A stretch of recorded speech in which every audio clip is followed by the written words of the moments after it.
A very good morning to you and welcome to the Tailenders Oval here at Rondebosch Cricket Club in Cape Town for match number 15 of the IMC Over-60s tournament that sees the South African Impalas up against the South African Kudus. And a highly anticipated clash, and despite the overnight rain and a bit of grey and gloomy conditions here in Cape Town, we've managed to get the players on the park. And looks as though we are ready to get play underway shortly. Umpires Jacob de Jong and Conrad Buys in the middle. The players have come out onto the park, and I can tell you that it was the Impalas who won the toss and chose to bowl this morning, as both sides look to end off their pool campaign in a strong and convincing fashion.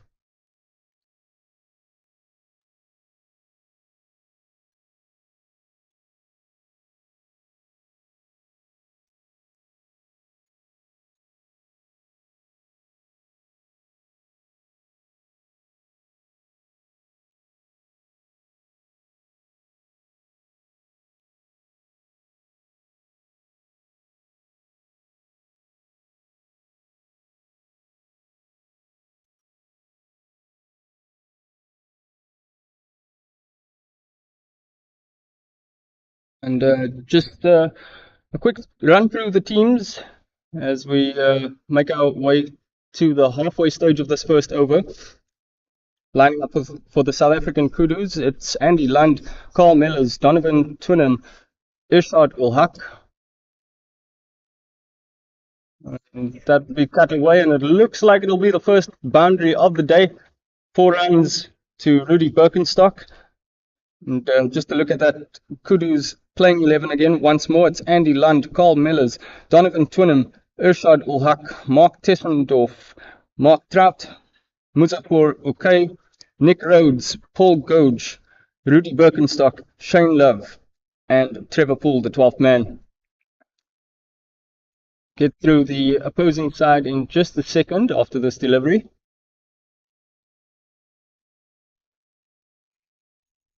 As Ismail Taladia bowls his 3rd ball of this innings. A look at the South African Impalas playing 11. It's Akil Cupido, Barney de Klerk, Benjamin Shade, Dean Kendall, Graham Harrison, Hayden Trollope. Ismail Taladia, who is opening the bowling, Paul Duplessis, Peter Marks, Ross Holing, Roy Meter, and Toy Milan, should I say.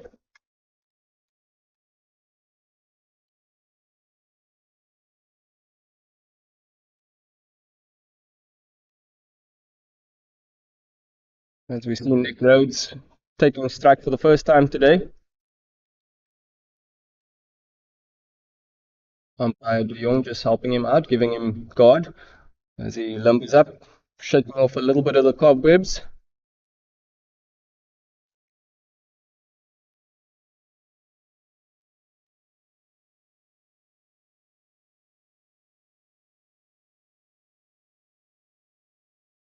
And that's nicely played. And that brings an end to the first over. The South African Kudus, who are 4 without loss. So just having a look at how things stand coming into today's clash. The South African sides in 2nd and 3rd place on the table respectively. The South African Impalas enjoying 3 wins out of 4 matches. They currently sit on 6 points. It's the Kudus who sit a place and 2 points below them after 2 wins and 2 defeats in their 4 matches so far.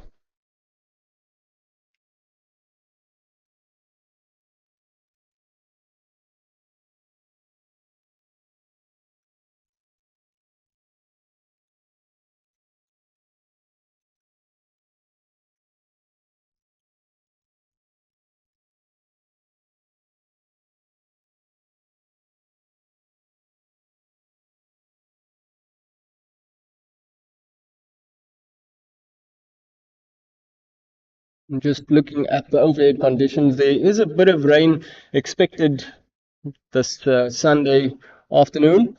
There was a bit of overnight rain, but it didn't do too much to the outfield, so thankfully umpires were happy to get play started just half an hour later than usual as Peter Marks comes into the attack. Nicely cut away by Rudy Birkenstock. Easily or comfortably fielded at the point position.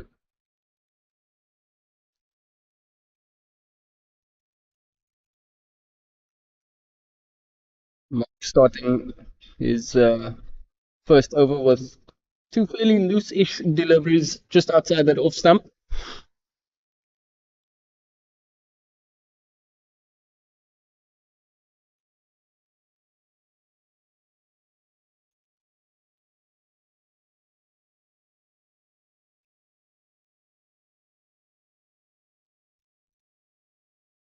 Birkenstock just deciding to leave that one.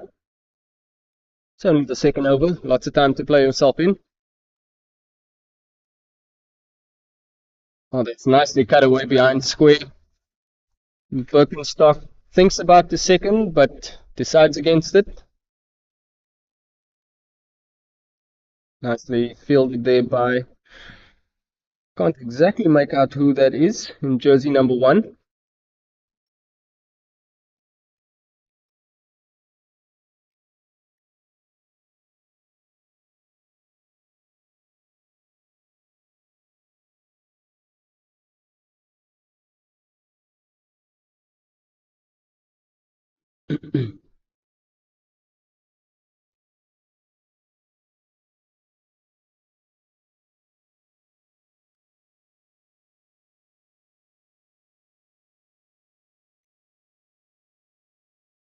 Nicely watched by Nick Rhodes.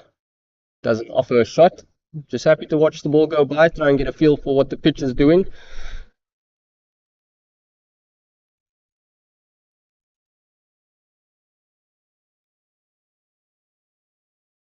Nick Rhodes just knocks that into the covers and scampers away for a comfortable single, get himself off the mark for the day.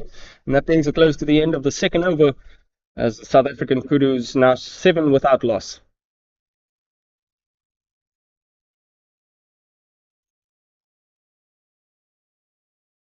And just look at these sides' last results just before we get this third over started. It was the South African Impalas who beat the USA Over-60s by 6 wickets in their last game. Rain affected game. And while the Kudus, they managed to beat the USA A side by a mammoth 202 runs.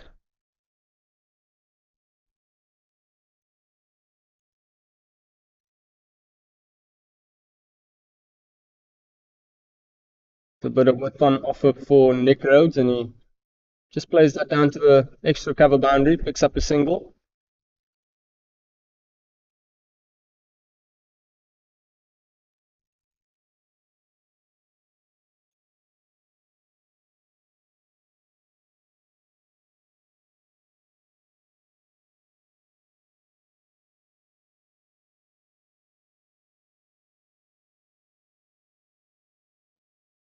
Bit of in-swing movement from Tailenders.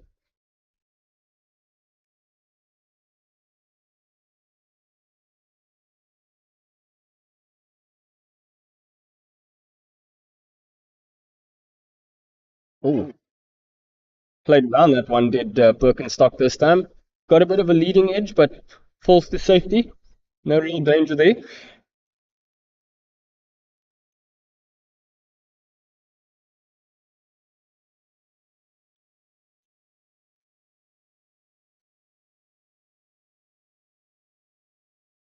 Tailenders with a tidy over so far in his second of the day.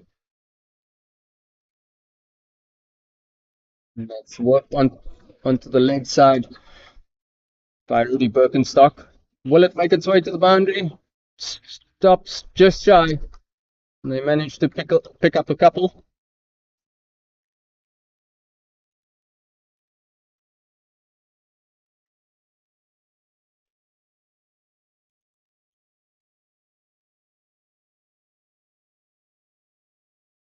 Birkenstock just walking across his off stump there just to play the ball down towards the fine leg position. The ball's kind of just held up in the outfield, preventing it from going for a boundary.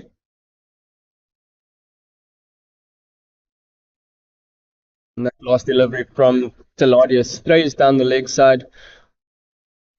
And it goes all the way to the fence. The first boundary of the day, a bit fortuitous for the Kudus. As umpire Conrad buys signals 4 wides. Wide.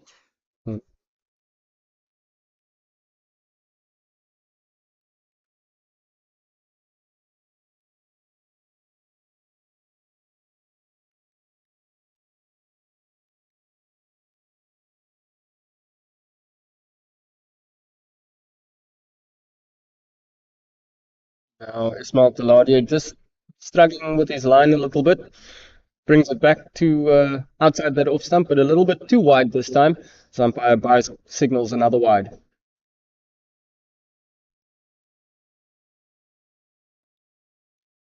A lot fuller and a lot straighter to end the over, as the South Africa Kudus now 14 without loss after 3 overs.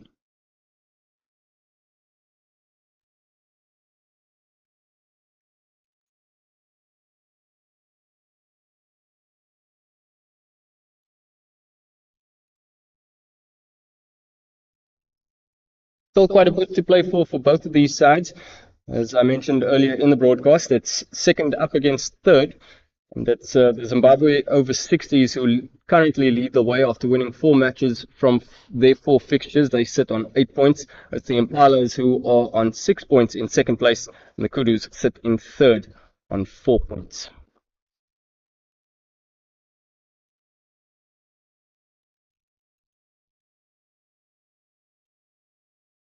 Birkenstock just plays that one out to the covers. Picks up a single of the first delivery from Peter Marks' second over. Quite a tidy start for Marks. That first over just going for 2 runs.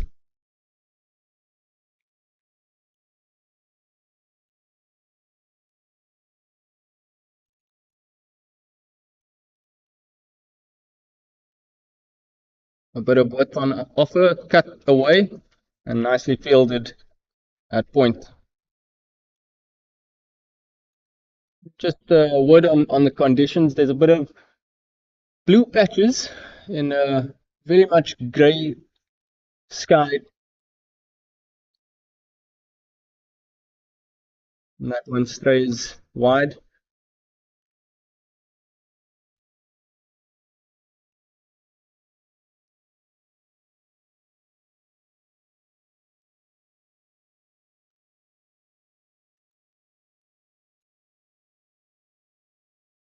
Much better from Peter Marks this time.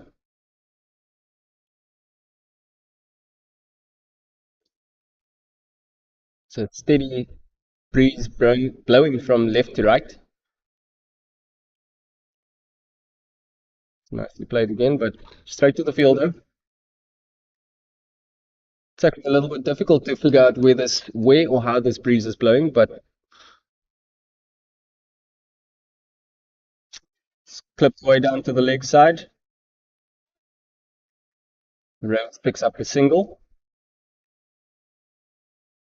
The steady breeze blowing from right to left, it would seem from the commentary position.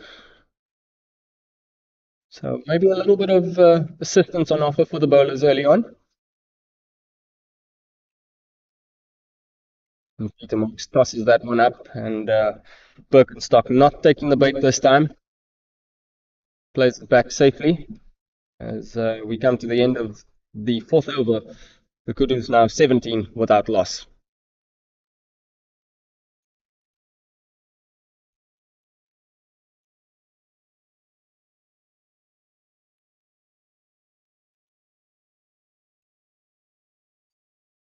Just see Birkenstock doing a little bit of gardening on the pitch. I had a look at it this morning, and looks a fairly good deck. There's a few patches of green grass on there, but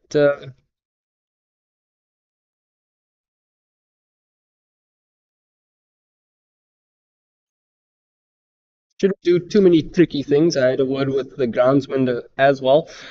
He reckons a pass score is anywhere between 220 and 280, depending on the start that you get. And the conditions certainly favoring the bowling side. So you'd imagine that either of the sides, had they won the toss this morning, they would have taken a bowl first, and that's exactly what the Impalas have done.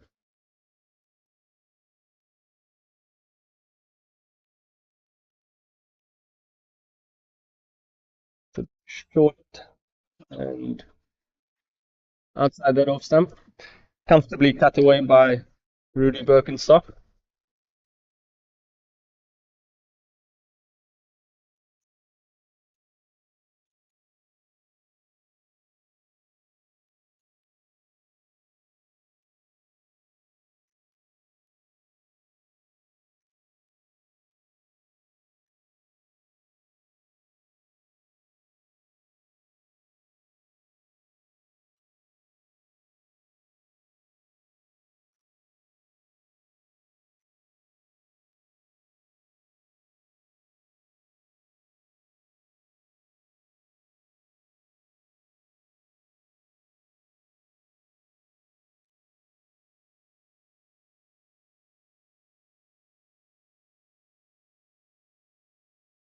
It was actually Nick Rhodes who picked up that single earlier on in this over.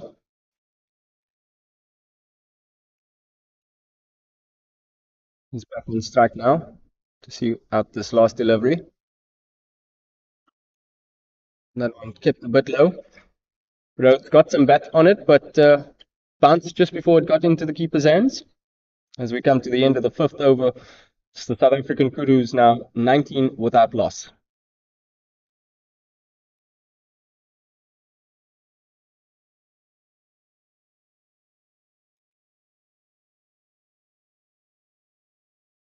It's actually turning out to be quite a warm morning, despite all the cloud cover, which I must admit is a bit thick, and it's giving me a small spot of bother here, but the patches of blue skies giving me a bit of hope.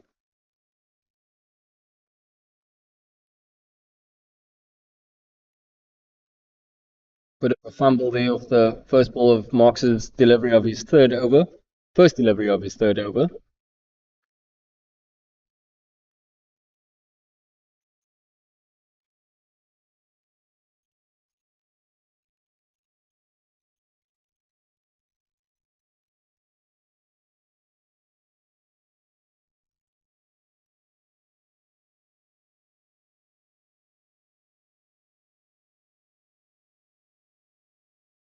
Birkenstock just rocks onto the back foot and plays that through to the cover region. Picks up a single.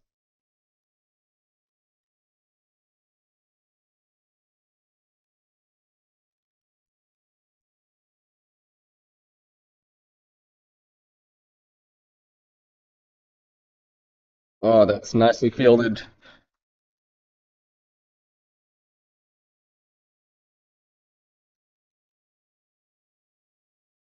With Du Plessis, who got a hand on that shot. Could have made its way to the boundary in the covers.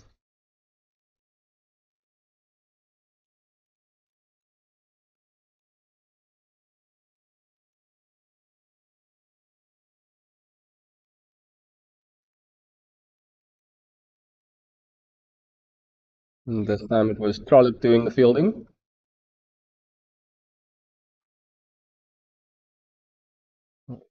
Birkenstock looking to work that onto the leg side to try and get a single.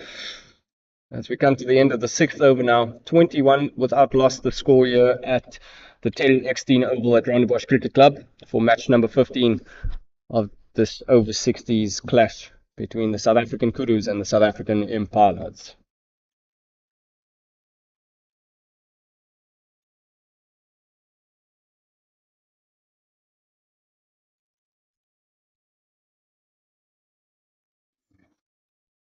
It will be Ismail Taladia to continue from this end.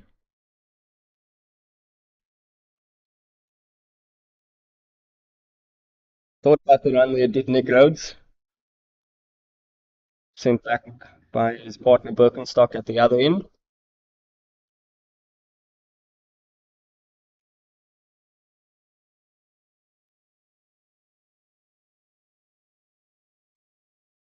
But a whip on offer, it's cut away, might make its way to the fence. And despite the good work out in the deep, can't exactly see who that was there. But that in vain as the ball reaches the fence for another boundary as Nick Rhodes moves into double figures now. Just a little bit of too much width on offer there for Nick Rhodes. Ismail Taladia just straying too far outside that off stump and he's cut away for a boundary. Straightens up this time and Nick Rhodes showing him the respect that delivery deserves.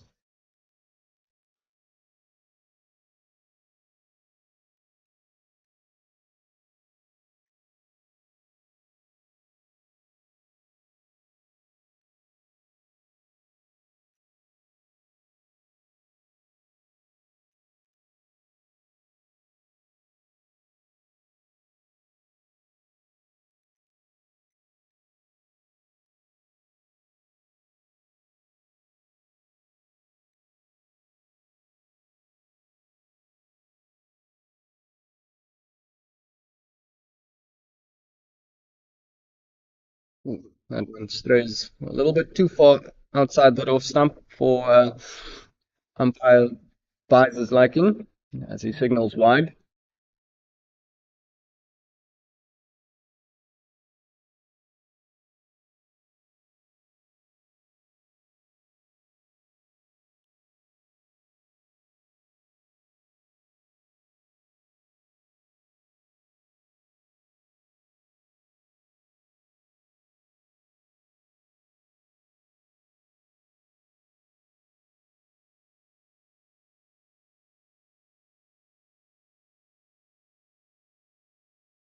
Beg your pardon, it was actually umpire Jacob de Jong who's standing from this end as Taladia continues.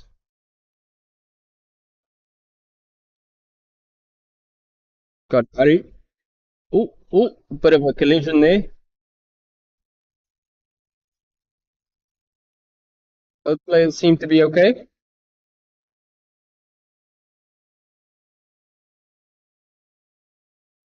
And at the end of the 7th over, Birkenstock picking up a single at the end of that over there.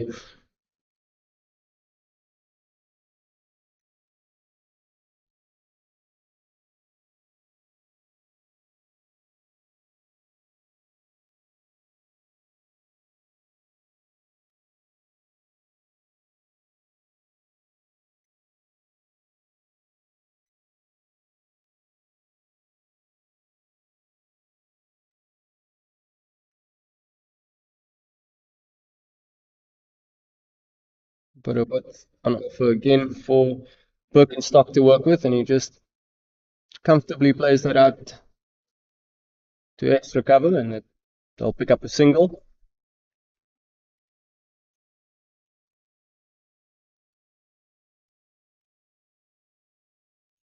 Peter Marks, the second delivery of his 4th over. That one's straight is just a little bit wide, but not wide enough for umpire Conrad Byes to signal wide. Gets away with that one.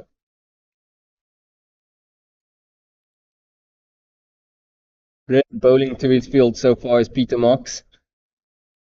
Got 6 men on the offside.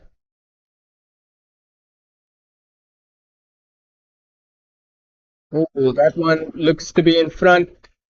They go up, but umpire Conrad Byes not interested at all.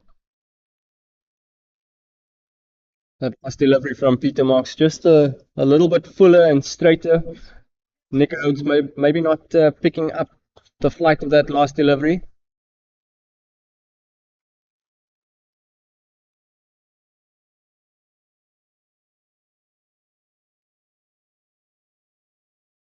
That one cut away. Might make its way to the fence, but some brilliant fielding on the boundary there by jersey number 11.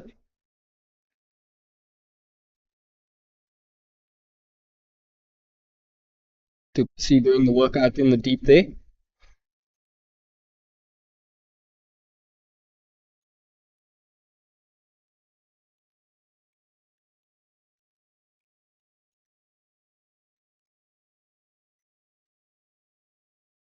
Marks finishes with a dot ball to bring an end to the 8th over.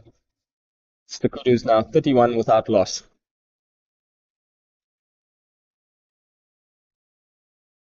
And they've comfortably navigated themselves through these opening 8 overs.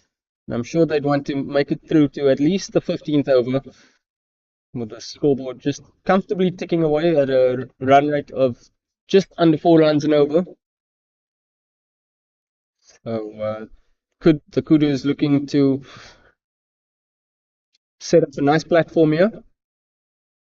Oh, see a nice reverse paddle down to the third man boundary.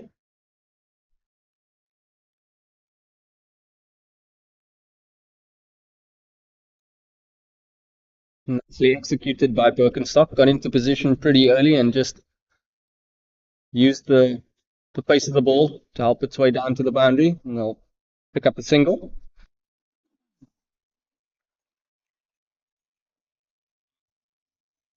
Oh, bit of a lowish full toss.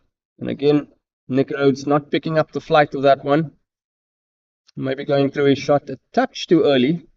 Gets wrapped on the pad, but once again, umpire not interested. Probably just staying down leg side was that last delivery.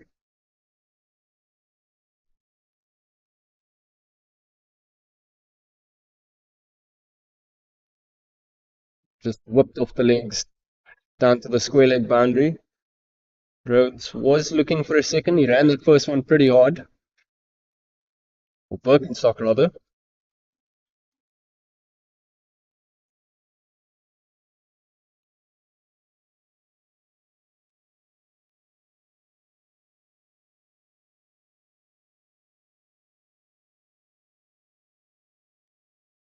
Oh, that's a big shot over the infield. Might not make its way to the boundary. It doesn't.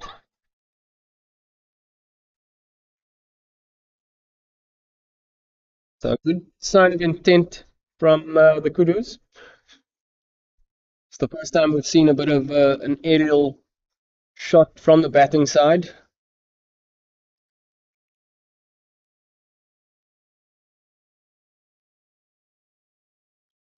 But an extra trigger movement from Birkenstock there. Maybe just trying to unsettle Ismail Taladia during his run-up.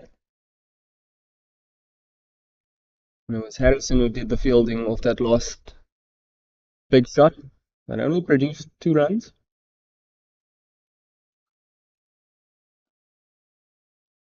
Some width on offer, and it's just struck down to the cover boundary. As Birkenstock picks up a single to end the 9th over. The South Africa Kudus now 36 without loss.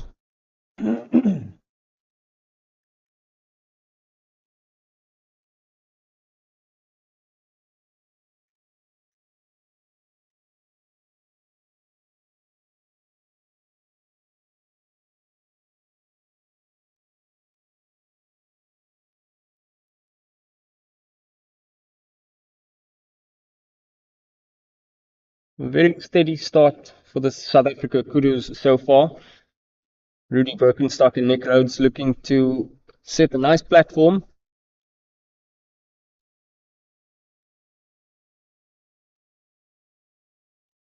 Just playing across the line there was Birkenstock looking to go through the covers. Didn't get all of it. Peter Marks does fielding of his own bowling.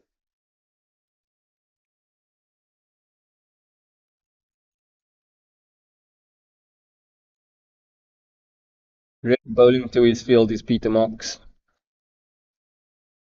As I mentioned earlier,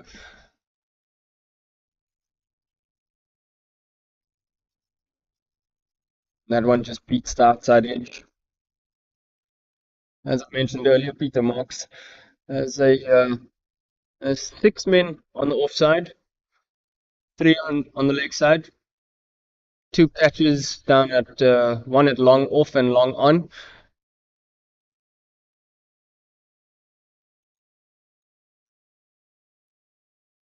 And he's got a catcher out in the deep at the extra cover boundary as well.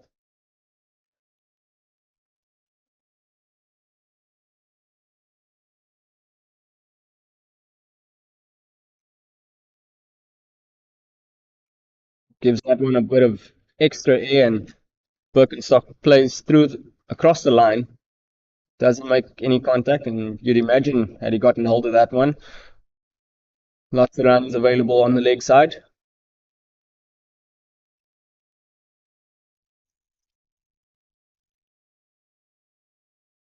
And that's the end of the over. It's the first maiden of the day. Nicely bowled by Peter Marks. 36 without loss, the South Africa Kudus.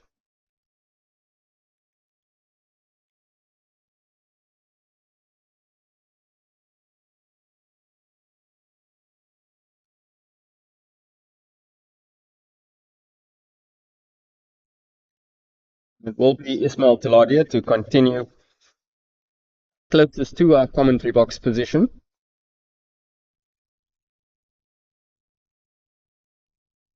It goes on strike. A bit of a low full toss, clipped way down to the leg side. Will it make its way to the boundary? Just about wins the race. Does the ball. Unfortunately for the fielding side,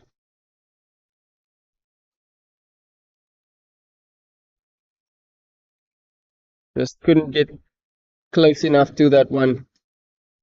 Was it looks like Harrison in jersey number 27, it would seem. He's now making his way back to the mid-on position.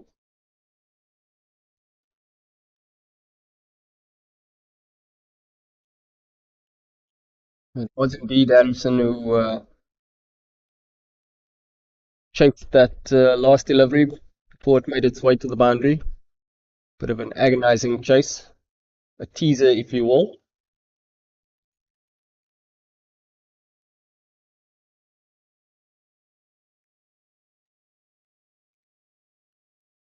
Rhodes cuts that away and picks up another single.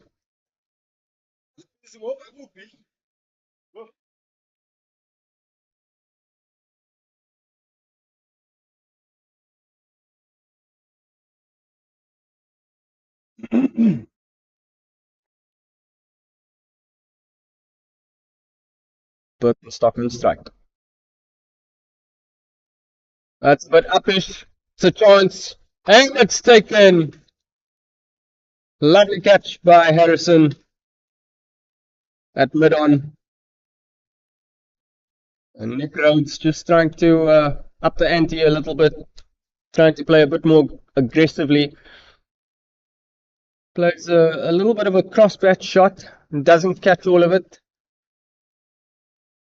And it goes straight into the hands at mid-on of Harrison. The Kudus now losing their first wicket of the day.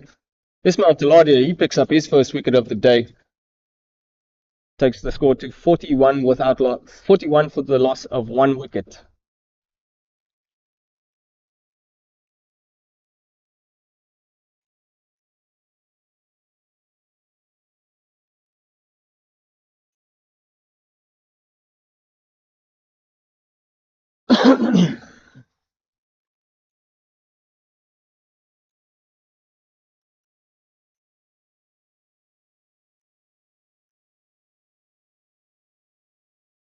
And we have a look at that side for the Kudus once more. Rudy Birkenstock and Nick Rhodes opening the batting.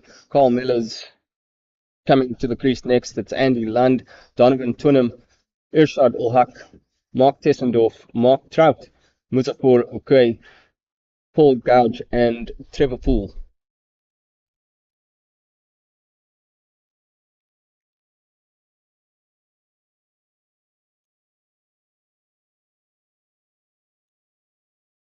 That wicket will give the bowling side a little bit of encouragement. I'm sure they would have wanted to pick up a wicket inside these first 15 overs. They would have preferred one inside the first 10. But cricket's a funny old game. Doesn't always go your way. But inside 11 overs, they've managed to pick up an early breakthrough.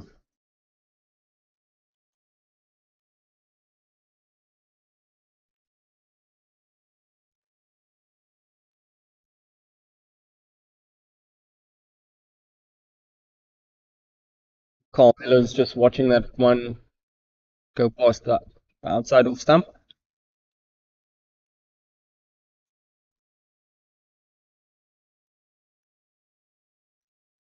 This time he likes bat and ball as Miller's, but no run available. As we now move to the end of the 11th over, Kudus 41 for 1.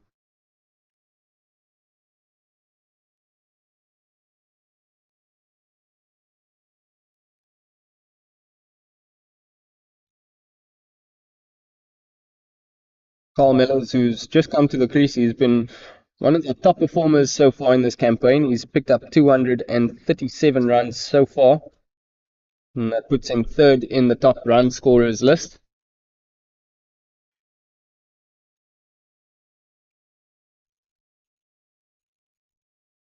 Pete Marks just rearranging his field a little bit before he begins his sixth over. It's been quite economical so far.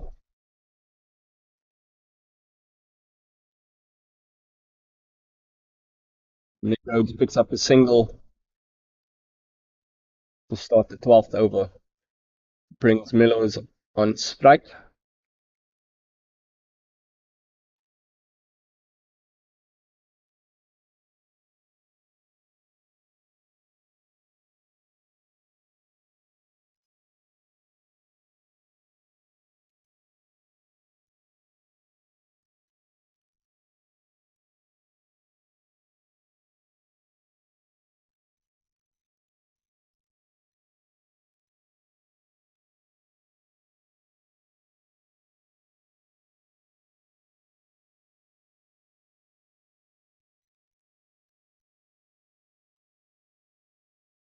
A few oohs and ahs on the field. Not as close as one would seem. But it's been a pretty tight over again, once more from Peter Marks. Gives that one a bit of air. As Millers just picks out the field at cover.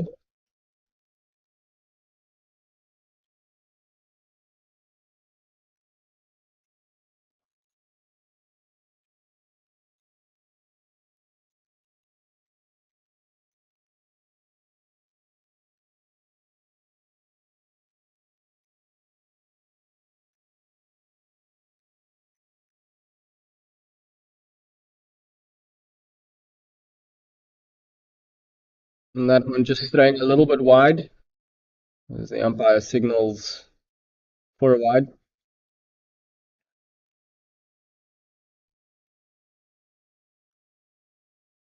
So Peter Marks would have just had the one run from his sixth over, but straying a bit too far outside that off stump.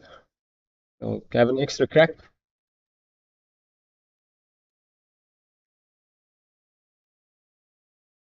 And this time cut away by Nick Rhodes. We'll pick up a couple to finish off the 12th over as the Kudus move to 46 for 1.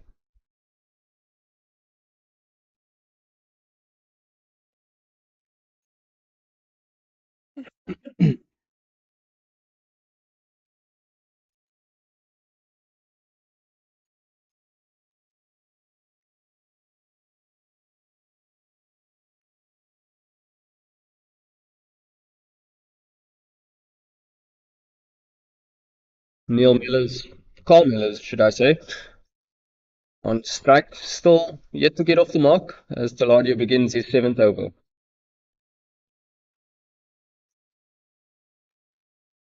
Just trying to work that off his hips was Mellors, but couldn't manage to pick that one up.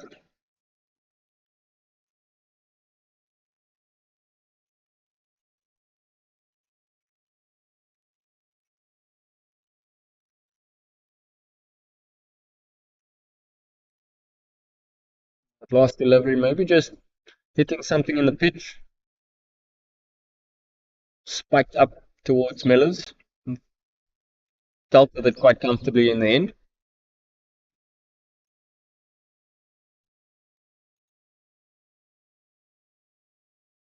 This time, Tilapia going a bit fuller. Miller's showing him the respect that delivery deserved. Meets that on the front foot.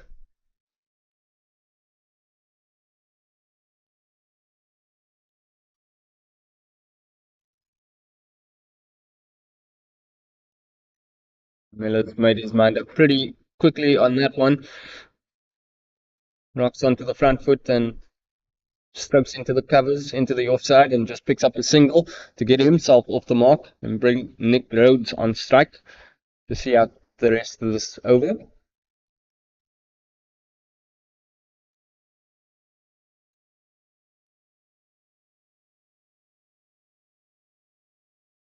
It's a bit too short this time, and what's on offer? Rhodes just clips that one out into the offside and picks up another single.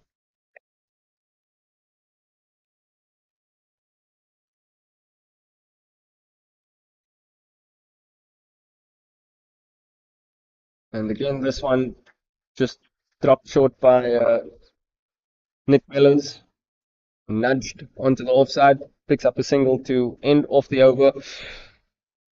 41 for 1. 49 for 1, should I say. Just one run away from that first milestone of the day of the South African Kudus.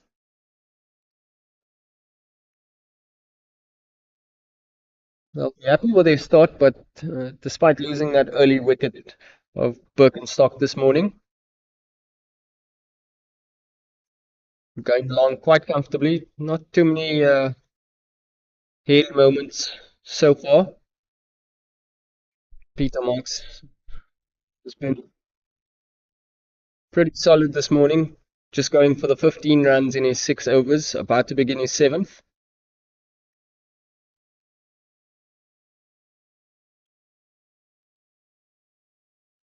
Liz just happy to watch that one go by.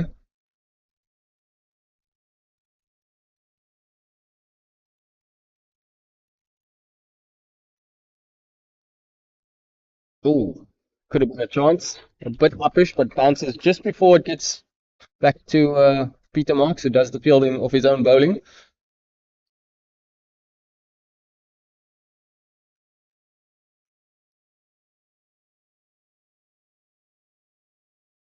That one just about staying inside the line. Could have strayed for a wide.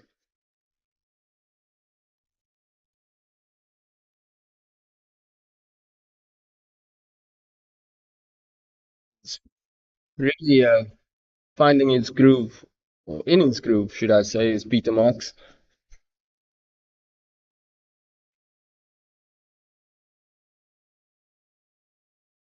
And that one cut away, and it will make its way to the fence. For Carl Miller's first boundary of the day. And Peter Marks really bowling a tight line, giving his deliveries just the right amount of air, although that last delivery a little bit too short and too wide, and Millers cuts it away for a boundary.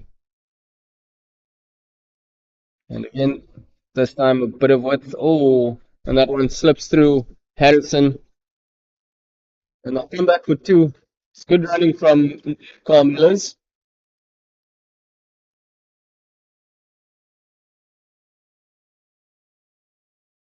The South Africa Kudus now 55 for 1 after 14 overs.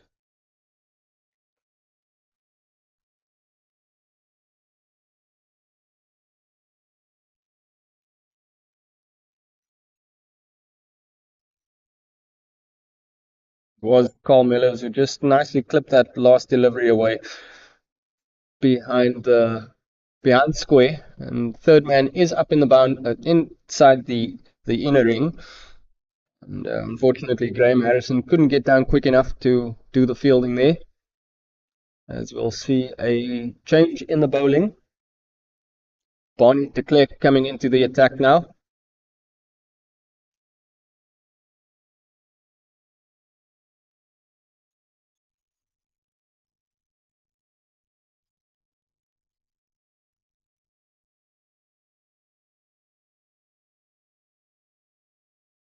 De Klerk has 5 fielders on the offside, 4 on the leg side.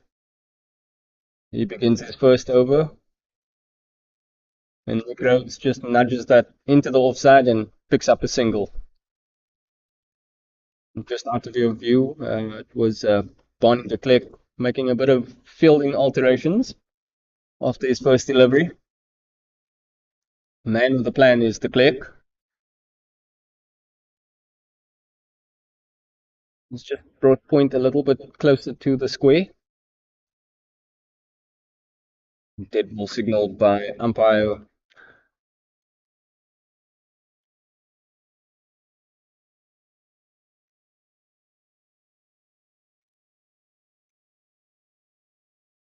A bit short.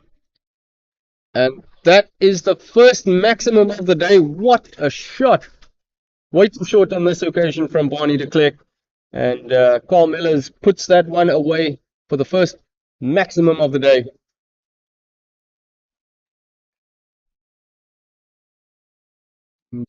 That's hit the roof of one of the local residents here.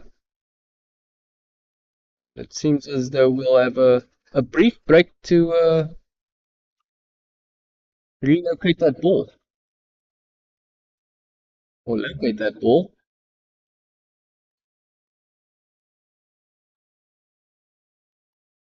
Just way too short in that last delivery from Barney de Klerk. Short and outside that off stump.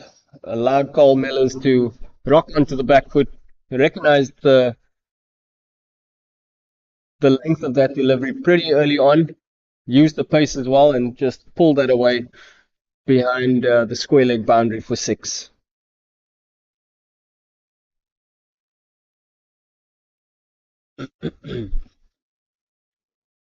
How does de Klerk respond now? Oh, that one finds the outside edge this time. Looks like it just hit the shoulder of the bat. The ball makes its way down to third man.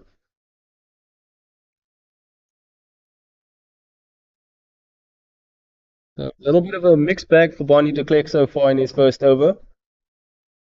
It is a Sunday morning, so the muscles might just be a little bit tense.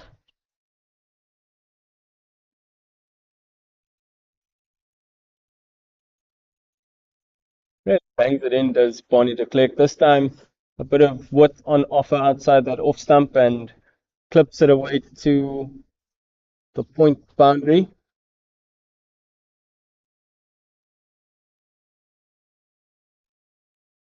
As Nick Rhodes picks up a couple.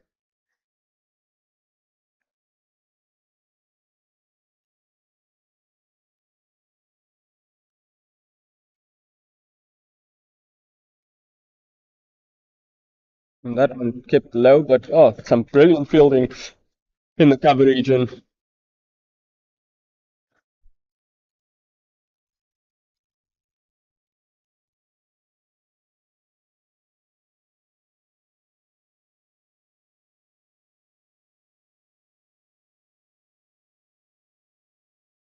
Carl Millers just comfortably watches that one go by.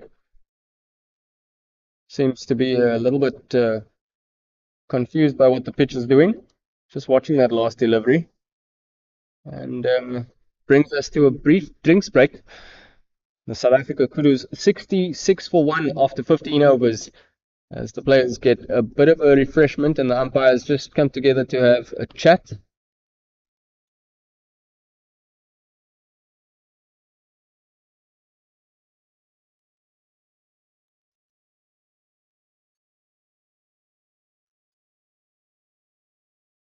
And here's a look at what's happened so far this morning. It was the Impalas who won the toss and chose to field, sending in the Kudus to bat. Nick Rhodes and Rudy Birkenstock making a solid start at the top of the order before Birkenstock was caught at mid-on for 16 runs. Ismail Taladia getting the early breakthrough this morning. Solid start with the ball for the Impalas. Peter Marks, the most economical of the bowlers so far this morning, but no real reward to show for it. And Carl Miller's, since he's come to the crease, he's looked very comfortable, quite positive, even hitting the first maximum of the day.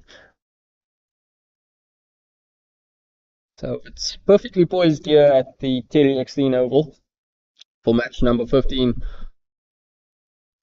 of this Masters event.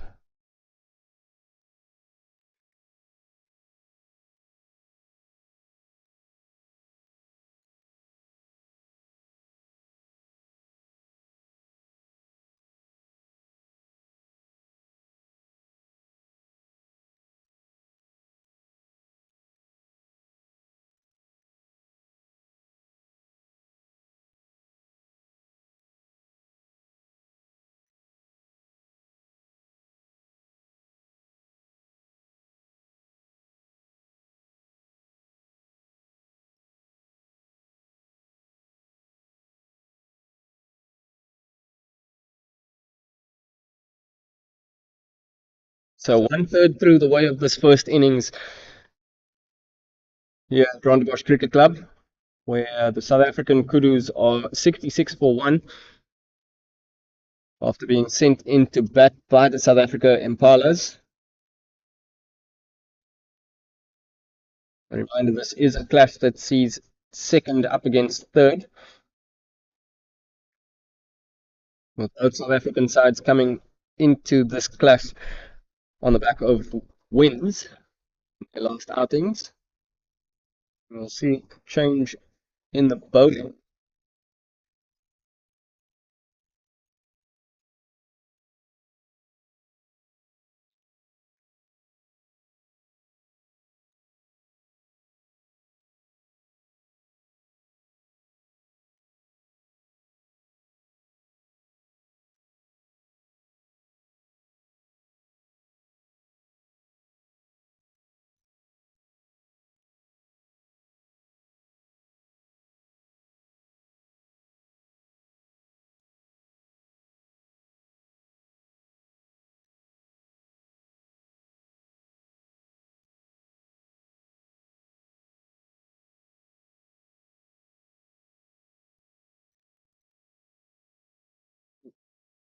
One kept a bit low as Rhodes picks up a single to get the first runs after drinks. It's Dean Kendall who's replaced Peter Marks.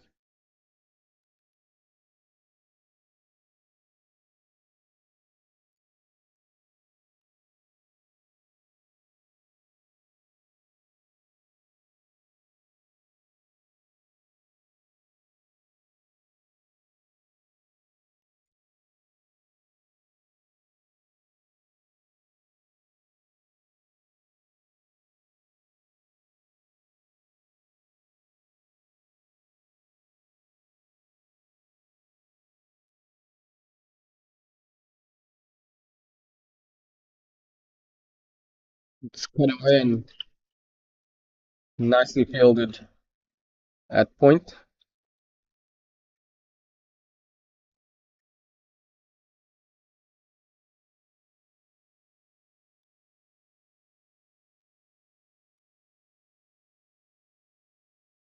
Trying to scamper away for a single was Carl Miller's, but sent back by Nick Rhodes. As Dean Kendall looks to end off his first over. He gives that one air and straight to the fielder. Just the one from it for Dean Kendall in his first over.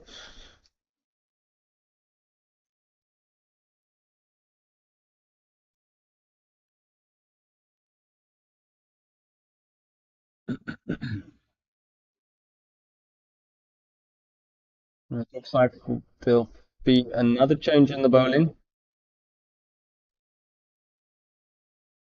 And this time, Barney de Klerk coming out of the attack. His first over being a little bit expensive just before the drinks break.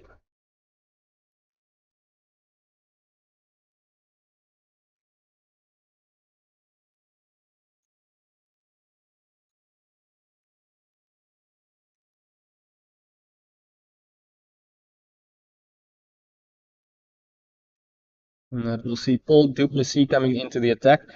As we see him just having a chat with his wicketkeeper.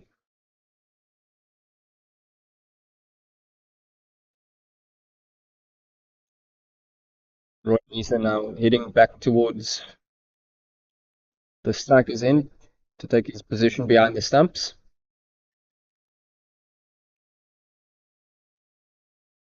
Paul Duplessis about to start left arm round the wicket. Ooh. Getting some late movement and some assistance, it would seem, from the pitch.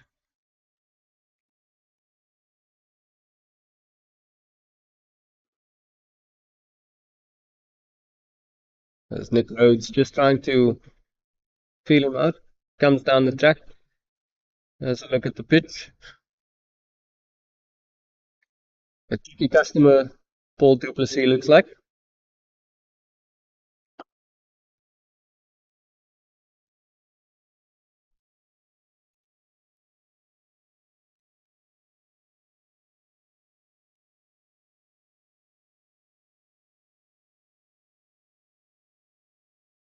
And this time, Rhodes scampers away for a single. There's a bit of coming together there with Paul Duplessis. Both of them just have a chuckle about that. Rhodes lost his hat in the process, making his way down the track for that single.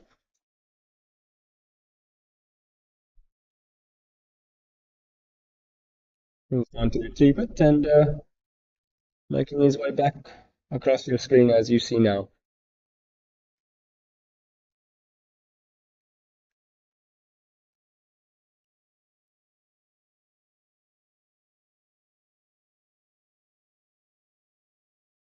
Bit of a low full toss and Carl Miller's just strokes that down at the ground. And Graham Harrison does the fielding at long on.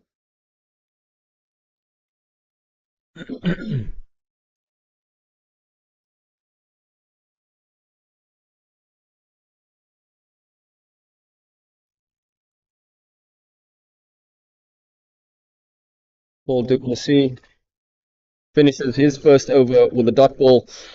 Just two from it now.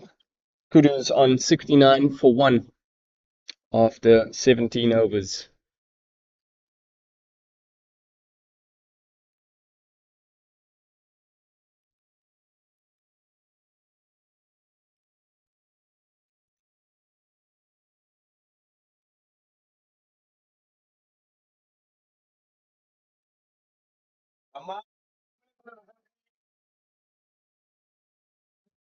Well, thanks, how are you? Brother, good to see you. It's been a while. Nice to see you too.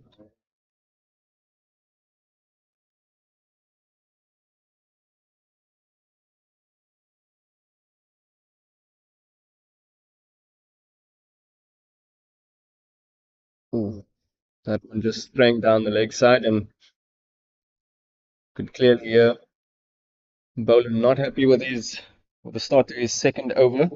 Is Dean Kendall. Oh, it's a bit uppish, but at an awkward height and comfortably dealt with by the man at mid-off.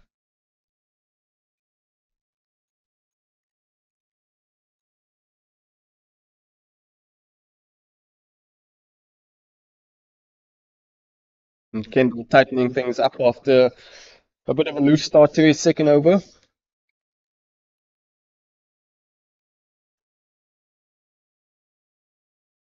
And this time cut away to the offside. Picked up an extra cover on the boundary. As Carl Miller's brings Nick Rhodes back onto strike.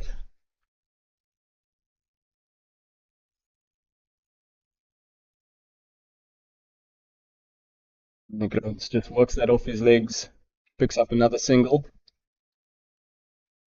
Steadily ticking away has Nick Rhodes since he's opened up the batting this morning. His 33 runs coming with 44 deliveries.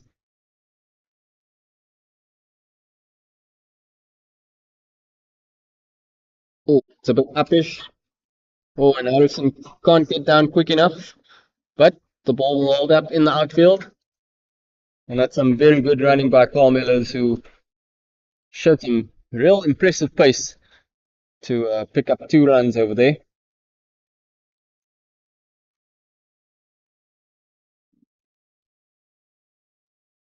Now he's trying to catch his breath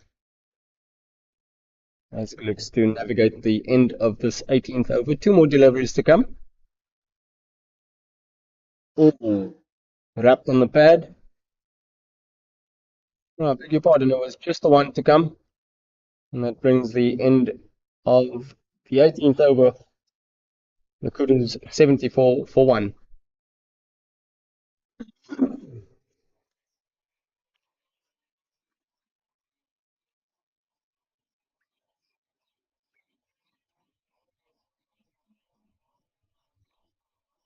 That will be Duplessis to continue.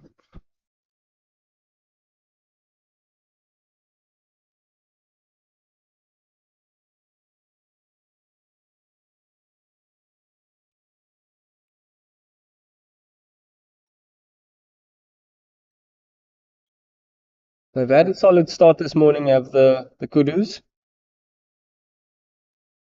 but they haven't quite had it all their own way this morning. As Nick Rhodes just strokes that down to mid off, picks up a single.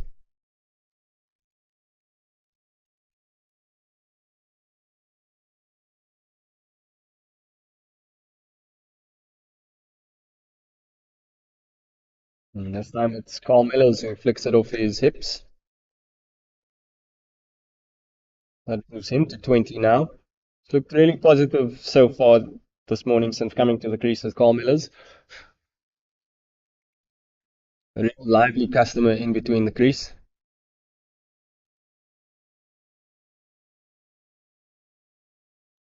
Comes down the track, goes Nick Rhodes. Oh, and that's excellent fielding at mid-off, should I say.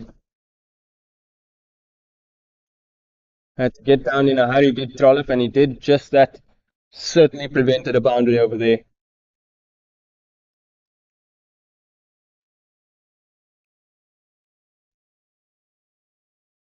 Gives air this time, does Paul Duplessis, and flicked off the legs by Carl Millers. Down to the mid-wicket region.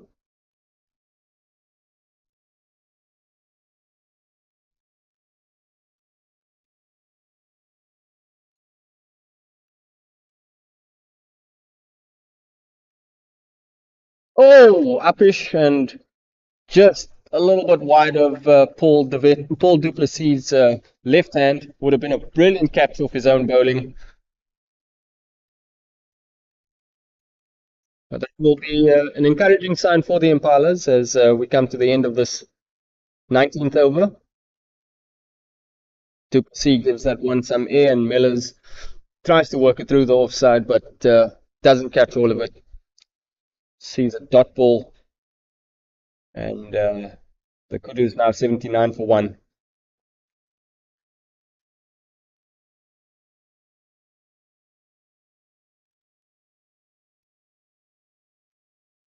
There's a little bit of something in this pitch for everyone here this morning. The bowlers seem to be getting just the right amount of assistance. The batters look comfortable more often than not, but there have been the odd few deliveries that have either kept low or shot up off the deck. I'm just keeping them honest.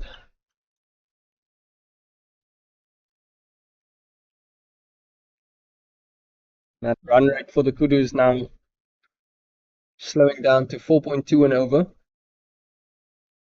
But still very solid platform.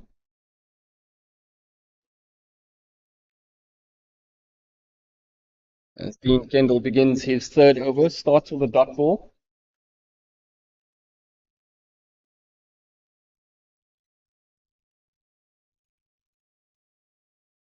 But this time, too full. It is a full toss. And Nick Rhodes didn't quite get all of that one, but still manages to find the boundary just behind square on the leg side. It takes him into 40 now. His 40 runs coming off 49 deliveries.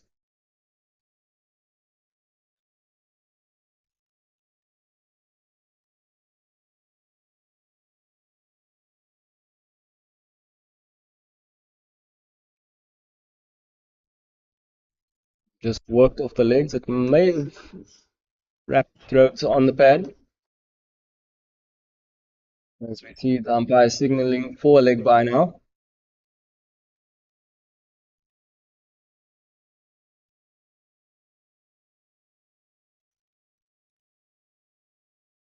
Oh, and he's castled.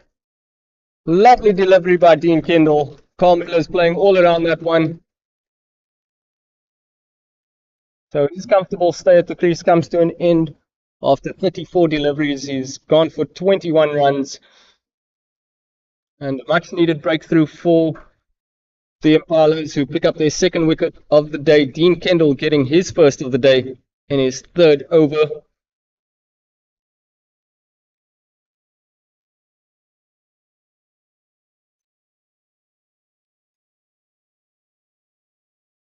And that brings Andy Lund to the crease. He's had a very good tournament so far. He's second on the run scoring charts with 255 runs. Only a couple behind Zimbabwe's Andrew Walton, who tops the run scoring charts with 309 runs. And Lund's been in some fine form this campaign, so he'll be looking to continue that. He'll just have the one delivery to face off the 20th over, as he familiarizes himself with the pitch. And takes guard. Looks like he's looking for center.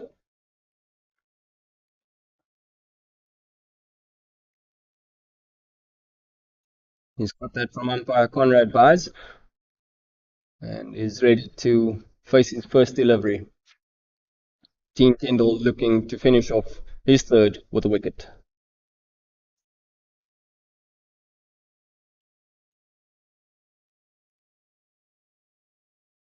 Now, comfortably worked off the legs for Andy Lund to get off the mark immediately. Manages to pick up two. Nick Rhodes was looking for a third.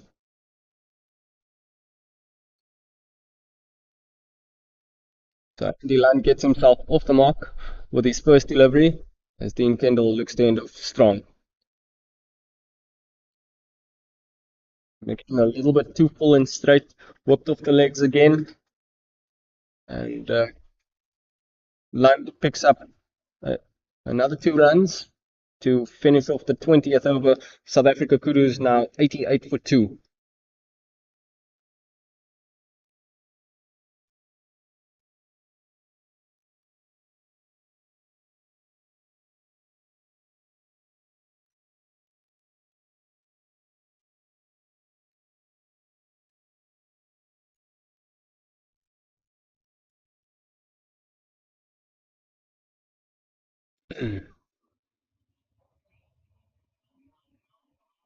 Nick Rhodes and Andy Lund just having a bit of an extended chat in the middle, in between the change of over.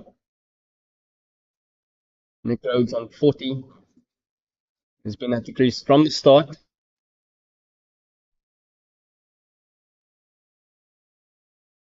And that just stroked down to long on as Graham Harrison does the fielding, just in front of me in the commentary position here.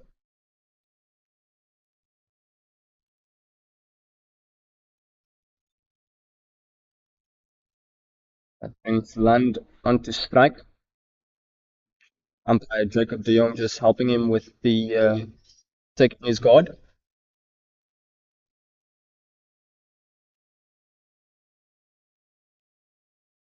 Oh, that one kept a bit low. So Jacob Baez causing a Paul Duplessis, should I say, causing the batters a few headaches with his left arm around the wicket. That one big, goes over the top, and unfortunately just couldn't get a hand on it. Was the man at mid-off, should I say. Andy Lund looking to go big, playing an aggressive shot.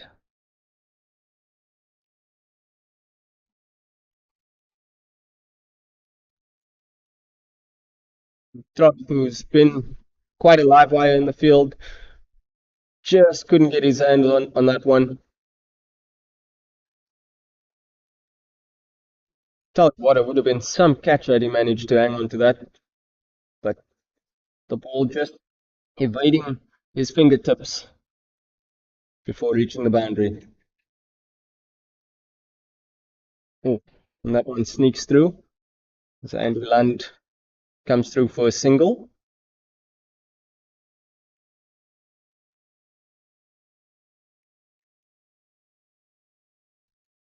Nick Rhodes back on strike. To C gives that one A, but Nick Rhodes not taking the bait. Chooses to play safe. And that brings an end to the 21st over. It's the South Africa Kudus who are 94 for 2.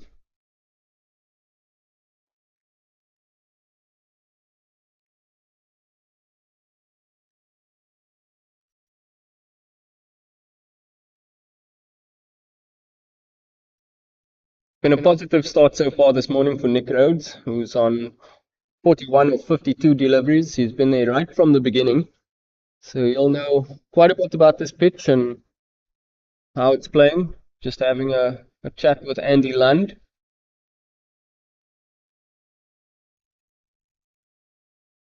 Dean Kendall, who got the breakthrough a couple of overs ago, he's set to continue with his fourth over.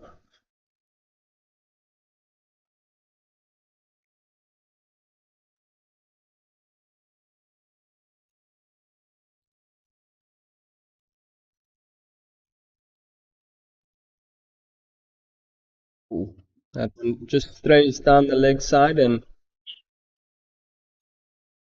umpire Blaze signals wide, and they managed to turn for 2.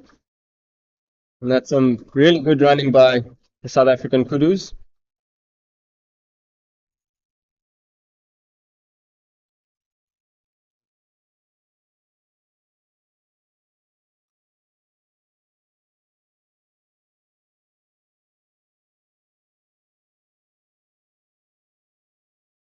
Captain Misa just changing his field a little bit. He's got 5 men on the offside. Oh, that one's beaten everyone. And Lund looking to go onto the back foot and play that through the offside, but mistimes it. And thankfully, the ball misses the outside shoulder of that off stump. A few oohs and ahs in the middle from the fielding side will give Kendall some encouragement.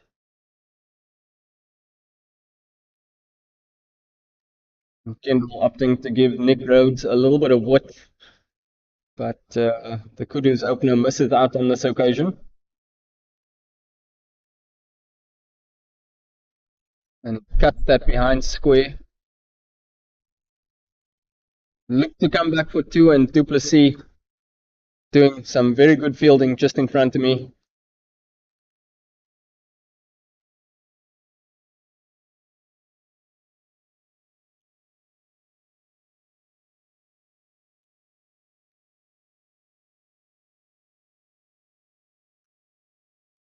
Lund clips that to mid-wicket, short mid-wicket position. Kent gives that one air, and Lund just plays it safely back to him. South Africa Kudus now 99 for 2 after 22 overs.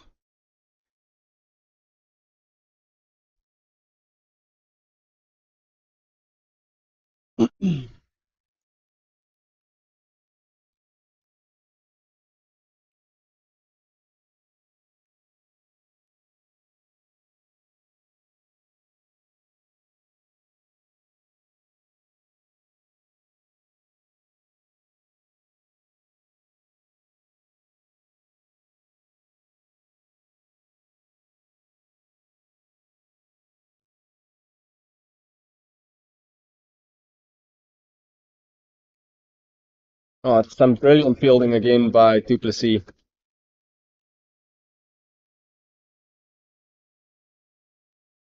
A bit of a shy at the stumps, but square leg umpire in the perfect position.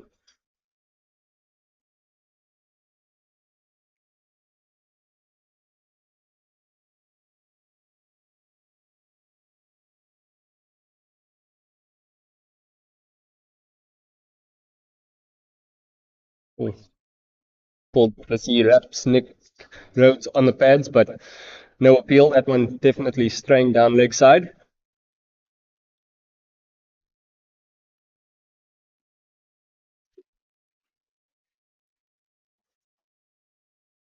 Comes down the track, does Nick Rhodes. Strokes it down to mid-off, and Trollope does the fielding again. Really impressive in the field have the South African Kudus been this morning.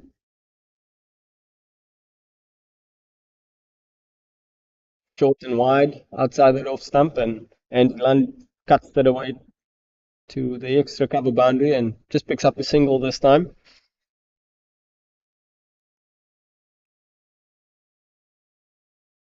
The South Africa Kudu is now 101 for 2.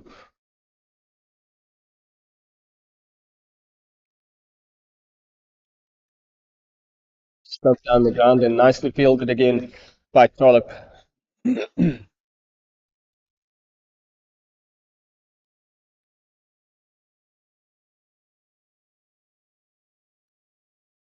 Lund works that off his legs, but Fine Egg is up in the ring and manages to prevent a single. So going along nicely now are the South Africa Kudus, who are 102 for 2. That 100 coming up in that last, in the 23rd over. So more or less around the halfway stage of this innings now. You'd imagine that the Kudus would want to add at least another 100 runs here. I mean, a pass score on this ground is anywhere between 220 and 280. So I'm sure we'll see Nick Rhodes starting to up the ante just a little bit. He's been there for 58 deliveries. Closing in on what would be a milestone. Looked very comfortable this morning, very positive, but also shown a lot of sensible batting on display.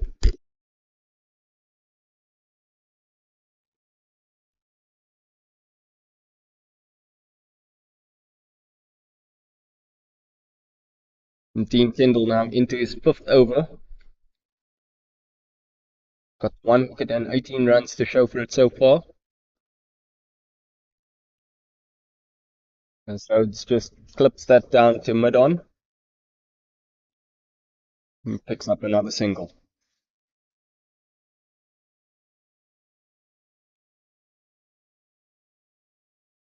That one a bit too short this time.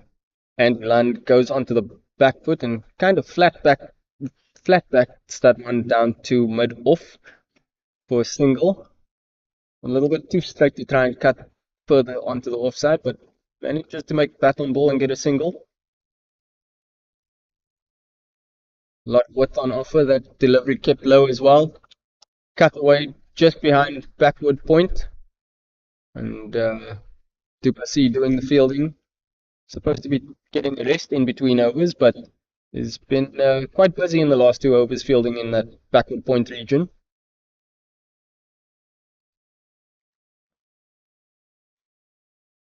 And that brings an end to the 24th over.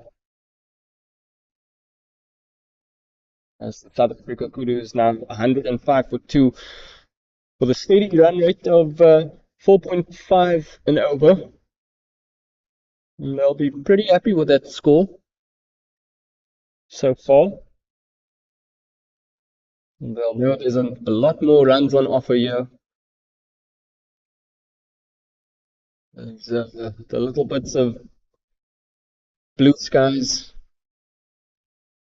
getting covered by some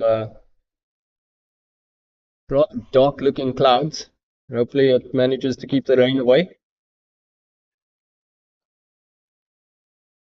Rope strikes that down the ground to mid off and picks up another single. That moves him to 47 of 62 now.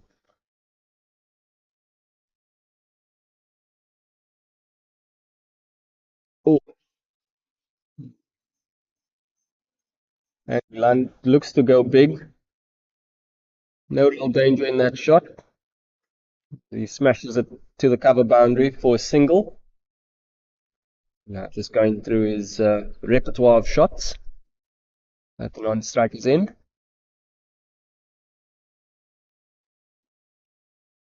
It comes down the track, but picks out the man at mid-wicket.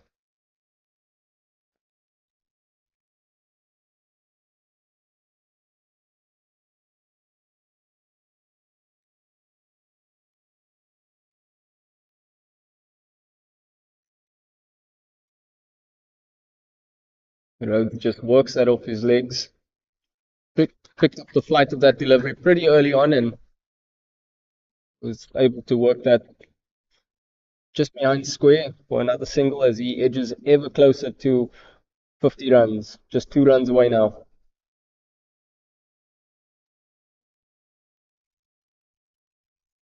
Gets off pretty early after playing that shot.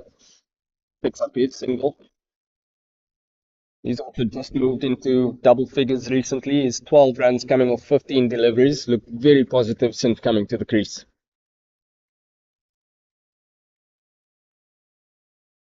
Get that one air does Paul du Plessis, but it's swept away by Nick Rhodes, who goes to 50 in fine fashion. His 52 runs coming off 66 deliveries. And that also brings an end to the 25th over now, as the South Africa Kudus on 112.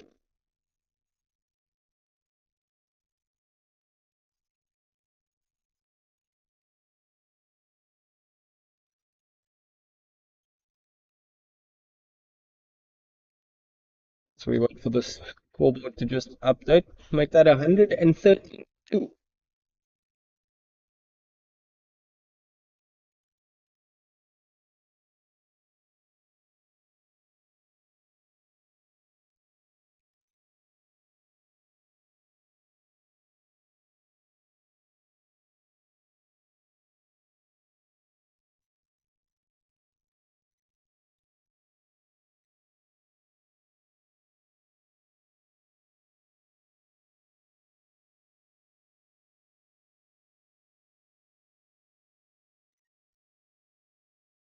Threw the shot a bit early there. It's Andy Lund.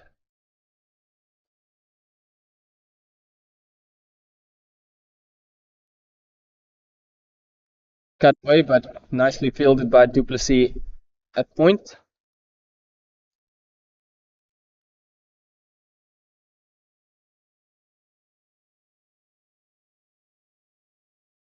Dean Kendall just giving that one a bit too much width. And Andy Lund cuts that into the offside and picks up a single. So good recovery from Dean Kendall after starting this over with a wide. Ooh. Umpire by signals wide and Misa goes for the stumping, but umpire de Jong at square leg says no. Got himself into a good position there.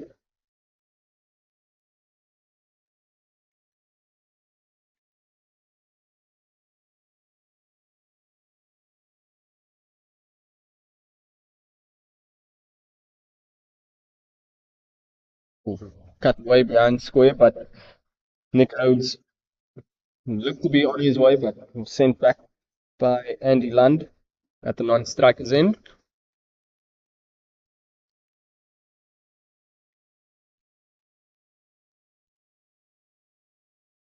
Rhodes looks to cut away, but the ball beats the outside edge, and that brings an end to the 26th over now.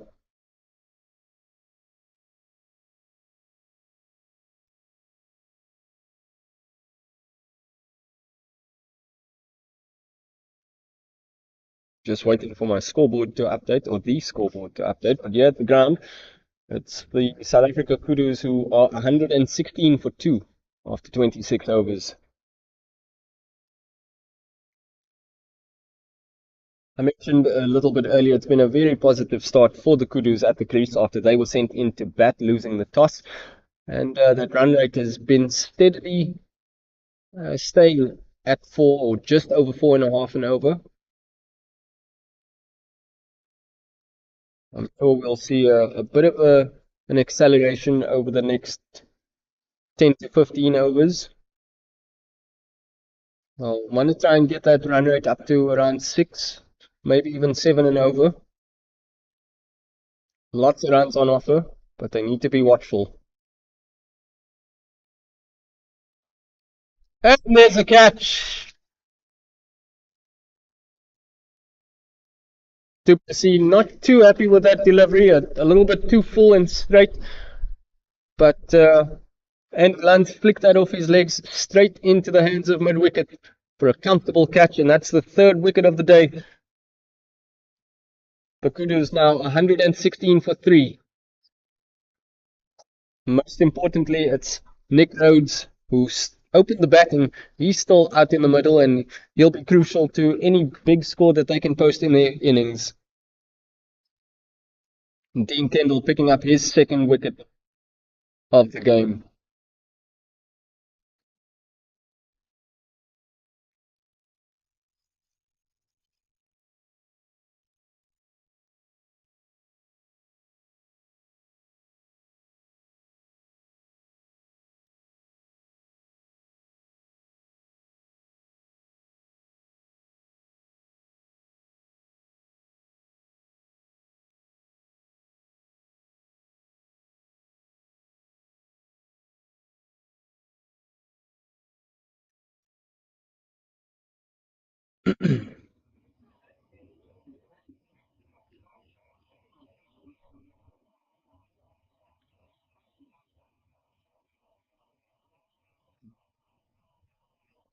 Hello.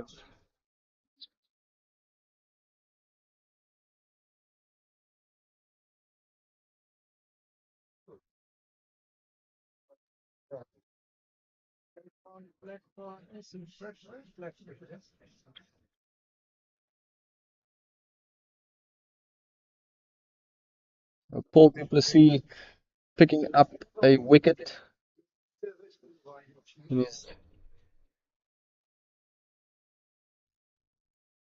Oh, got it. That would have been very close. As that last wicket actually taken by Paul Du Plessis. I beg your pardon, it wasn't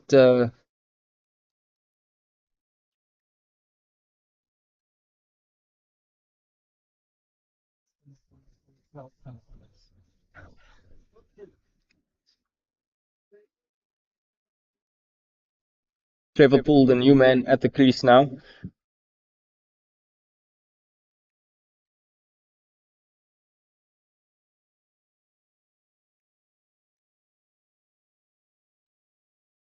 Gives that one a bit of air. There's Paul Du Plessis. Nick Rhodes just digging that one out.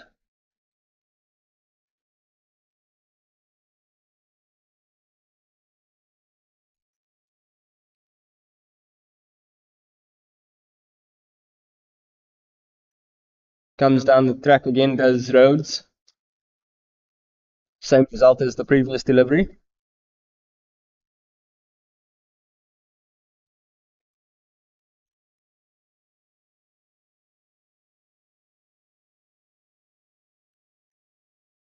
Rhodes once more coming down the track. This time he manages to work it away. Picks up a single. Harrison does the fielding at long on. And that brings an end to the 27th over. The Kudus now 118 for 3. So it was Trevor Poole coming to the crease after that last wicket. Poole comes into the crease off the back of a pretty game 27 off 15 in his last outing. He was unbeaten in that innings, batting at a strike rate of 180. Nick Rhodes in his last match as well, managing to get 47. He'll be happier this time around though. He converted his score this time into a milestone. He's now at the crease on 53 of 71, about to face. Oh,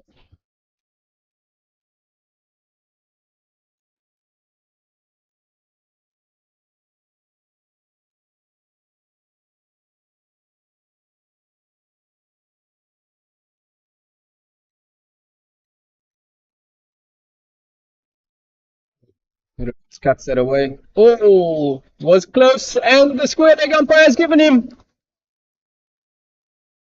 a bit of a risky run, I must admit, from Nick Rhodes.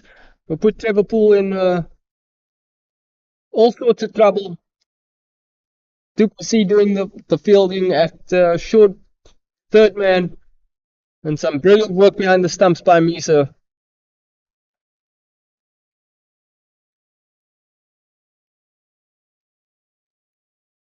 Umpire Jacob de Jong raises the finger at square leg in the perfect position, and I must say the Kudus now putting themselves in a bit of unnecessary trouble.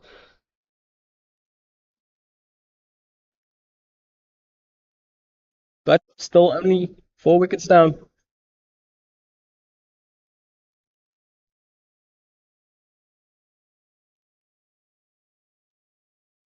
Or 3 wickets down, should I say.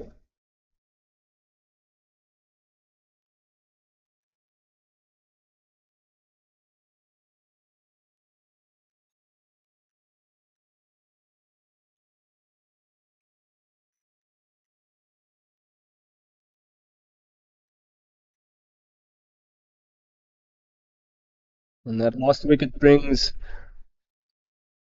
Trevor Twynham to the crease.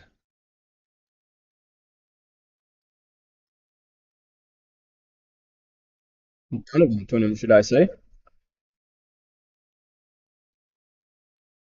was the wicket of Trevor Poole, who was run out by Duplessis.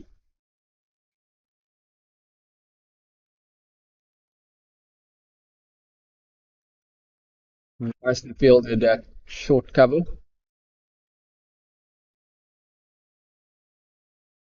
There's the bowlers. Oh, go for the big shot, does Donovan Twynham.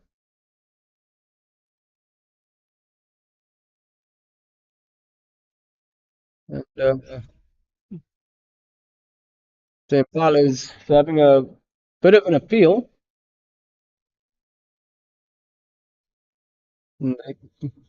They seem to be claiming that Donovan Twynham's hit his own stumps. Inconclusive from the umpires. Yet to make a decision.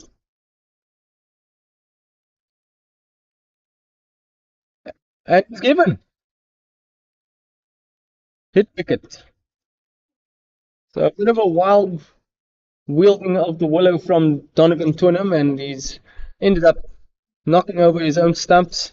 Umpires needed to have a bit of a chat with each other. Some good communication from Jacob de Jong and Conrad Buys, who eventually decides to give the wicket in favor of the Impalas. And after a solid platform being laid by the Kudus, a quick flurry of wickets, 2 in this over, and it's put them now at 118 for 5.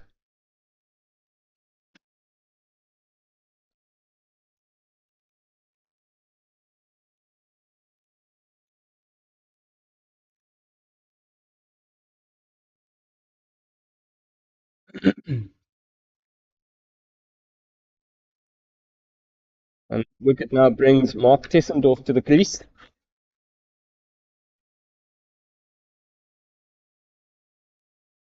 He's looking for middle stump. Umpire Buzz gives that to him.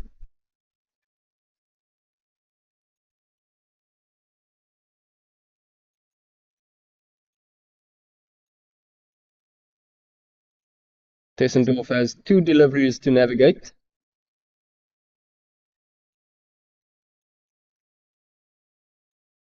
Tosses that one up, does Dean Kendall. Tailenders doesn't take the bait and just manages to make bat on ball contact, which will do his confidence the world of good. And even better with his second delivery as he shows his forward defensive.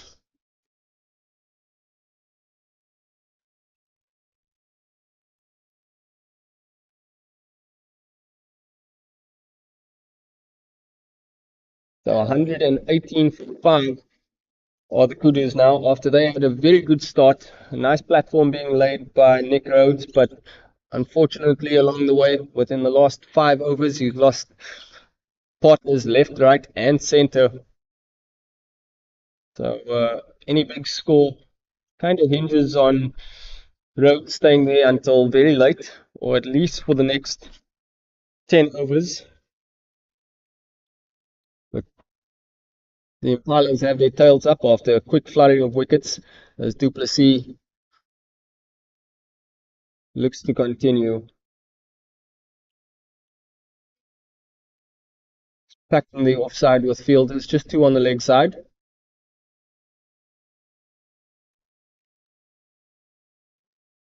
As Rhodes clips that to mid wicket. So Du Plessis has 2 fielders on the leg side in the ring and 1 man catching at long on. Oh! Rhodes nearly chops that onto his own stumps, a little bit too close to cut that one, but he manages to ride his luck. Misa behind the stumps, showing some good reactions to hang on to that.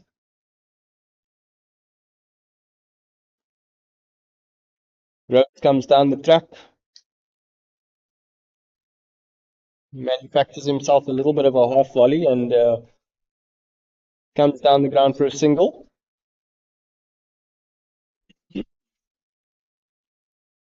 Plessis just making some fielding alterations. He's got a long on and long off in a catching position. He's also got someone on the square leg boundary, as well as a man at extra cover.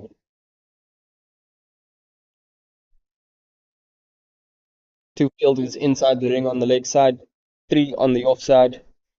He's got a third man, point and cover.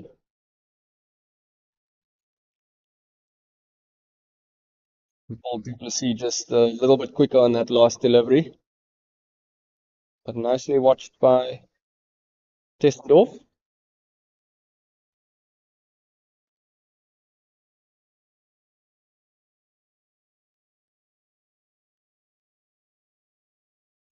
And that now the end of the 29th over. Paul Du Plessis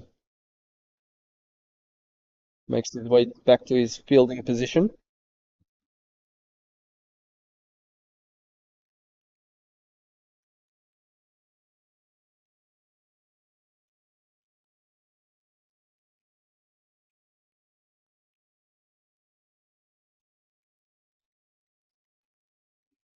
Dean Kendall set to continue with his spell.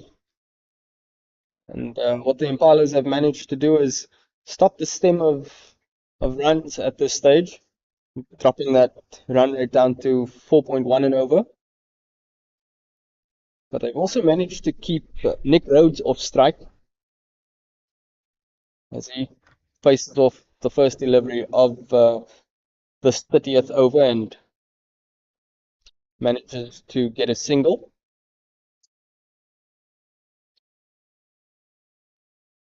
And Tailenders finally gets himself off the mark with a bit of a short-ish delivery, easily just pulled onto the leg side. He gets 2 now.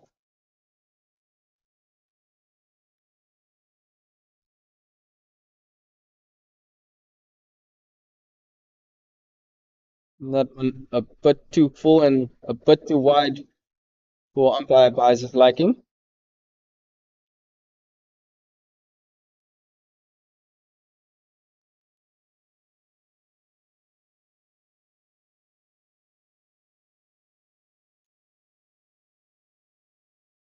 Kendall giving Testendorf a little bit of room, but opts just to watch that one go into the keeper's hands. Slaps that one down the ground, might make its way to the fence, and it does. A welcome boundary for the Kudus.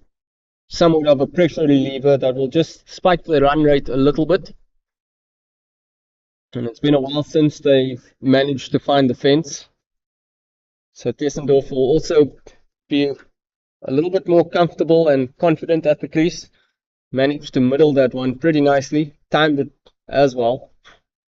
And has a boundary to show for it.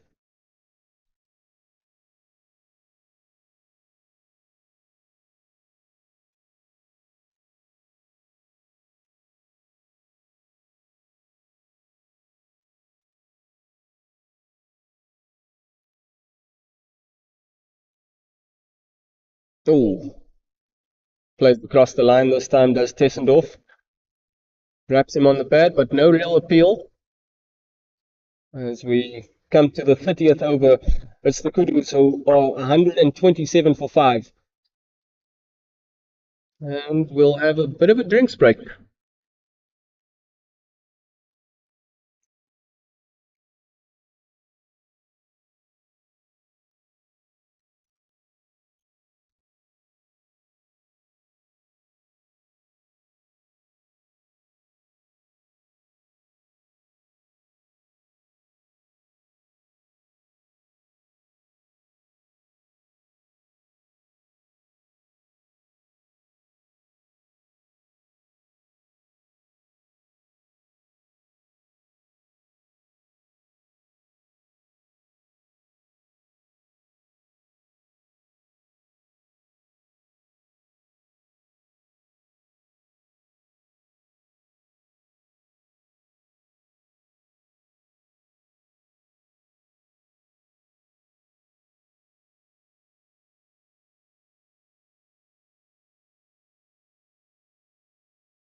So, back after drinks, more than 2/3 of the way gone of this innings. Umpires are ready, the players are ready. Paul Plessis continues.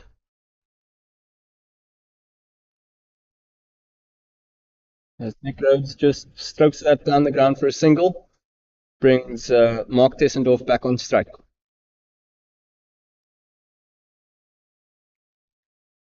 It's a bit wide, that one. It's cut away and creeps through the legs of the man at point. And they'll come back for a couple.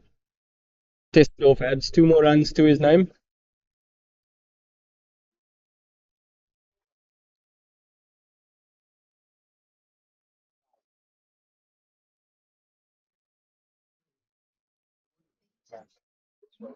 And that one a little bit quicker this time from Paul du Plessis. And just manages to work that off his pads, does Mark Tessendorf.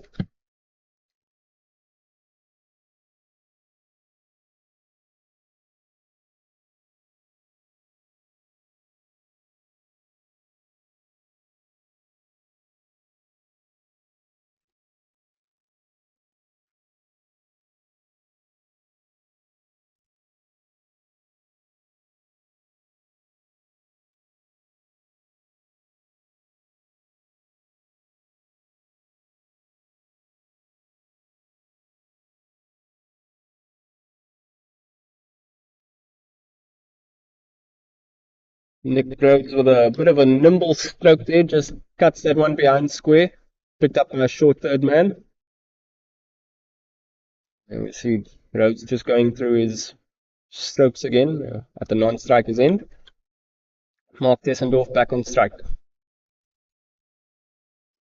Oh, that's a big shot, a bit uppish, but it should land safely. And does. Graham Harrison just a little bit too far away from that, starting in position at the long on boundary.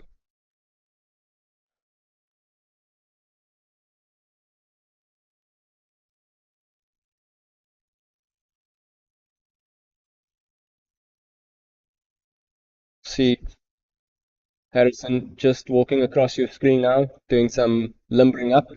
He might come into the attack. He's been pretty good with the ball this campaign so far.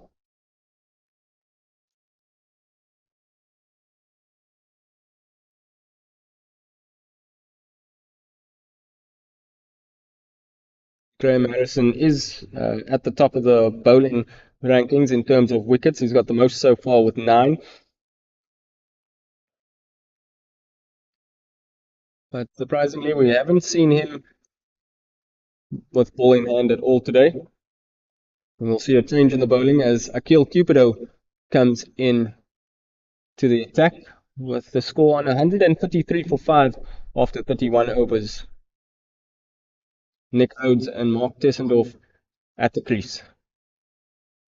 Their partnership now up to 15 runs, and you would imagine they'd want to take it past the 50-run mark in order to get that. Just wraps the pads. As I was saying just before that delivery, they'd want to take that 15-run partnership well past the 50-run mark if they want to have any chances of securing a score above the 200-run mark. But too much width that time from Akil Cupido, but Mark Tessendorf misses out. Tries to work that on to the leg side when he could be just playing a straighter stroke for some runs on offer on the offside. Cupido's got four fielders on the offside, actually 5. 2 men catching, 1 at long, off, and extra cover region. 5 third man's up in the ring as well.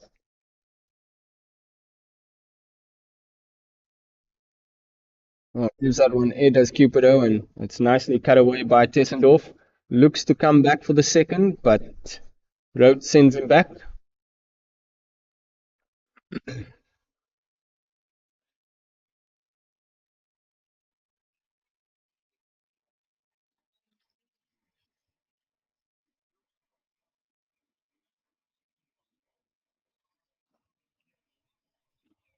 Just comfortably worked onto the leg side by Nick Rhodes, who just strokes that down to long on.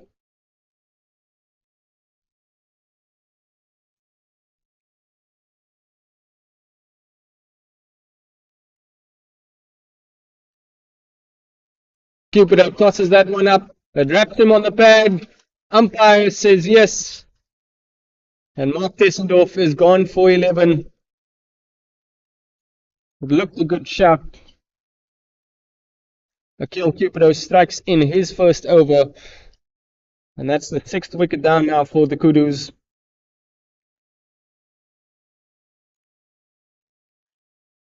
And perhaps Tessendorf maybe not reading the flight of that delivery. Tried playing it down to the square leg region. Played all around that really. And wrapped him on the pads right in front.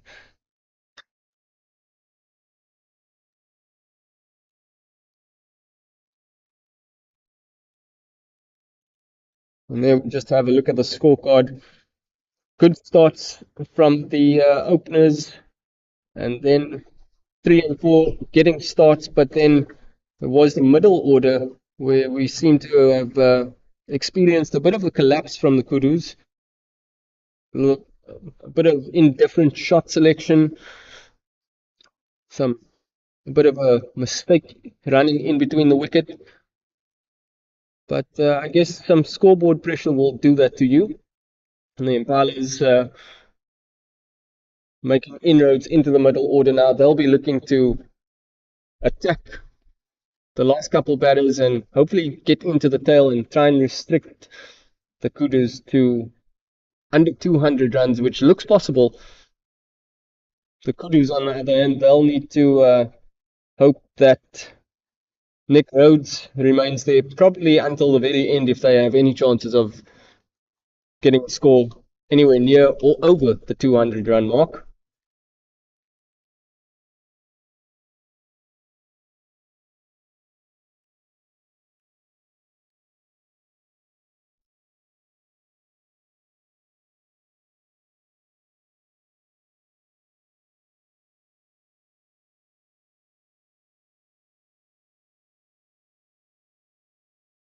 And the new man at the crease for the Kudus is Mark Trout,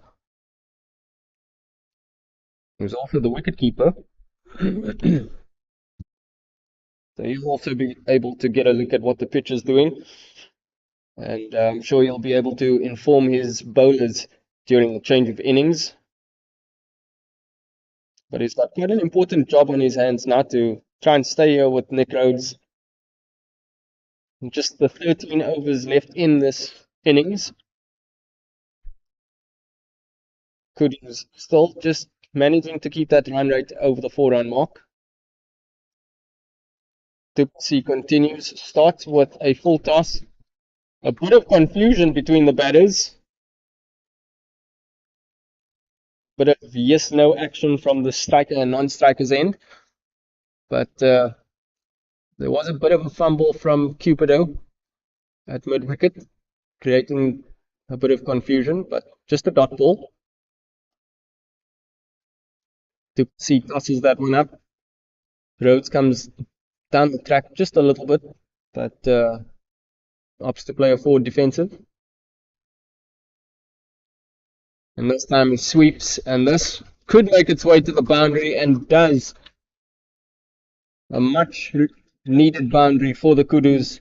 That will relieve some pressure. Paul de Wet quite frustrated with himself.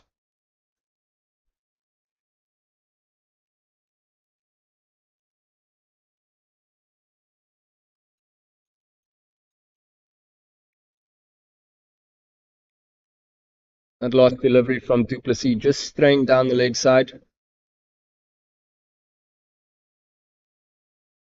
And it's much better. Nick Rhodes just having to watch that last delivery all the way onto the bat. Safe to say his eye is in. He's been here from the very start.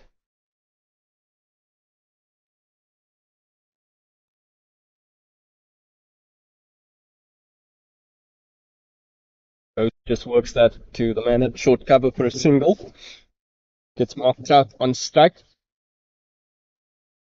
And perhaps Nick Rhodes just thinking about the next over, getting himself at the non-striker's end, so he'll be in line to face the next over. unless Mark Trout manages to pick up a single or 3 runs. To see with his final delivery. Tosses that one up, and that one just beats the outside edge. And he looks pleased with himself, does Duplessis. But just off your screen, he's had a bit of a shake of the head. He's done well so far this morning.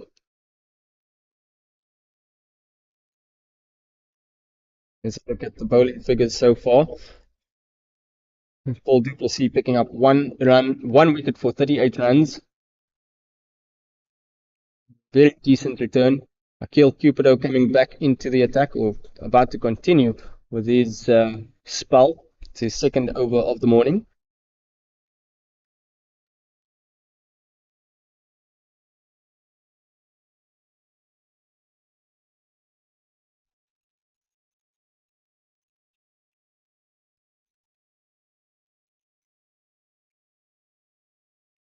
Very tricky customer is Akil Cupido with his right arm off spin.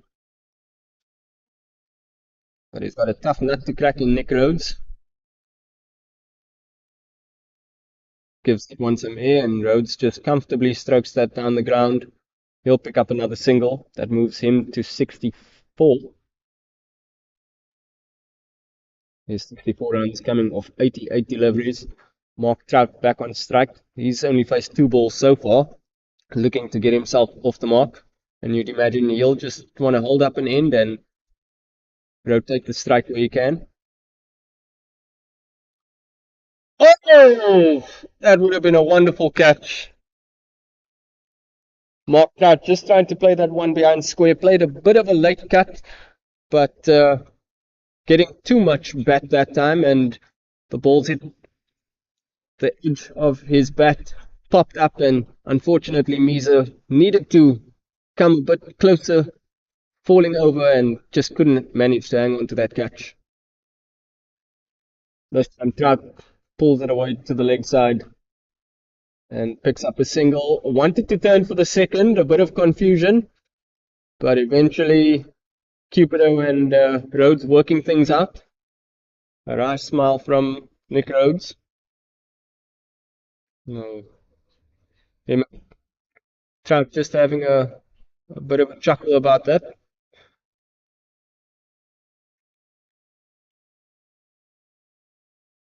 As Cupido looks to bowl his 5th delivery of his second over. Rhodes comes down the track and picks up a single. Some good running from Mark Trout. A bit of a tentative run there from Nick Rhodes. But it was Mark Trout who made the decision. He set off nice and early to pick up that single. Smart batting from the non-striker. Cupido gives that one air. Again, just trying to tempt Trout into a shot, and Trout nicely just works that one away to mid-wicket. He picks up a couple. As we reach the end of the 34th over now, it's 145 for 6. The South Africa Kudus, who have been sent into bat by the South Africa Impalas.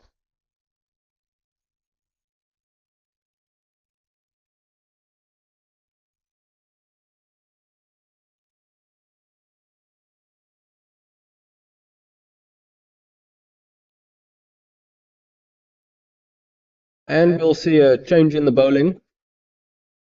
It's the top wicket taker of the campaign coming into the attack now, Graham Harrison. He's got 9 wickets to his name so far this campaign.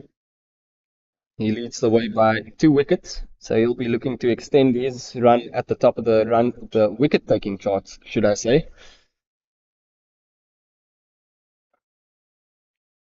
Going to be bowling right arm over the wicket to Nick Rhodes, who's on 65 of 89 balls. He's been there from the very start. Harrison opting with a field of 5 on the offside, 4 on the leg side. Long on and long off catching.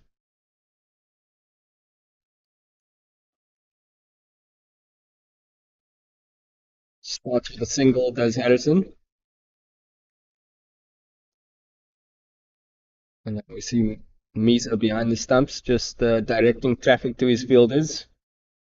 Brings long on and long off, back up into the ring. For Mark Trout, who's just about come to the crease. He's been there for 5 deliveries.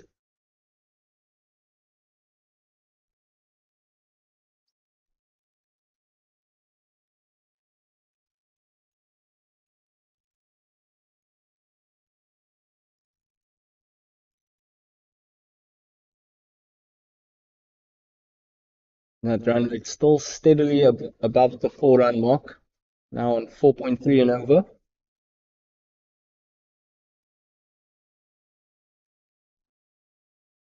Ooh. Harrison gives that one a little bit of extra air and width. Mark Trout looking to go big and over the top, but misses out this time. No. And that one just strays down the leg side. As umpire De Jong signals to the scorers for a wide.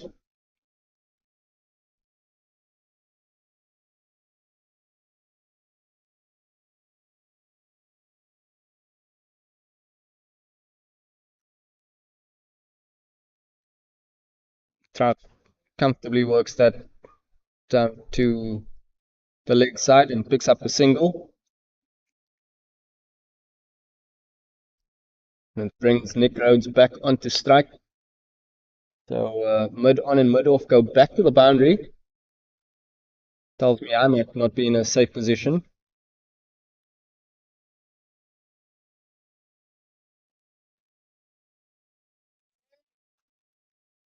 Oh.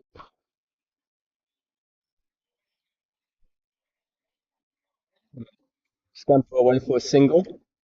Cupido doing the fielding at mid wicket. Decides not to have a shot at the stumps because he didn't see anyone backing up.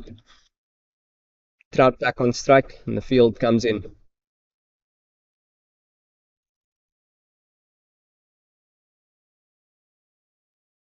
Just comfortably sees out that last delivery of Harrison's first over. Just the 4 from it. South Africa Kudus now 149 for 6. Just 10 more overs to come. And I'm sure the Kudus will want to add at least 80 more runs to their score. Where those 80 runs are going to come from remains to be seen. But you'd imagine that Nick Rhodes will have quite a bit to say about that if they get anywhere near the 200, 220 run mark. A lot hinges on the big man's shoulders. As Akil Cupido continues.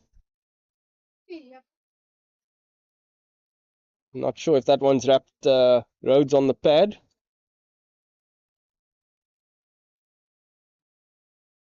As umpire buys just confirms now that one coming off the pad. And that also brings up the 150 for the Kudus, coming off 35.1 overs. Umpire signals wide this time. That ball just straying a little bit too far down the leg side for the umpire's liking.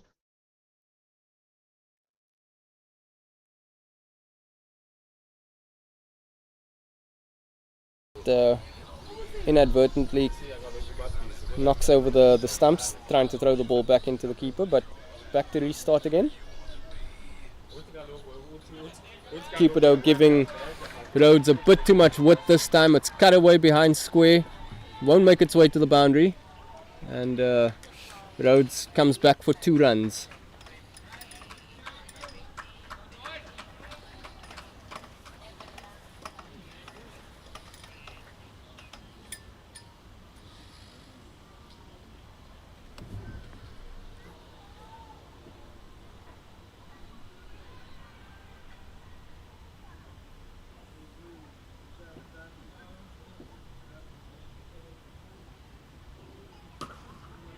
Oh, that is some brilliant fielding. Got all of that one, did Nick Rhodes, but some lovely work at short cover by the Impalas fielder. If that was a garden cricket match, that would definitely be out. One hand, one bounce.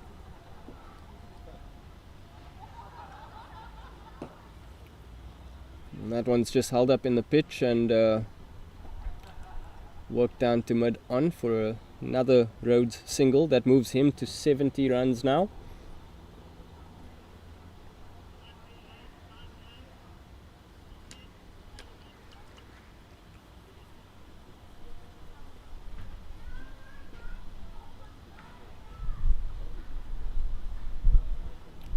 Cupido tosses that one up.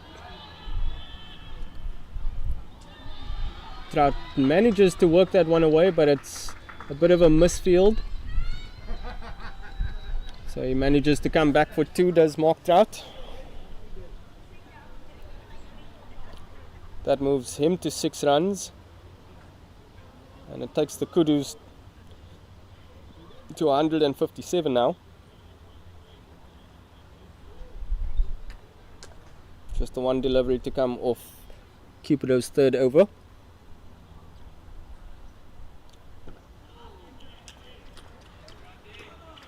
And that one also just brings about a dot ball to end Cupido's third over.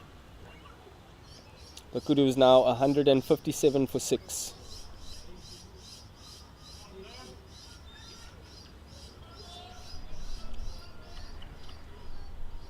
As we see Nick Rhodes and Mark Trout just having a meeting of the minds in the middle. It will be Graham Harrison to continue,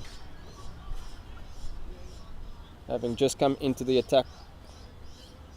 He begins his second over and is looking to add more wickets to his name. Starts with a bit of a loose-ish delivery outside that off stump. Cut away by Nick Rhodes.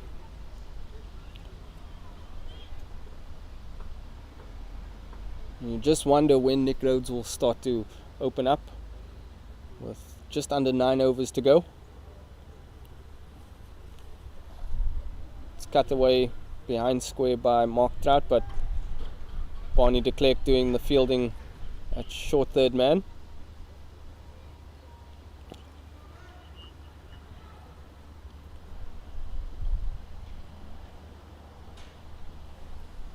That one a bit quicker this time from Harrison.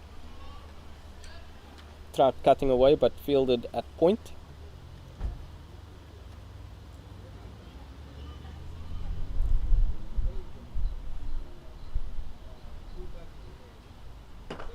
Goes straight, and it might be coming towards me.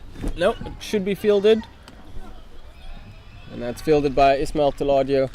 Wouldn't have made its way to the boundary, but some good fielding. And a bit of positive intent shown from Mark Trout, but just struggling to middle the ball at the moment.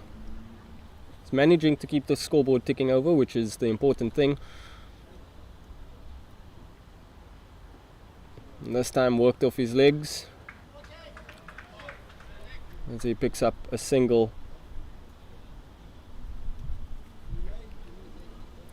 Nick Rhodes back on strike, and we see the fielders go back onto the boundary, long on and long off.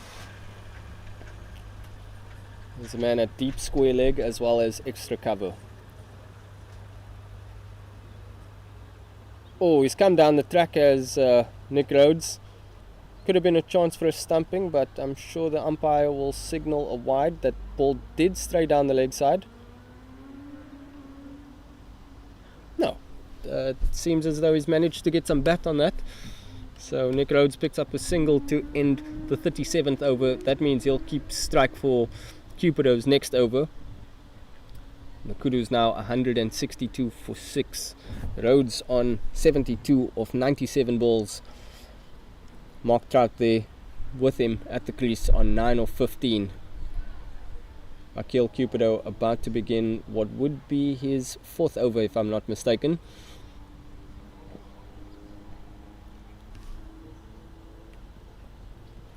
Cupido to continue with a 5-4 field. 5 fielders on the offside, 4 on the leg side. So Cupido's got long off and long on catching. He's also got a man at deep extra cover boundary. Rhodes comes down the track and just strokes that to mid wicket, picks up a single.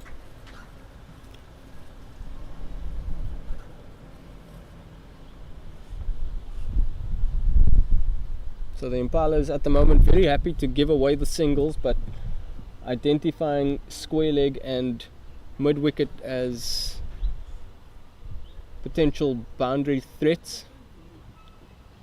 So they've got fielders on the boundary just in case Mark Trout goes for the big shot. Oh, and he's bowled him! Akil Cupido trying to tempt Mark Trout into a big shot, tossed that one up, and unfortunately Trout couldn't pick the flight of that delivery, and it's ended up knocking over his off stump.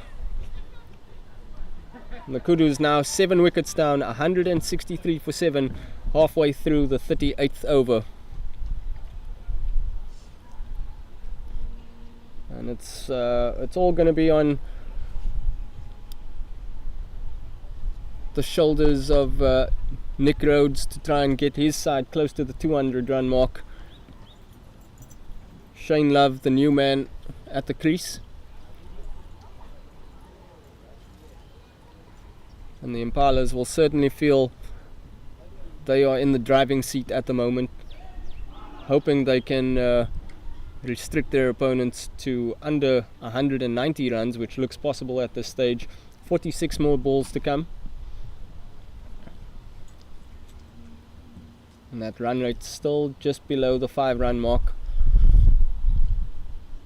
I'm sure Shane Love will be bringing on a message for Nick Rhodes.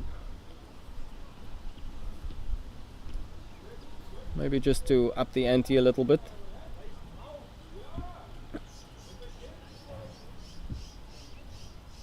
Rhodes opened the batting. He's been there from the start. He's comfortably navigated each bowler he's faced this morning. Well into the afternoon now. Past midday.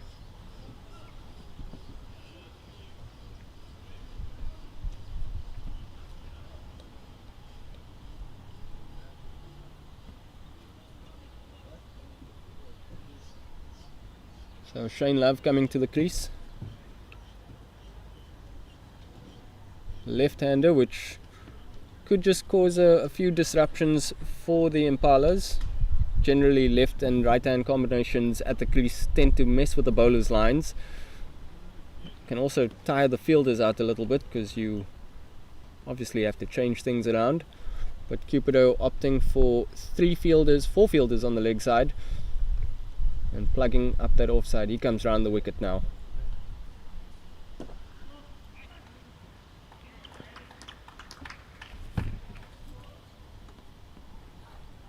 Love making bat on ball connection for his first delivery, but a lack of footwork. Cupido gives that one some air outside the off stump. He sets off, does Love, and would have been close if there was a direct hit, but Shane Love manages to make his ground, get himself off the mark. And it brings the big man Nick Rhodes back on strike. He'll be hoping to stay there until the very end. And 2 more deliveries to come.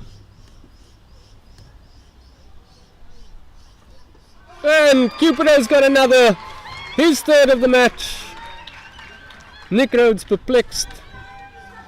Has a look at the pitch, not sure how that's gotten through his defences. But it seems as though Akil Cupido managed to get some turn and some purchase off the pitch. Got through the defences of Nick Rhodes and taken out his off stump. As the Kudus now 8 wickets down in all sorts of trouble. And that brings Irshad Ul Haq to the crease.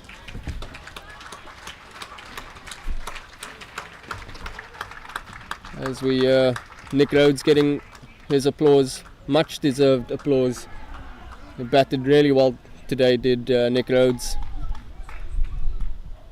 A man in fine form. He missed out on a milestone in the last game, losing his wicket for 47. This time he made it into the 70s, and one of the main reasons his side are in the position they are at this moment.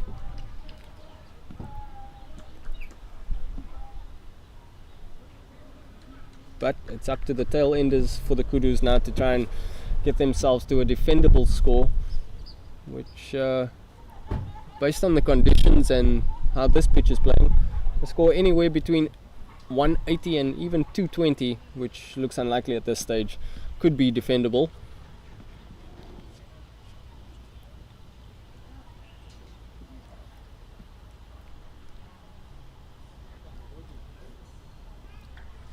But the Impalas certainly have their tails up.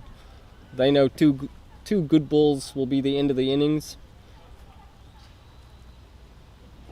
The Kudus just have to try and hang in there. Try and keep the strike rotating and keep that scoreboard ticking.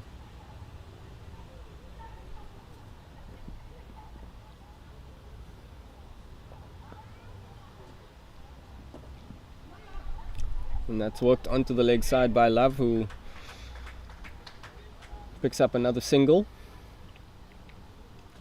Brings Irshad ul Haq onto strike now. He's about to take guard.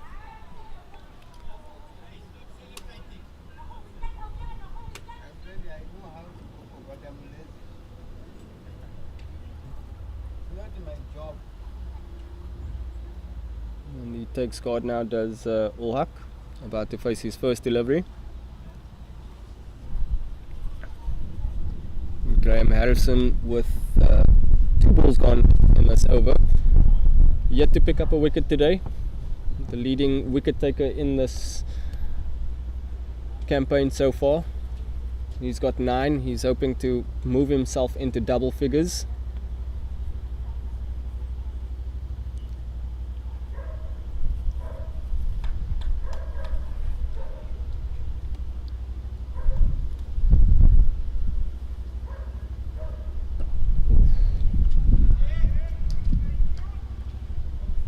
Harrison really attacking that stumps.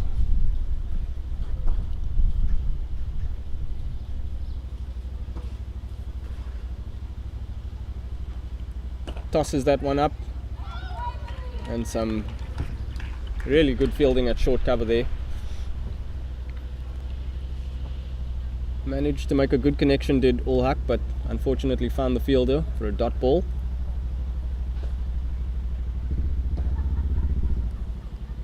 And this time decides to play it safe. And just the one delivery to come of this 39th over. It's been a good over so far from Harrison.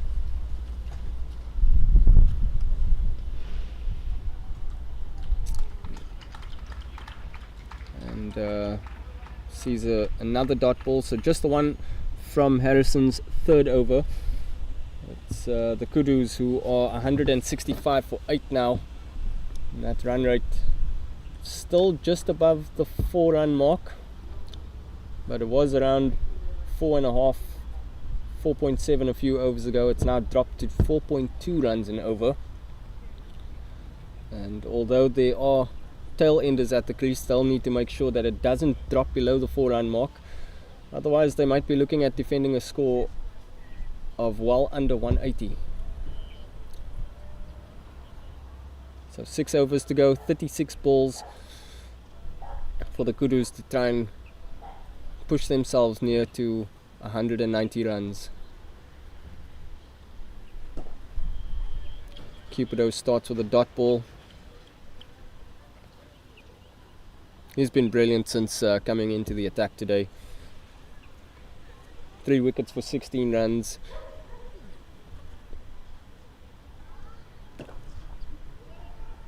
Love strokes that down to mid wicket. Oh!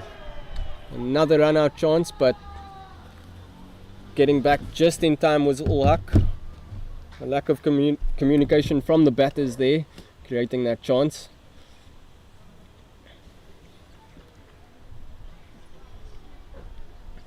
Akil Cupido now into his 5th over.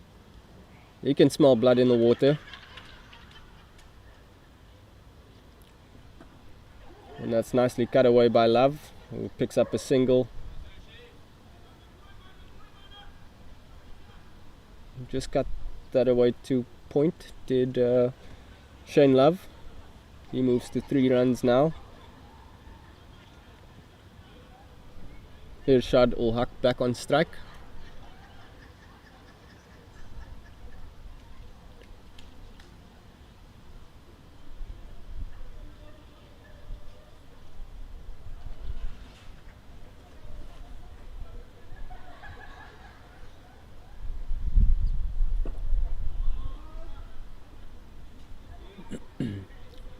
Really consistent line from Akil Cupido, just outside that off stump, flighting the deliveries just enough, rolls his fingers over that one, goes aerial, does ul Haq, but doesn't have enough legs on it to make the boundary. We'll come back for 2.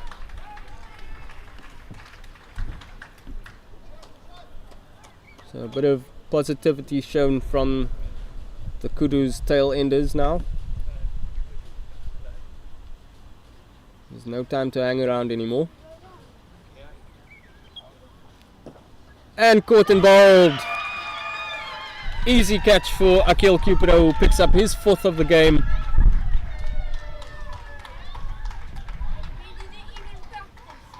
Just tossing that one up. And Irshad ul Haq failed to pick that delivery. Instead, he gives a quite relatively easy catch for Akil Cupido off his own bowling. And the Kudus now 9 down as we reach 40 overs. So 5 more overs to come. The South Africa Kudus on 168 for 9. And the Impalas well and truly into the Kudus tail. So 1 good ball can wrap things up. And I'm sure the Impalas will be licking their lips looking at that score. Chasing anything under 200 on this ground is what you'd want to see after winning the toss and putting your opposition into bat.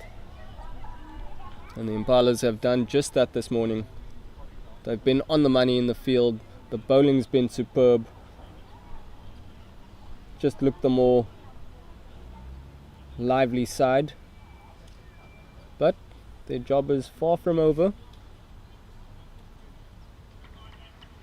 The Kudus are a pretty capable side with ball in hand as well. Makes for a thrilling contest as Harrison continues with his 4th over. And Shane Love just cuts that away to cover, looking to go for 2, but couldn't manage to. Some good work in the field by the Impalas. Trollop doing the fielding with Cupido there. Ball didn't manage to beat the inner ring at all.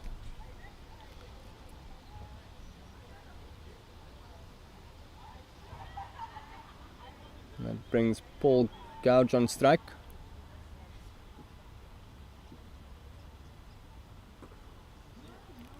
And just nudges that one to point. Shane Love not interested in a single there. Probably because he's still trying to catch his breath. He did run that last delivery quite hard. Oof. Harrison trying to tempt Gouge into a big shot there.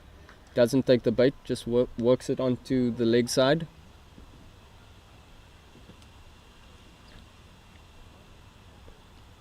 Oh, delicately played behind square. Beats the keeper. And Paul Gouge getting himself off the mark now. Some really nice timing on that last stroke. Harrison still searching for his first wicket of the day.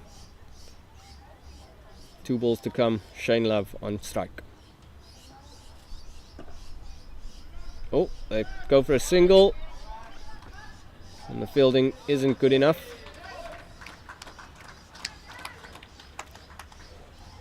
And that takes the Kudus to 170 now. One more ball to come in this 41st over.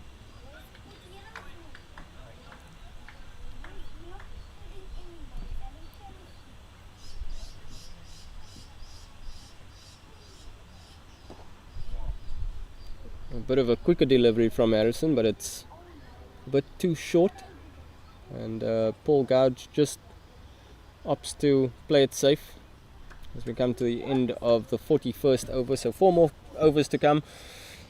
It is the South Africa Kudus on 171 for 9.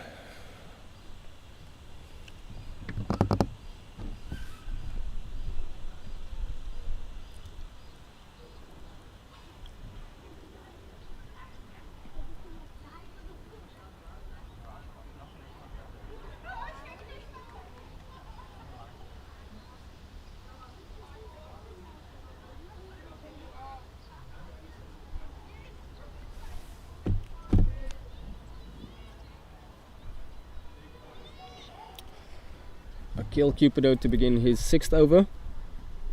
Ooh, that one just beats the outside edge and that off stump. Cupido chasing a 5-wicket haul. It's been really electric since coming into the attack a few overs ago.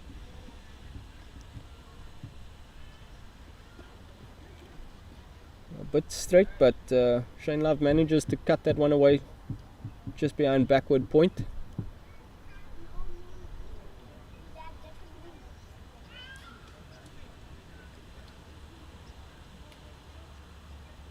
A really decisive spell from Akil Cupido. He's picked up 4 wickets for 20 runs, having come into the attack a few overs ago, and he's now chasing a 5-wicket haul.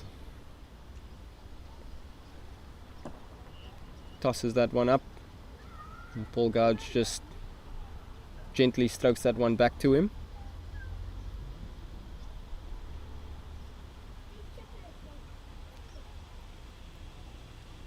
And that's nicely played behind square. A late cut, and Ismail Taladia does the fielding. That short third man. So not too many fielders on the boundary. In fact, I don't see any at all. So the Impalas definitely looking to create catching opportunities inside the ring. And they scamper away for another single. But umpire De Jong not interested. Paul Gouge setting off very early to make his ground. I must say, from my angle, which isn't the greatest, he did look quite comfortably in his ground.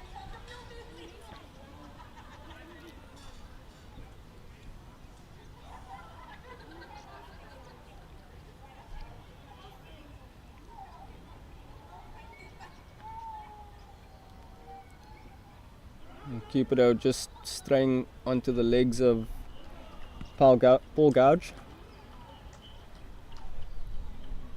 And that brings an end to the 42nd over now. South Africa Kudus 174 for 9. So it looks likely as though they might just reach that 180 run mark, which could be a defendable score on this pitch. But the Impalas doing well to restrict them, forcing them into playing false shots, which have created quite a few chances and wickets.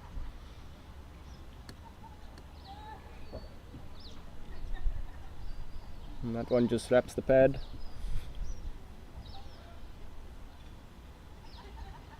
And Shane Love looks to be the aggressor between the two batters at the crease at the moment. I suspect any boundaries would probably come from him at this stage.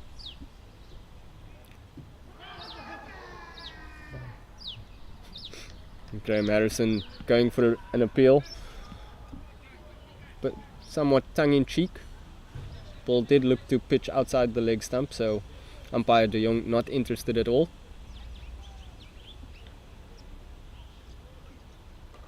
Ooh. This time goes for that off stump. Love plays across the line, manages to work it down to short fine leg, and he comes away for a single.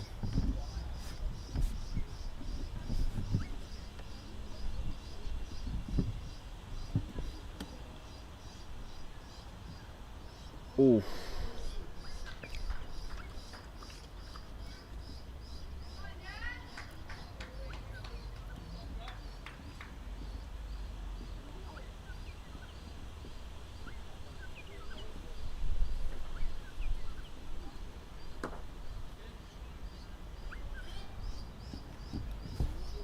Smartly dealt with by Paul Gouge.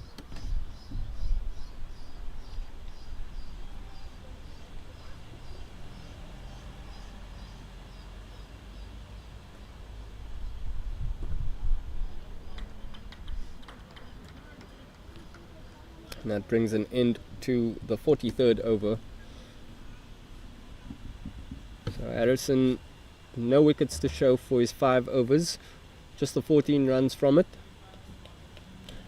And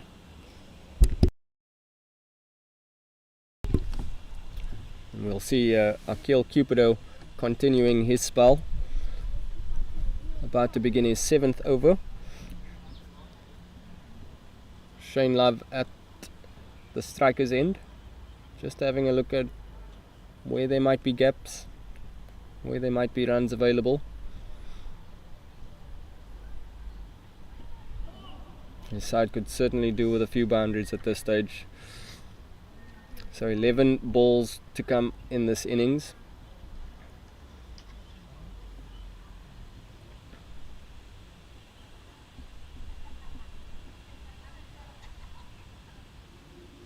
A bit short from Cupido, outside that off stump and cut away by Love. Harrison does the fielding, but a bit of a fumble. Not proving to be costly at all though.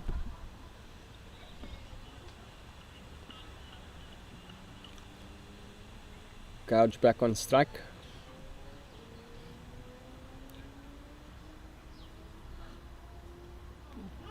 Delicately played behind, but Tailenders, who's fielding at short third man, quick to the ball, preventing that single.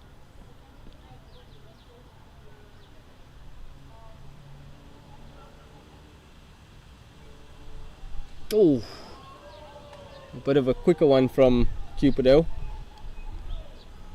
Had Paul Gouge beaten there, but manages to keep that one out and away from his stumps.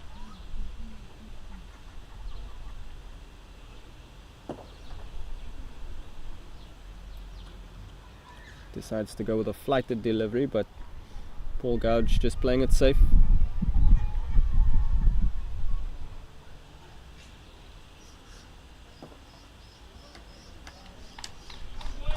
And another tight over from Akil Cupido, just the one from it this time.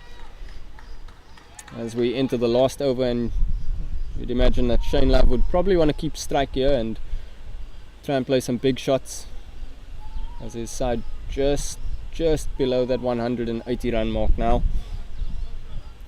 Captain Meter directing traffic from behind the stumps again. He's got 2 catches on the boundary, both that long on and long off.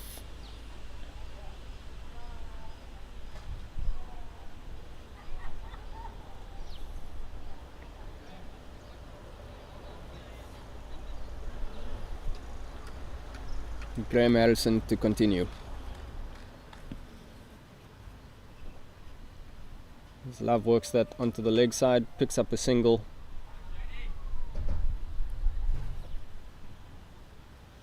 Graham Harrison still looking for his first wicket of the day. Should he be successful, that would take him to 10 wickets for the campaign. He's currently the leading wicket taker in the competition. Oh, that's wrapped him on the pads. Umpire walks away almost immediately and will signal leg byes. And that delivery probably just straying down the leg side. As umpire De Jong signals for a bye, leg bye.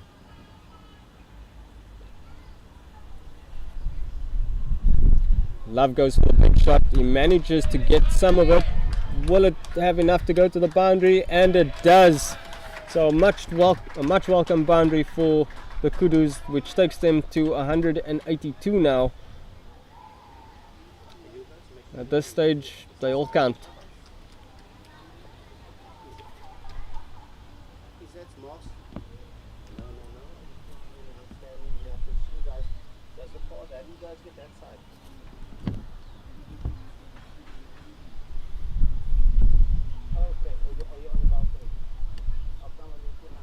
Love just assessing his run scoring options at the moment. And goes for the big shot over the top. Beats the inner ring and makes its way to the fence. Back-to-back boundaries for the Kudus now. That takes them to 186. Graham Harrison not too happy.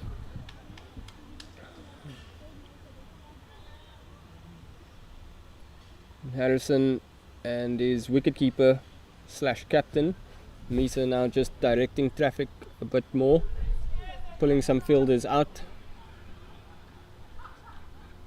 putting them on the boundary. So it's a man at fine leg, on the fine leg boundary, deep square leg, mid wicket and long on.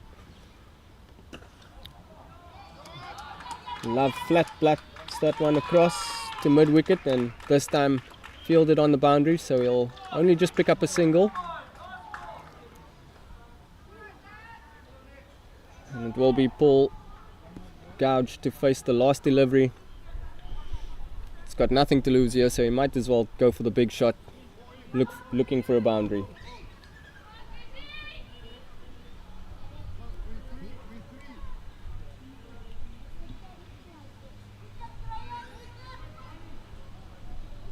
As Harrison bowls the final delivery of this innings. And he's knocked him over. That's his 10th wicket of the series. His first wicket of the game with his final delivery. As the South Africa Kudus are dismissed for 187 with the final delivery of the 45th over. So that means that the South Africa Impalas will need 188 runs for victory here at the Terry Eckstein Oval at RSC here in Cape Town.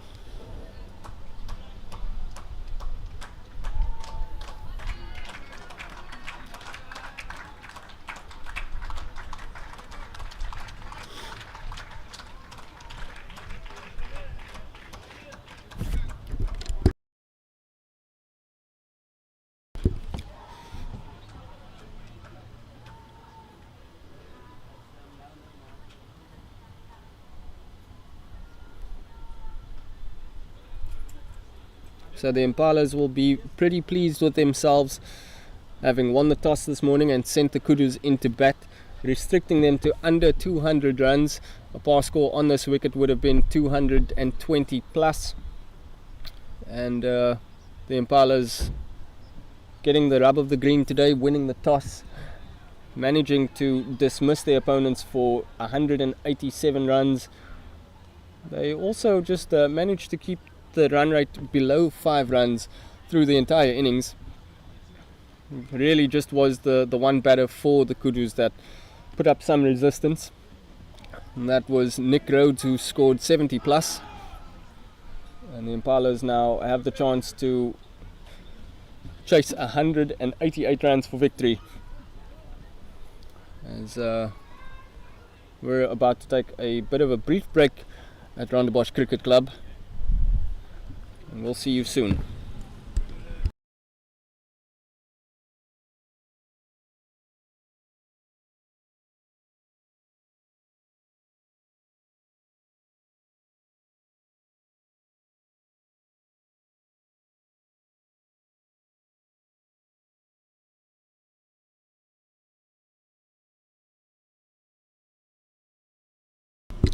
So just a summary of what's unfolded here at the Terry Eckstein Oval at Rondebosch Cricket Club in Cape Town. It was the South Africa Impalas who won the toss and sent the Kudus into bat. Nick Rhodes scoring 73 from 100 deliveries.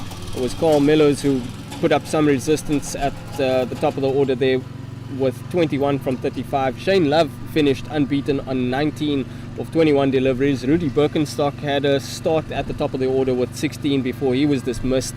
And Akil Cupido, being the chief destroyer with ball in hand, he picked up 4 wickets for 23 runs in his 7-over spell. Dean Kendall as well picked up 2 wickets for 38 runs. Graham Harrison, the leading wicket taker in the competition, he managed to get his 10th of the campaign with the final delivery of this innings, and it was Paul du Plessis as well who put on the squeeze with the ball in hand. He picked up 1 wicket for 38 runs. So again, in summary, it was the South African Kudus who were sent in to bat. They were restricted to 187 being dismissed with the final delivery of their innings, which means they'll now need to defend 188 runs if they have any chances of getting a victory over their fellow South Africans. From myself, Kieran Thompson, here at the Terry Eckstein Oval in Rondebosch, we'll have a brief break and we'll see you soon.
A very good afternoon to you and welcome back to the Tailenders Oval here at Rondebosch Cricket Club for this match 15 between the South African Kudus and the South African Impalas. In case you missed it, it was the South African Kudus who were sent in to bat and dismissed for 187 with the last ball of the 45th over. Nick Rhodes managing to score 73 off 100 deliveries. It was Akil Cupido who was the chief destroyer with ball in hand. He picked up 4 wickets for 23 runs in his 7 overs. So it's the Impalas who now take to the crease in search of 188 runs that would send them to victory. And I'm pleased to say I'm joined in the commentary box by the Cape Fox himself, James King. Thank you very much, Kieran, for that lovely build-up and introduction. Really appreciate it. As we are going to see the opening bowler for the Impalas. It's the Impalas for the Kudus. It's going to be Paul Gouge, and he's bowling from the mountain end of this ground here at the Tailenders Oval, the Table Mountain behind us, and he has a slip in place. And trying to see who he's going to be bowling to. I'll just get that hopefully for you now. The opening batters for the Impalas. So we have Kendall at the non-striker's end and trying to defend, as Kieran said, 187. Gouge is away from us now. It's a good delivery, just comes forward and it defends into the offside. That is Holding. So looking to get 188 to win are the Impalas, and they'll be, if they do that, they'll be moving on to 8 points on the log. It's an important game this for the Kudus. They'll be looking to potentially bowl the Impalas out for a lowish score so they can try and get up to the same number of points and also improve their net run rate.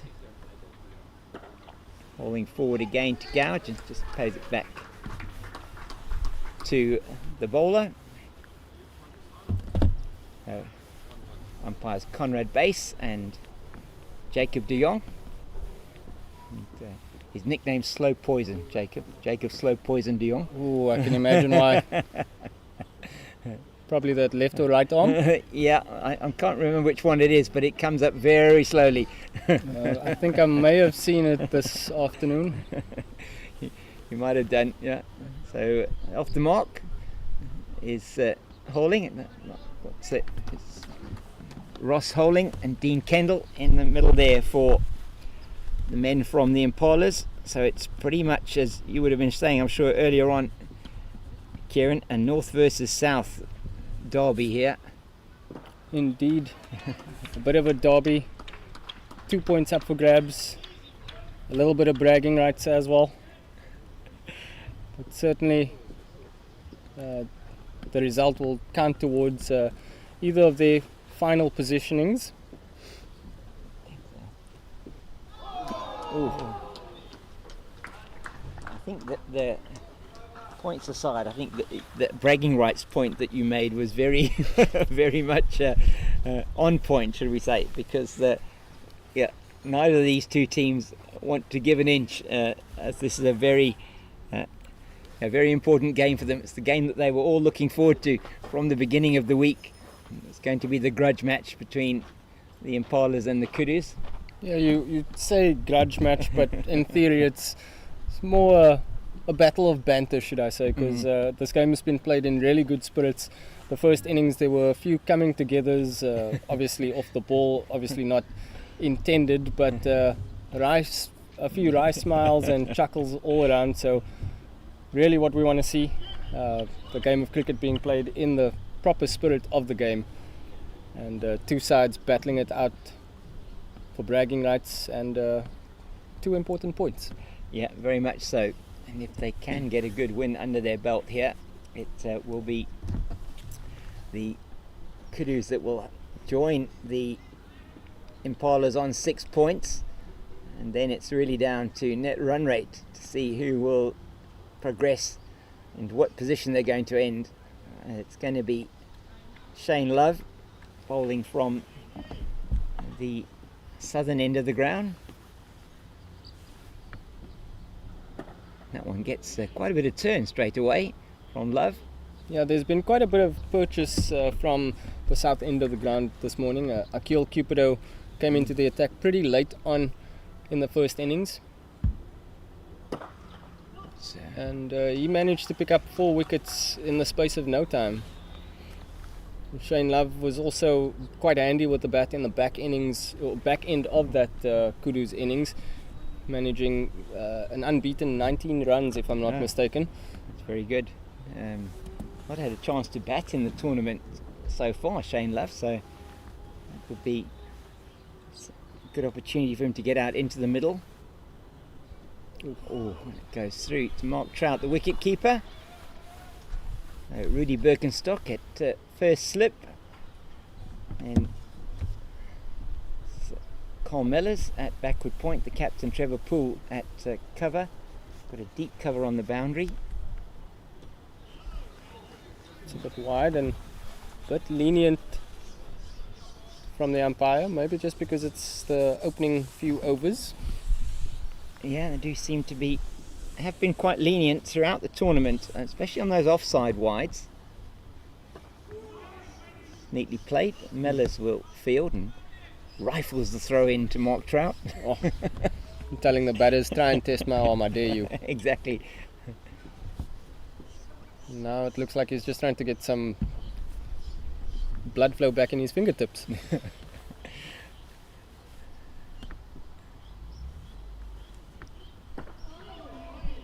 It's well bowled by Love once again outside the line of the off stump.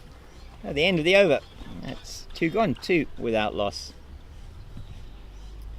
So yeah, it was at Newlands earlier on today, hence only joining you now, Kieran, as you know. So there, the Western Province women presented with the Hollywood Bets Pro 20 trophy today, and they did very well to record a 48-run victory over the Hollywood Bets Dolphins in that match, so to remain unbeaten throughout the season. So very good from that point of view, and it was an excellent game of cricket. Dolphins getting some early wickets there, and then Nadine de Klerk getting her highest ever T20 score.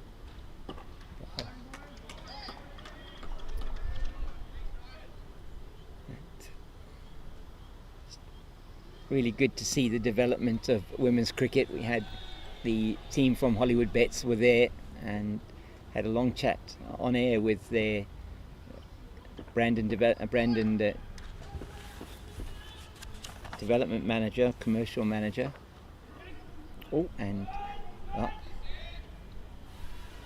Yes, that's Mellors in quickly. He's probably the sprightliest of the fielders from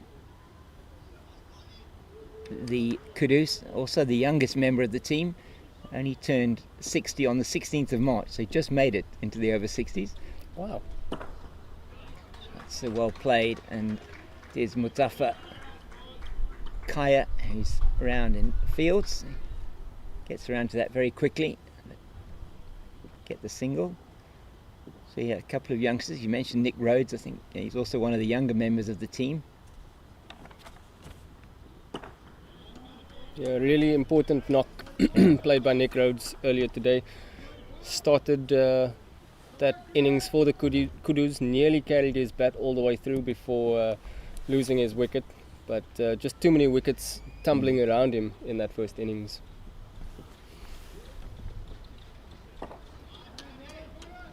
Yeah, nice bit of shape here from Paul Gouge.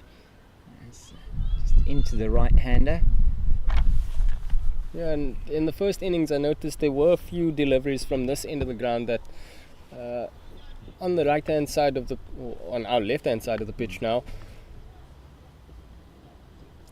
just there's a few spots outside that off stump where if the ball lands in that area it might just shoot up and catch the batter by off guard really, and created 1 or 2 chances but didn't produce too many wickets if memory serves correctly. But that's the end of the third over now. The Impalas 3 without loss. Yeah, so looking at it from this end and just looking at as you're going up towards the pitch, there's definitely a bit of a ridge as you sort of go up to the square. It's interesting. So looking like Zimbabwe are going to finish unbeaten in the league stage. It's nicely played out into the covers. If they're quick, could be a run out, and is Trevor Poole around quickly, but they're through for the single. Dean Kendall doing well to get in to his ground there. There was a bit of hesitation from Kendall himself, but once he decided to get going, put foot to the metal. Oh, what a stop that was. Gee. My goodness, there. Trevor Poole getting down smartly to his right to stop that one. And sometimes, well, not in all cricket, fielding is often the difference. But in this over-60s cricket, very, very important. Fielding and just alertness in the field can be the difference between winning and losing the game. Most certainly. I think the Kudus picking up where the Impalas left off, because their fielding this morning was absolutely brilliant. It was Du Plessis who was getting down to his right, very nimble. I'm sure a few goalkeepers in football would be very proud of some of the springs he had to make left and right. Yeah, it's outstanding to see from these players. I'm just chatting to one of the people here watching, or spectators on the ground, and we were just saying that it's so lovely to see these over-60s, and just to see that it's a sport that if you continue to play, continue to keep yourself fit, something that you can do into this age group. Not a lot of contact sports that you actually can play, and this one is, one of those games that certainly, if you can do that and you have a love for the game, it gives you the opportunity to be able to play into the advancing years. And most definitely a chance to represent your country. Yeah. And I must admit, it's kind of given me a little bit of impetus to try and do the same. It's never too late. No, not at all. Some of these players, perhaps not having played for a number of years, coming back in and just enjoying as much the camaraderie and just the fun and spirit of the game, as well as playing in what has been a wonderful tournament here in Cape Town.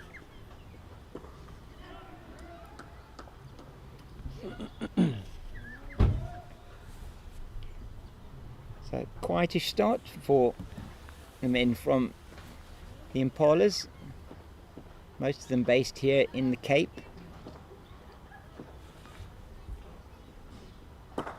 That's played very nice.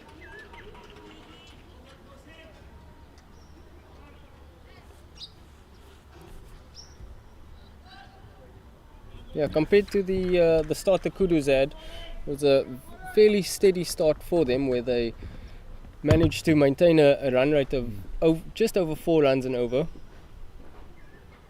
Impalas not as quick with the runs thus far, but they'll know they've got a lot of time on their side, only chasing 188 for victory, and there's well over 240 balls left to come still.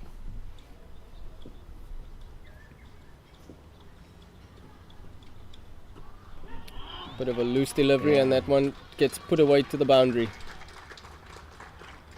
Yeah, first boundary, that's an excellent shot. Backward of square. Just too short that time from Paul Gouge, and on the wickets here and at the pace that the bowlers are bowling at, you just can't afford to be short at all. It just sits up nicely. Bit of tennis ball bounce. It sits up and you can play it away.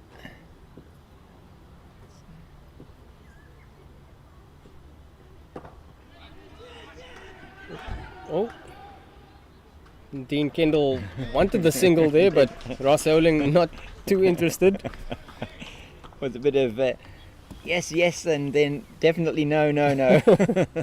It's and the last thing you want to do is to make your way 3/4 of the way down the wicket and then have to turn around and run back again.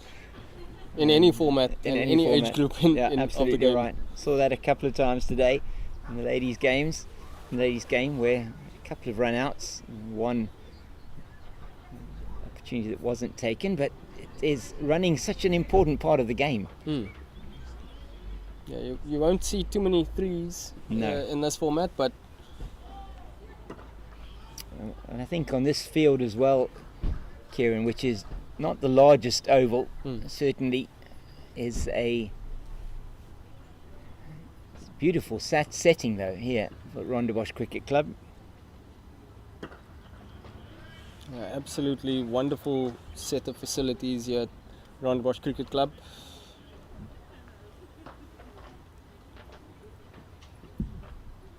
Can think of few better places to play your cricket at on a Saturday or Sunday afternoon.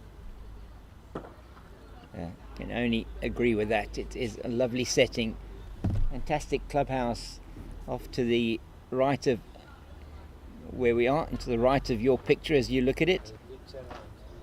And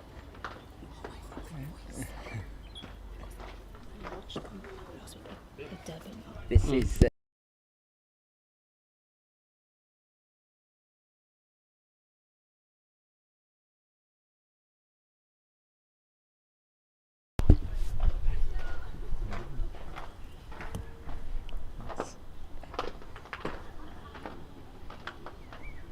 nice quick work done in the field there once again by Carl Mellors.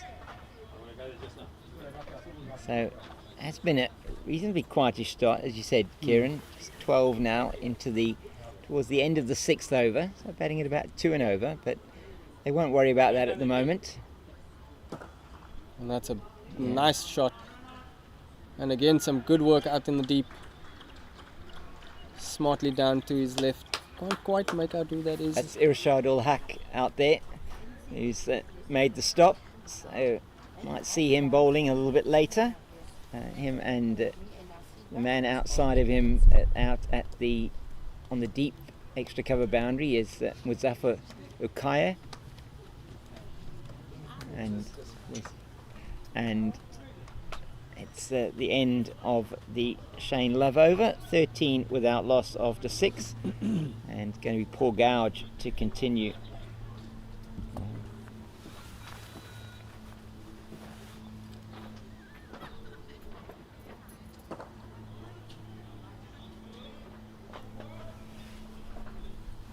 That one's straight to Trevor Poole at mid-wicket.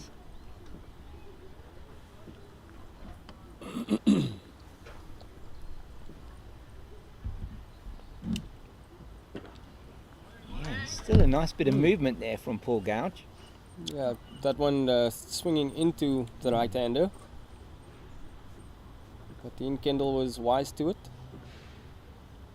Also had a decent stint with ball in hand, did Dean Kendall earlier this morning.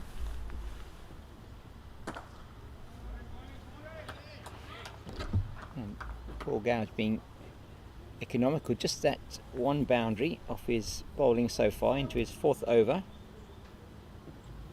Yeah, bowling a very consistent line and length in his 3.5 overs so far. And as I mentioned it, that one just dropping a little bit short, and the fielding not the greatest. Tried a bit of footwork there, but ball just managed to slip under his foot and races away to the boundary. Yeah, Mark Tessendorf there at point not able to stop that one. And oh dear, how's it? Good, thank you.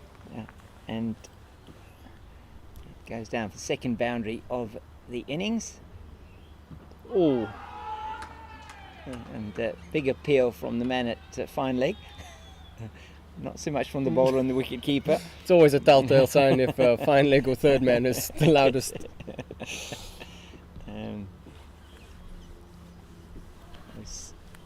Second boundary for Dean Kendall.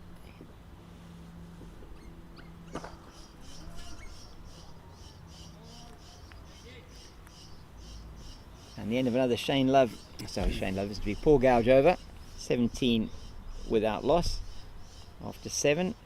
So you're saying, Kieran, the Kudus, they're really anchored by that Nick Rhodes innings of 73 and certain contributions, not too many down the order, only the 6 batters getting into double figures. So not an easy day at the crease for the men from the north, most of them from the north, around Pretoria area, Johannesburg. That one's left outside the off stump, and 2 players in this team from KZN. Paul Gouge, who's bowling from this end, and Andy Lund, who's at square leg at the moment. Pulled away. Should just be a single. As that ball goes down to long on. Let's see who's down there. Oh, that's Donovan Twynham down there at long on, former Northern Transvaal scrum half.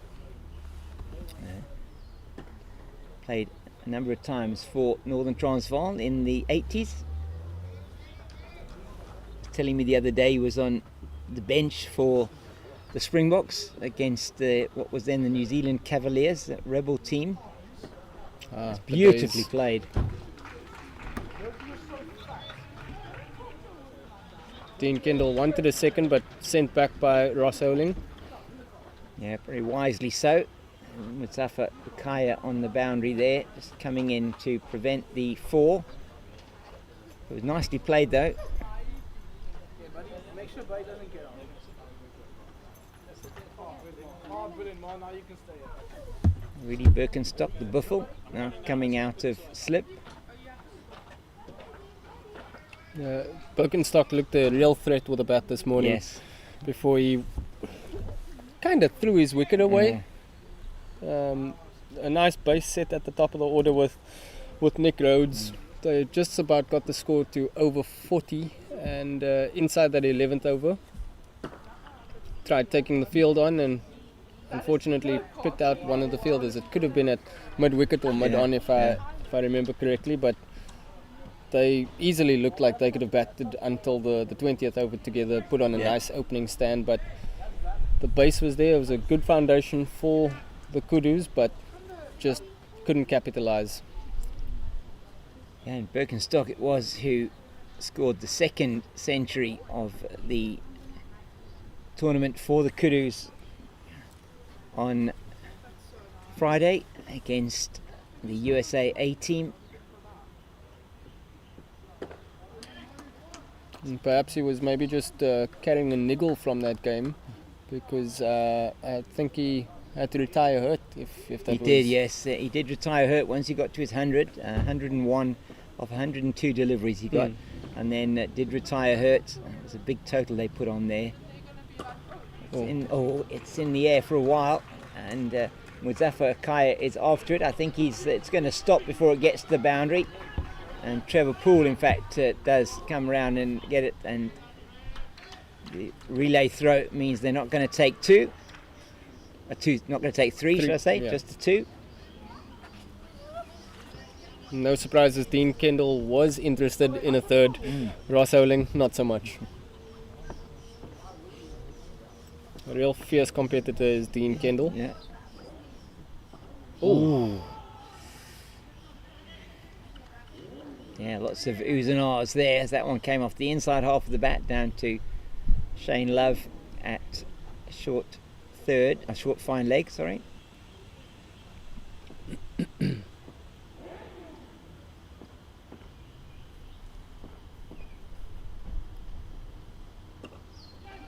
Oh, another one of those yes before the no. Yeah, I think it was probably a good no there. Carl Mellors probably is the quickest of the fielders for the Kudus. He was onto that reasonably quickly, didn't pick up cleanly, but I think the speed of him getting there was enough to persuade Kendall to say no. Getting into position nice and early there was Ross Oling. Just happy to watch that one onto the willow. They're just setting their platform here on the men from the Impalas. Say not a massive target to get, 188.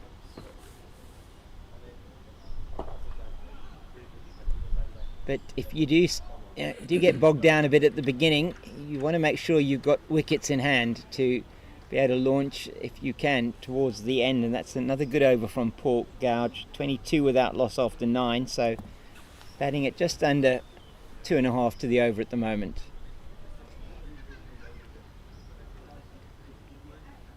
And that's all they really need to do at this stage. I mean, there's no need to take unnecessary risks. I mean, they know they're chasing a fairly low total. Having a chat with the groundsman this morning, they did mention that a pass score and a good total on this wicket would be anywhere from 220 to 280. Right. Oh! Not sure. I think that one probably the oohs and ahs were maybe because it was very close to the off stump, perhaps, rather than that he got an edge. If he did, then Mark Trout wasn't able to catch it. But just from the reaction, you don't sense that he got an edge on that one. Didn't hear anything from you. No. This time he manages to make bat on ball connection. Finds the fielder at cover. There to the buffle in the covers, Rudy Birkenstock. Oh, and again, that one just beats the outside edge. So playing with a bit of fire now is Dean Kendall. Yeah, he's trying to probably play square of the wicket with that sort of flat bat, and this time he gets it away, but fielded at point. It's been a good over so far from Shane Love. Kendall looking to pierce the field and get another boundary potentially. Oh, that's a bit overpitched. Driven away by Dean Kendall, who thinks about coming back for the second. Nearly gets himself into some trouble there. That was actually a very good throw in from the deep from Muzaffar Ukaya on that deep extra cover boundary. And had they gone for the second, Ross Holding would not have made that. Definitely not. So it was a good call from him to send his partner back. I'm sure Kagiso Rabada would be proud of that arm. Yeah, I think he would. And today it's an excellent arm from Ukaya in the deep, and at the end of a good Shane Love over. And just a single off it, 23 without loss after 10. Such an important weapon to have in your arsenal, someone with a massive arm. Even at this level of the game, I mean, we've become accustomed to seeing the relay throws. Yeah. But if you have the right man positioned in the right place, it can cause some trouble for the opposition. They think they might be comfortable turning for a second, maybe even a third. And before you know it, you're back in the hut.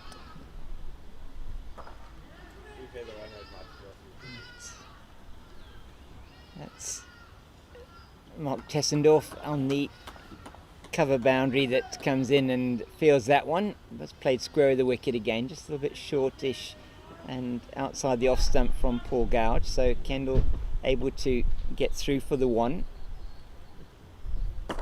Oh, a bit uppish. And now we start to see a bit of rain. The drizzles become a bit more of a steady drizzle, a steady downpour this time. Umpires just having a look.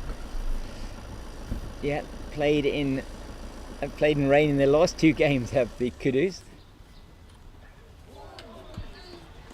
Dare I say it, raining on their parade? Yeah, could well be. We hope that they won't have to go off, but the rain is actually starting to fall reasonably heavily now. Yeah, those patches of blue skies that we had earlier are all but gone. Oh, and that brings up a wicket. Has he chopped it on? No, yeah, I think so. Maybe off the pad. I heard 2 sounds, and off the pad, I think, onto the wicket, and that is the end of Dean Kendall. And he's been bowled by Paul Gouge. So the first wicket falls with the score on 25 and that is an important wicket, you feel, for the Kudus, as Kendall hit 2 boundaries in his innings of 14, and he has to make his way back to the pavilion as the rain does come down here. They won't go off the field as yet, and hopefully that's just a passing shower. That's 14 for Dean Kendall, as it is Milan coming to the crease now for the Impalas.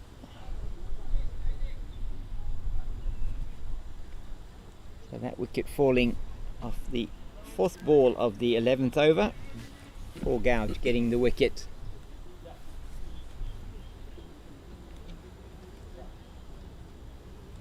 And that steady downpour that was here a few moments ago seems to have settled down just a little bit.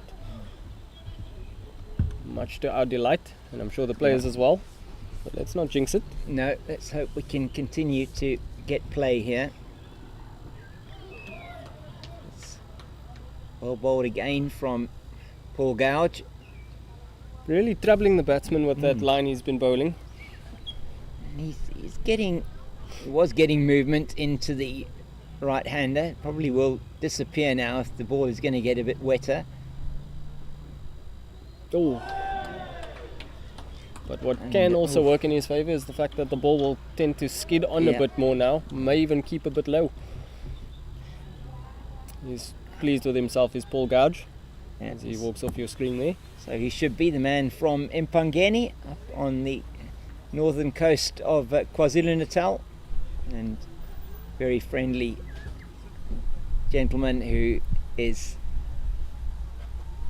said anytime you come up that area, give him a shout, and he'd be happy to help out and take you around some beautiful game parks and other attractions there, natural attractions, as Love's in again, and that's off the inside edge down to short fine for a single.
So welcome back here to the Terry Eckstein Oval at the Rondebosch Cricket Club.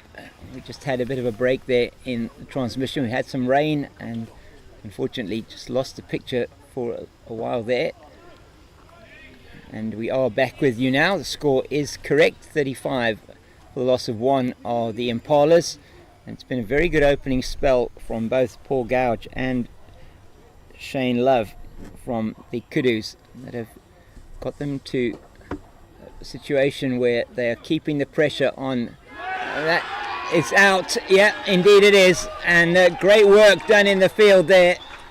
That goes out to the captain, Trevor Poole, in the covers, and he picks it up, throws it in quickly, and unfortunately Ross Holing doesn't make his ground, and umpire Jacob Slow Poison de Jong raises the finger, and it did look that he was short of his ground there, just going for a quick single out into the covers. And excellent work done in the field by the Kudus captain as he gets the second wicket to fall and score on 35 now for the loss of two are the Impalas. A partnership of 10 there between Milan and Holing, and Ross Holing has to go. Yes, James, once again a brilliant bit of fielding. Just continuing the theme of the day, both sides have been absolutely magnificent in the field today.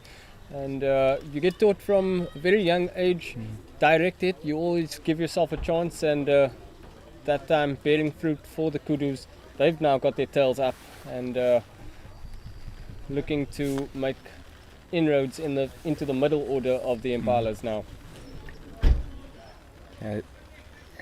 A wicket in the over straight after the drinks break. There's a new man in at the crease now, Peter Marks, and he's been in very good form with the bat. As Peter Marks this week. So it will be the men from the Impalas looking to him to guide them through to the victory here. 188 needed. They haven't got off to the fastest of starts. So 16 overs gone now, and batting at about 2.2 to the over. So 5.2 runs still per over still needed to get them to that target of 188. 29 overs left in which to get the runs. So they won't be panicking just yet, will they, Kieran? No, still very much achievable, that run rate of just over 5 and over. But the further it creeps up, I'm sure the Kudus fielding side will be in the batter's ears, just reminding them how much that run rate has gone up by, trying to create a little bit of scoreboard pressure. Yeah, and there will certainly be some chatter out there. They've been building up to this game the entire week of the Kudus and the Impalas, I think. Somewhat of a final before the final. That's very nicely played. And Mark Tessendorf's in quite quickly. He's got a reasonably good arm into Mark Trout behind the stumps. Using every inch of those long levers is Tessendorf. Yes, a couple of really tall men in this team. We don't have Derek Pettit on the field today, but also a tall man.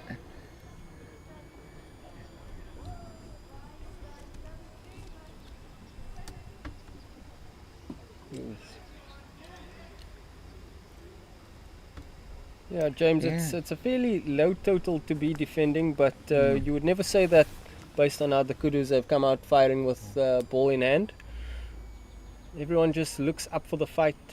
Fielders ready at each of their marks. The bowlers have been steaming in, bowling decent, consistent lines and lengths, asking questions of the batters. Well, it's very nicely played though, a bit too short this time, and he's rocked onto the back foot and played that beautifully down to backward square for 4. So first boundary for Peter Marks, and just showing how dangerous he can be. Yeah, he really did get onto that one quite quickly, did Marks. As you mentioned, he rocked onto the back foot nice and comfortably. He recognised there was a short ball that was there to be put away, and he put that one away to the fence. Ooh. A bit of a loose delivery. Was expecting it to be signalled as a wide, as we see umpire De Jong indicating to the scorers. So just a bit of a let off from Paul Gouge now.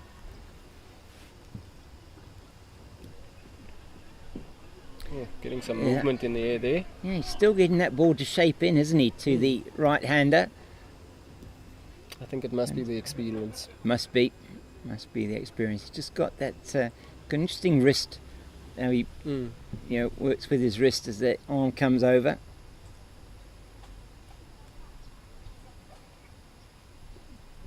It's nicely played, but that'll go straight to Trevor Poole, and there's going to be no run. So a bit more of an expensive over from Gouge. His 9th over. I think that is the end of his spell. And well bowled to Paul Gouge, going all the way through with that spell of his. Just the 1 wicket to show for it, but 28 runs conceded in his 9 overs, extremely economical, helping his side get a good platform in terms of trying to defend that 188. And they've made a good start, have the men from the Kudus. They've got their opponents 41 for 2 after 17 overs. Shane Love's going to continue with his last over. Nicely down. He does get a hand to it, does Nick Rhodes, and perhaps thinking that was a potential catch. It's very good work done in the field there by Mellors, and had to make a yard there, did Toit Milan. Just does get in comfortably in the end, but it was an excellent throw from Mellors. And Nick Rhodes just getting himself up off the ground now after that diving attempt down to his right hand side. Just got fingertips to it, I think. He's feeling those at the moment. Quite possibly stopped the boundary. Definitely stopped the boundary, you think, yes? Oh. Oof. Back in the game is Rhodes, as Chance falls just short of him while he's trying to rub the pain away.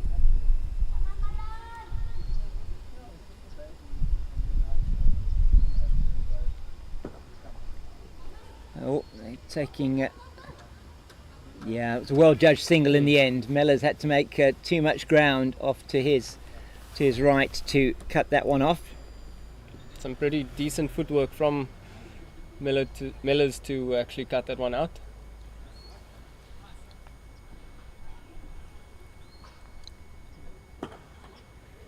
It's just stroked down the ground by... They might take... I thought they might take 2 there, but they didn't.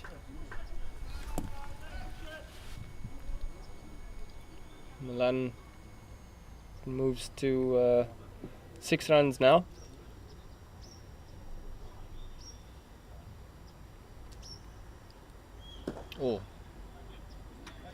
Getting some good drift in the air was Shane Love. It's a bit disappointed with the fielding effort there. Just drops his head.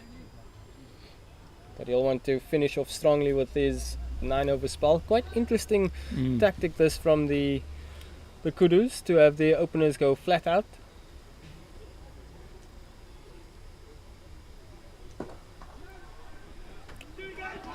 And some more frustration from Love there. Yeah. Better running this time from the Impalas, who managed to get 2.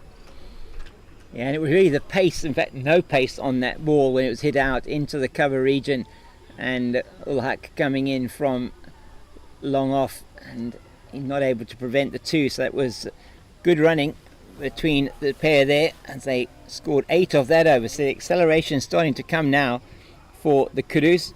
In the last couple of overs they've got 14 runs for overs 17 and 18, and now it is going to be Carl Mellors. Normally opens the bowling, and he's going to be replacing Paul Gouge at the northern end of the ground, the mountain end. I don't know what end they call it here. I wish I could tell you. Let's just go with the north end of the ground. North end, yeah. I must say that spell from Shane Love, it obviously ended in a bit of frustration for him, conceding what he may have felt was unnecessary runs, but only going for 23 in 9 overs. That's really setting your side up for a proper challenge to defend your title, your low target, should I say? Yeah, very much so. It was very good work from Love and from Gouge, who bowled from this end. Mellors just now coming into the attack. He's bowling his medium paces, just getting his field sorted out, and get Andy Lund in at a shortish extra cover position. Now he's still got a ring field. They are allowed to have 4 players outside the ring. Only got the 3, sorry. That one just dropped a bit too short to start with for Mellors. And Paul Gouge does well out on the extra cover boundary. So they've got, I think it's just the 3 men outside the ring at the moment, all on the offside. Mellors is being asked to bowl outside the off stump. And that will be another single this time. That's to Ul Haq at backward point.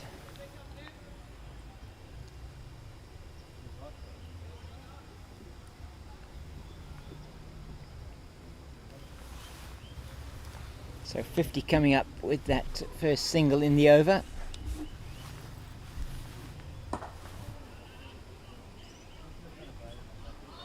Of 18.1 overs, so not the fastest opening 50. They lost 2 wickets as well.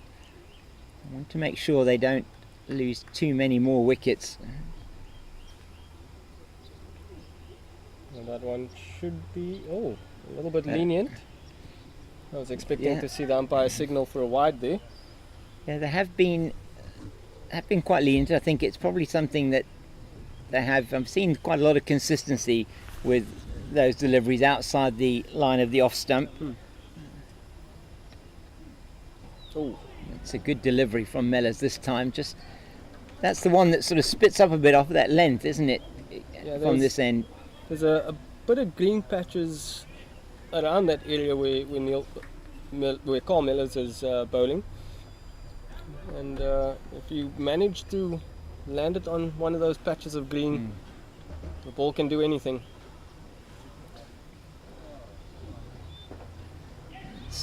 Oh, yes, and a no. I think that was in quickly was Ul Haq, just set up nicely for him in the field.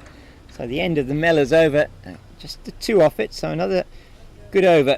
Just bringing it back after been a couple of expensive overs for the men from the Kudus, as it's Peter Marks, he's on 6, and with him is Toit Malan, he's on 11. And the Kudus doing really well to stem the flow of runs at fairly important spells, just when it feels like it might be slipping away, or the Impalas tend to be putting themselves in that driving seat. One of the Kudus players, whether it's out in the field or ball in hand, just wrestling themselves or their side back into contention. And a lot of their games have been reasonably close, and the opening game against the USA to chase the target down there, 166 in the 42nd over. It was a reasonably easy chase in some ways, but they were just getting used to the batting and being out there in the middle again. And then 2 very close games against Zimbabwe and Wales, and that's too short from Andy Lund first up, and it's played very nicely down to the boundary at backward square for 4, and that's another boundary for Malan. He moves to 15 with that shot, so Andy Lund just perhaps a loosener from him. Yeah, really got onto that one quickly, did Toit Malan. Obviously knows that there's space behind square on the leg side, so walked across his stumps and put that away for a boundary. And that one is much better delivery, and floats it up outside the line of the off stump, comes forward, misses the ball. So Lund took 3 wickets in that first match against the USA.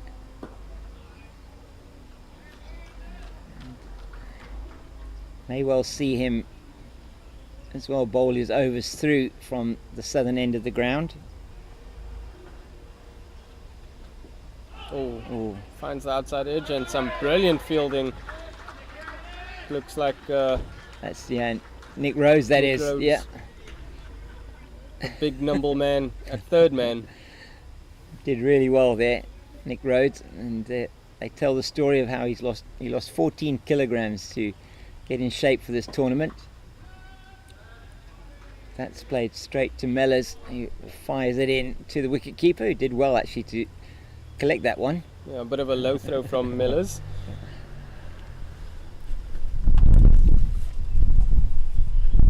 Oh, Yeah.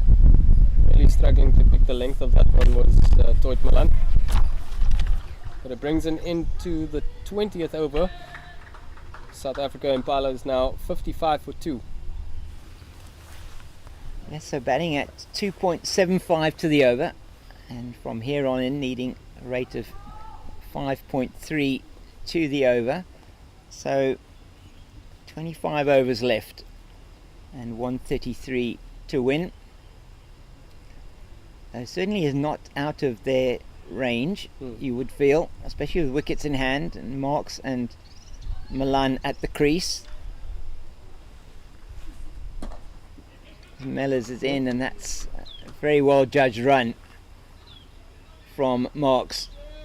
Through quickly for the single.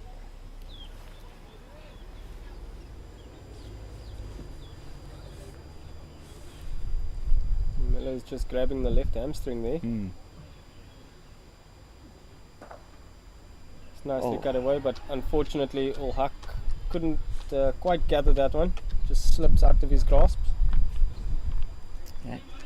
Tessendorf does the cleaning up in the deep. So it's been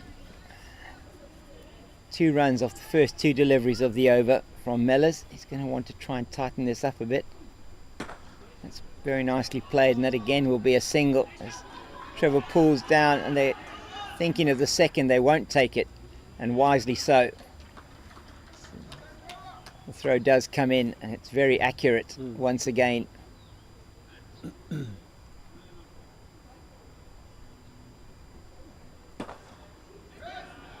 And again.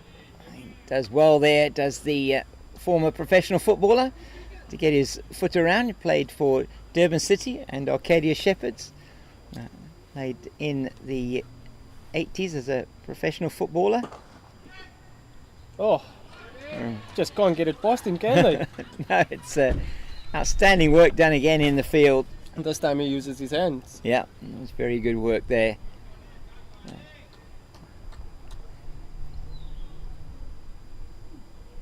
Oh, this time Toit Milan misses out on what he feels he could have driven through the covers. Now just going over his shot. So Trevor Poole has really had quite a storied career at over-60s cricket as well. He was the player of the tournament in the 2022 over-60s World Cup in Australia, and he's been to 2 over-60s World Cups already, and he was also selected for the team of the tournament in 2024 at the World Cup. So it's got, as I say, a storied history. Oh, and Andy Lund is thinking, how did that not bowl him? You heard the collective ooh from the fielding side. Kudus fielders there. This time it finds the outside edge. Shouldn't make its way to the boundary. It won't. It's, Nick Rhodes is after it. Are they going to go? Are they going to go for 3? Might be a chance at the bowler's end. He ran that down well, did Nick Rhodes. And now, looks like Milan is just feeling his calf there. When he came back for that one. He is, looks like he's in a spot of bother there. I think the physio may be called on.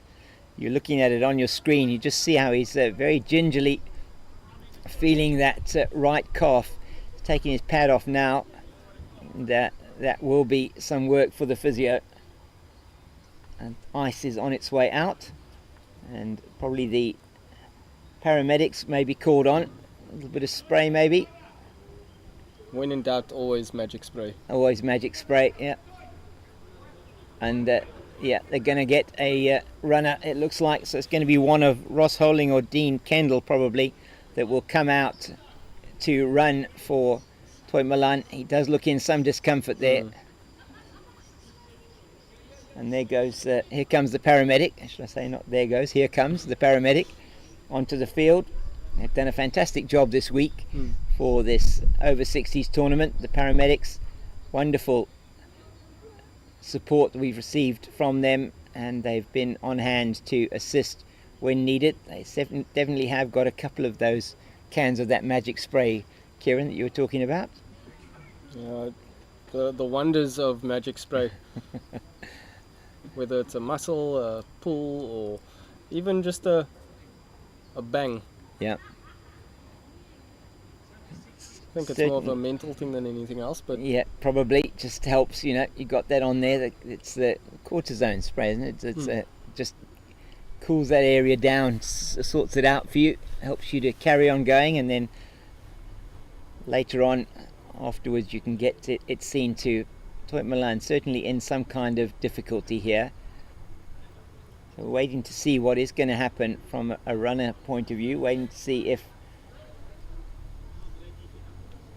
Ross Holding or Dean Kendall is going to come out to run for him.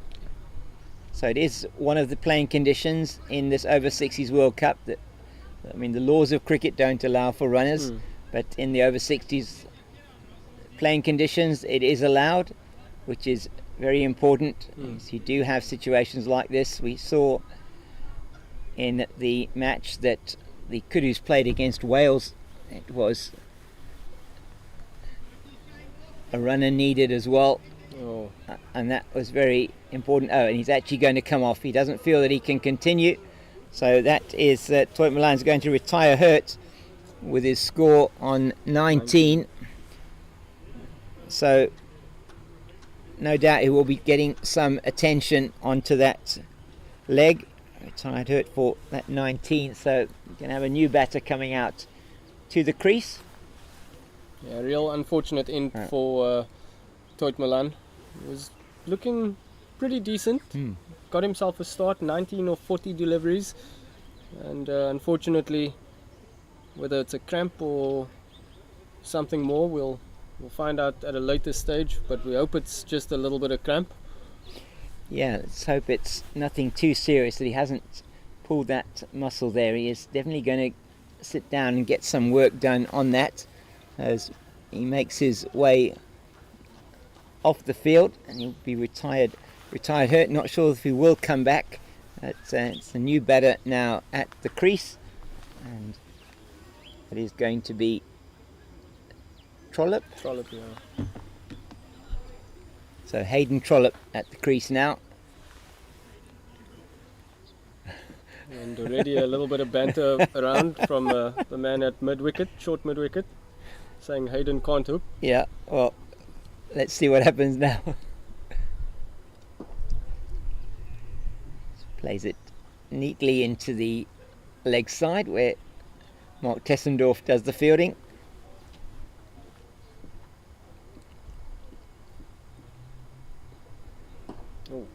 It's quicker that time from Andy Lund. And also kept a bit low, so he needed to be properly watchful there, did Hayden Trollope.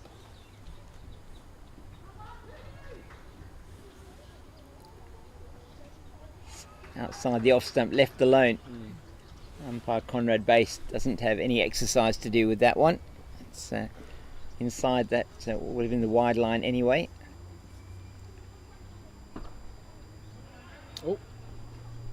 Sets off before he gets sent back by his partner at the non-striker's end, was Hayden Trollope.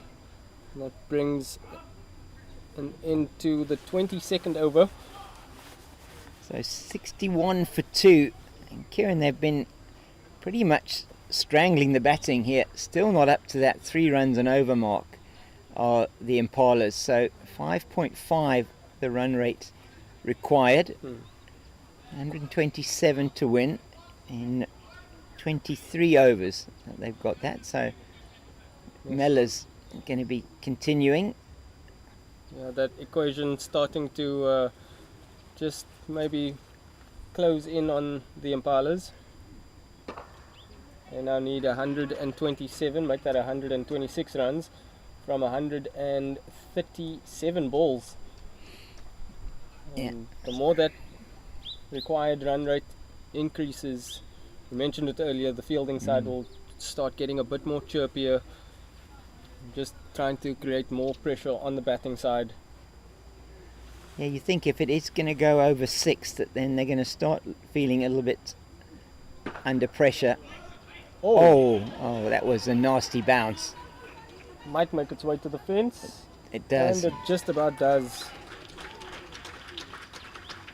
That was really cruel, wasn't it? That one came all the way along the ground and then it hit the edge of the square, I think, and just bounced up. Really could have been a no teeth moment there for Captain Trevor Poole. Goes down to the boundary for 4. It was hit quite hard, but he was looking to get right in behind it.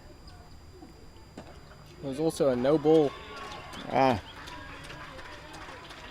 dear. And that now is Hayden Trollope showing the men from the Kudus that he can hook.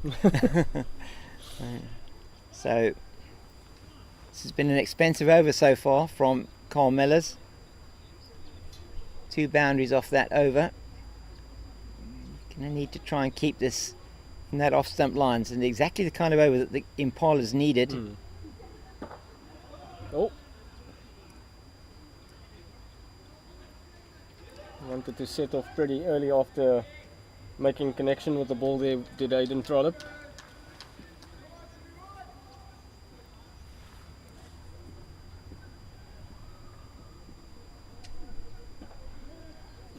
This time he scampers away for that quick single and makes it this time. So it has been a good over for the men in pink and grey.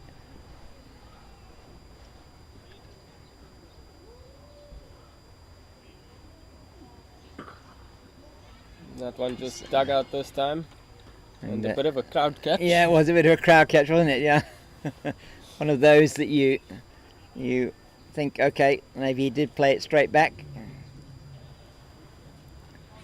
So Mellors going to try and finish the over well here as the scoreboard resets itself in the distance. Oh. Nicely picked up at point, but Peter Marks recognized the error of his ways early enough and was able to turn around halfway down the track, which generally doesn't happen. No. So you can thank the cricketing gods for that one. He did well to get back. It did Hayden Trollope. That was played straight to the man in the covers, who fielded well and then tossed it in. So Mellors ended the over reasonably well, but he'll be upset that that was an expensive over from him. At least 10 off that, I think 11 off that over in fact, so expecting the score to be 72 for 2 once we get the score back on both our screen in front of us, and 72 for 2 it should be.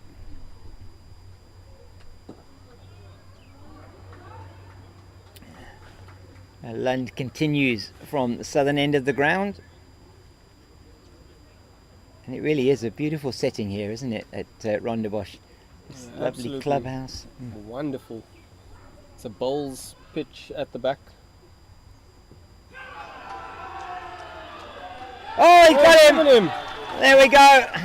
So it is umpire Conrad Bass who gives Hayden Trollope out, LBW to Andy Lund.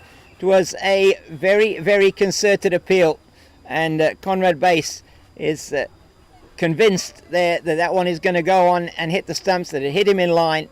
I think that could have been the only question, probably, was whether it hit him in line of the off stump. And so now the 4th wicket is down, and actually the 3rd wicket is down, because it was in fact the man Toit Malan who went off a retired hurt. So just trying to see now, I think that should be 72 for the loss of 3.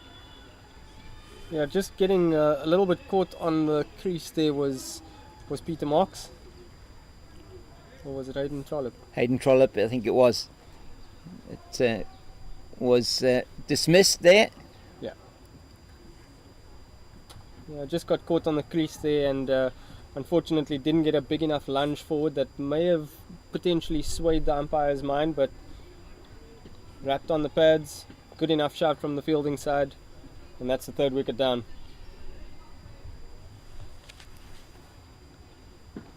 Oh, Goes straight through everything there. He tries to get a bat down on it. Probably going to go through for 2 byes, and Nick Rhodes is after it, but can't get it in quickly enough. He does well to come around and field. And, the new man at the crease now, Barney de Klerk. Quite a live wire on and off the field. He just had the 1 over when he was on the fielding side. That's played to the right of Nick Rhodes. He does well to field that from his short 3rd position. So Peter Marks just taking his guard again. I don't think he's faced up to Andy Lund as yet. And you feel Peter Marks is absolutely crucial here for this team from the Impalas to get them over the line.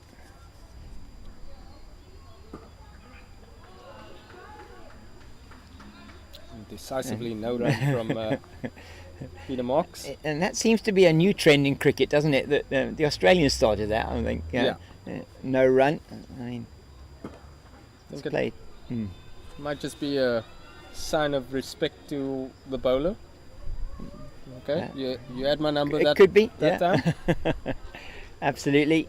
So, end of a successful over for the Kudus, the wicket of Hayden Trollope, LBW to Andy Lund, and we'll wait and see then what the score is at the end of that over. I'm thinking it's probably 76 or 77 for the loss of 3. It's going to be Carl Mellors to continue. So London Mellors working in tandem here. Mellors going to be bowling to Peter Marks, and he'll want to bowl a better over than the one that he bowled previously. 11 off his previous over. That's neatly played into the covers, picked up by Lund.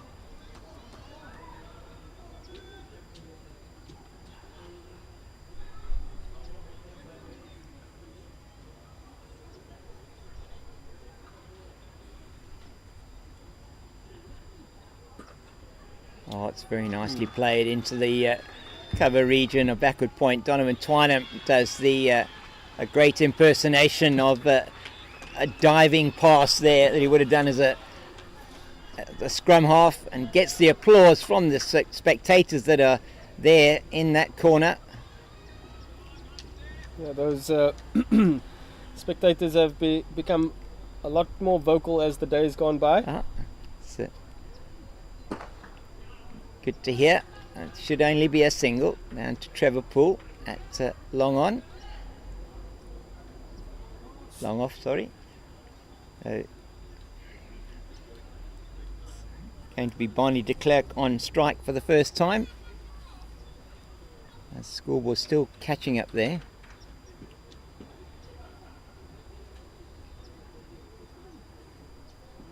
De Klerk just watches that one go by as that last delivery kept a bit low.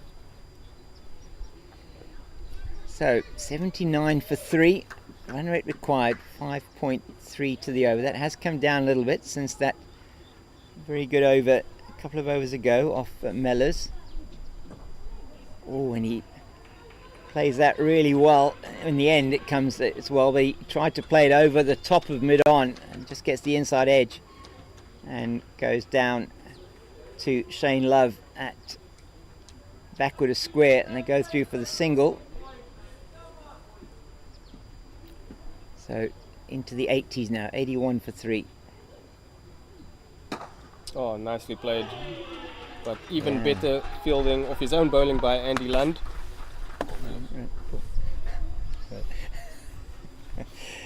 81 for 3 then after the 25th over. So they have just put on a little bit of a spurt here, 3.2 to the over after 25. So the equation, they have 113 needed off 120 balls. So that run rate is starting to it's still up and around that 5.5 to 6 runs to the over. The rate required should be 5.65 if my maths is correct. 113 of 120. It's actually Andy Lund coming back into the attack now. That last delivery was, well, that last over being bowled by Carl Millers. That's Lund to Marks. Bounces once before it gets to the captain Trevor Poole in the covers. Kudus have been talking about this match all week, Kieran. It's a big one for them. The Impalas, I think, the same. Oh. Speaking of big things, goes for the big shot, does Peter Marks, but all along the deck, and he turns for 2, and that's very good running.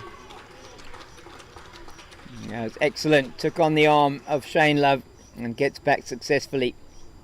Does Barney de Klerk. So putting on in the yards here now are the Impalas to try and get this run rate up a little bit.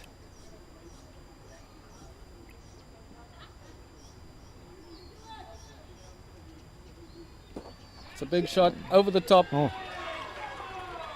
Lands safely and it gets picked up in the deep. And I'll come back for 2. Yeah, it ended up being an easy 2 in the end there as Mustafa Bukaya comes around from extra cover just over the head of Carl Mellors. So the intent is clear here from the men from the Impalas. 85 for 3 now. So living a little bit dangerously, but they're surviving and they're prospering at the moment.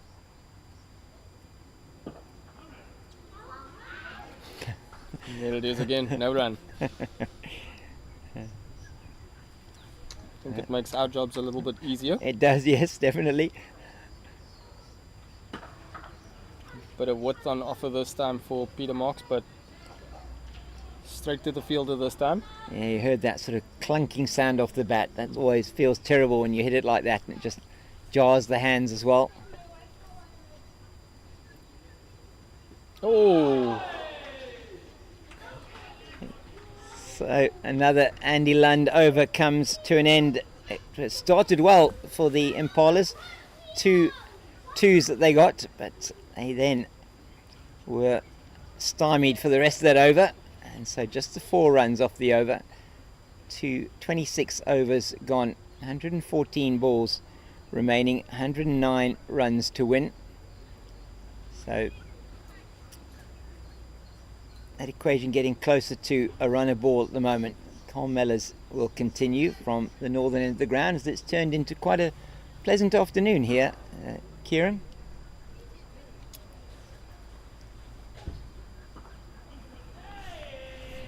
Yes, indeed, James. I must admit, at the start of this innings, I was a little bit worried that the heavens would open up, and surprisingly, we've got a few more patches of blue skies around, so hopefully that's a good omen for the rest of the innings. It's down the leg side and neatly played into the square leg region, and it had gone either side of Shane Love. That probably would have gone down for 4, but he gets down well and stops that one, and so it's just a single. Mellors just straying onto the pads there.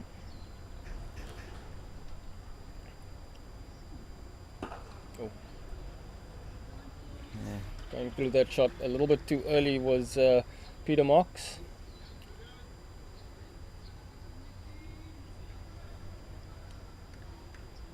So as things stand, perfectly poised this contest. You just feel the next 5 overs are going to be crucial to both sides. And that's lovely. Nice shot, good sound off the bat, but even better fielding out in the deep. And they take on the fielder's arm, but comfortably back for 2 runs. Yeah, good running again there. It was good work done in the deep, but poor Gouge, just as he stopped that, ball just bobbled out of his hands. And I think that was probably the catalyst for the batters to take the 2. Good running. Oh, nicely fielded. It was excellent work there from Andy Lund at shortish extra cover. Would have gone through potentially for another 2. That hurt. No, he's done well to stop a certain 2. Nicely cut away to extra cover boundary. It's just a single this time. But most importantly, it's Peter Marks who retains strike as we enter the 28th over, should I say. So another 4 off that over. So now less than 100 to win. It's 100. It's 99 to win on my calculation. 99 to win off 108 balls. We're not up to date yet on the scorecard you see in front of you. There's actually 89 for the loss of 3. We are a couple of overs behind, so there have been 27 overs bowled. It's 89 for 3. We're just getting closer to that 3 runs and over rate, and run rate required 5.4. Width on offer, down the ground, and that's nicely fielded out in the deep. Some real acrobatic stuff on the boundary there. Can't quite make out who that is. That's Shane Love down there, Kieran. He really did put in a fantastic effort. Just the one bounce, and he's hobbling a little bit after that dive. It was brilliant stuff from him on the boundary. Saved a certain 4. Hit with some power by Peter Marks, who's getting into his work now. And this time he just nudges into the offside for a single. Gets Barney de Klerk on strike. So these 2 very fit batters out in the middle, taking on the fielders, running well between the wickets. That's not going to get past the bowler though this time. So 92 for 3. Say we're just catching up with the score, and hopefully at some stage we will get the 2 synchronized as a little bit of sunshine comes out. Welcome, sun. Gets far in front. Oh, he's given him. There we go. Umpire Conrad Base considers that for some time. Went down and hit him on the back pad. I have to say, I think that hit him on the back pad.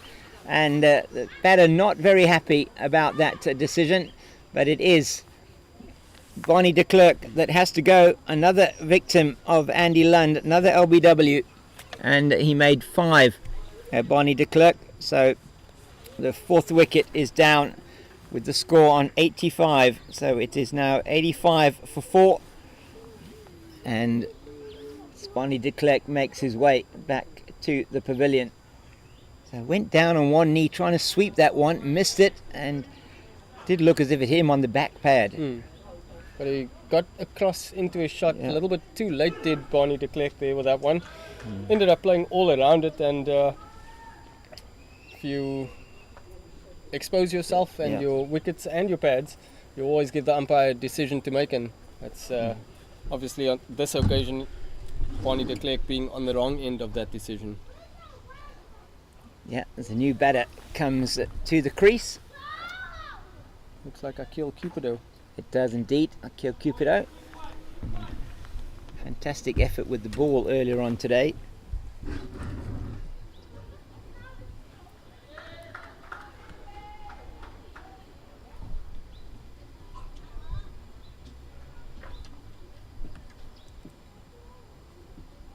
So 92 for 4 it is. Oh.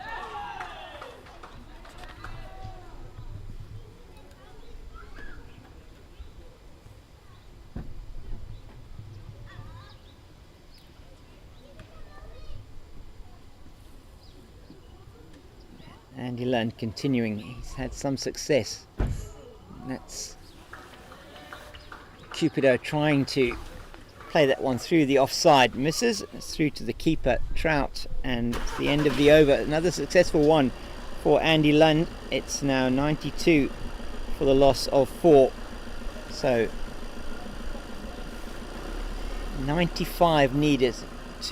96 needed to win, 102 balls in which to get them. Key here has to be Peter Marks. Yeah, James, I think if I was a member of the batting side, I'd be worried if the runs to balls ratio become 1 for 1. Yeah. Especially considering the fact that they had more than enough deliveries to try and deal with this fairly low total, but the bowling's been on the money from the Kudus. And just a polite inquiry there from Cole Millers to umpire Jacob de Jong. He is not interested at all. Yeah, I think height was always going to be an issue there. Definitely. And that's going down the leg side, and they'll go through for a leg bye as Love comes in to field. I wonder if we'll get a cheeky inquiry this time. Now it is Akil Cupido on strike. I think for the first time today. He'll face his third delivery, but the first time he'll face off against Carl Millers. So, playing across the line and nearly drags it on. And Mark Trout just going through to try and pick that one up as quickly as possible. Does get off the mark with that single, Akil Cupido. As you said earlier on today, 4 for 23 in his 7 overs. Outstanding from him.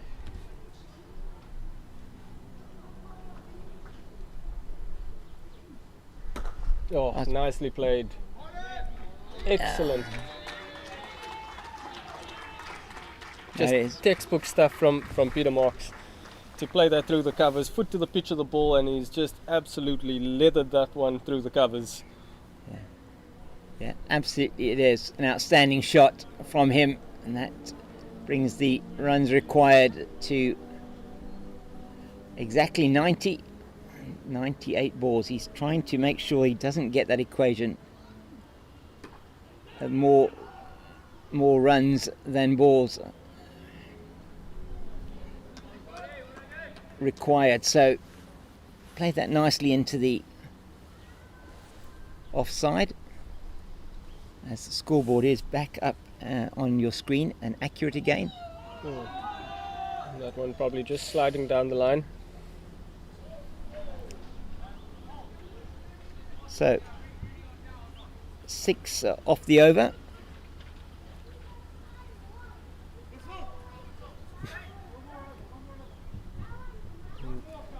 And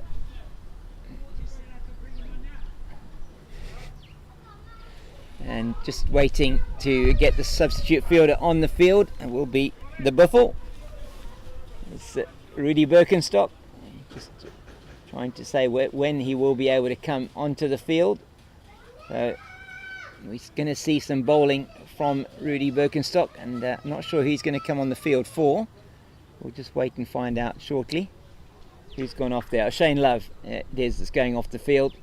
So just perhaps favouring that leg of his as he dived to stop that one. He did earlier on in the tournament. In fact, on day 1 he just bowled the 2.3 overs before he pulled up with a knee injury. Let's hope he didn't aggravate that. I mean, he did land quite heavily on his right hip. Yeah. He had to make up a bit of ground and then throw himself to the floor quite spectacularly a couple of overs ago. Lund here has been very good for the Kudus. 2 for 17 into his 6th over. And Cupido on strike. Oh, gives that one air, does Andy Lund. And Cupido misses out this time. Hasn't looked too convincing with the bat so far since coming to the crease. Not yet. It's effectively 5 down as well, with Toit Milan going off injured. This time playing straight is Cupido, but straight back to Andy Lund. So it's, Oh, just angled behind square by Cupido, but again not able to get a run. Andy Lund will be looking to end off with another dot ball for a much needed maiden.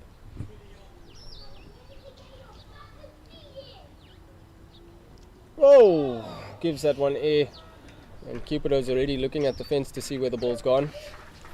and it goes past the outside edge to Trout. It is a maiden, and it is now going to be the drinks break, and the equation is exactly 90 runs needed of 90 deliveries. So it's got to that point now where they still need to score a lot of runs in those last 15 overs.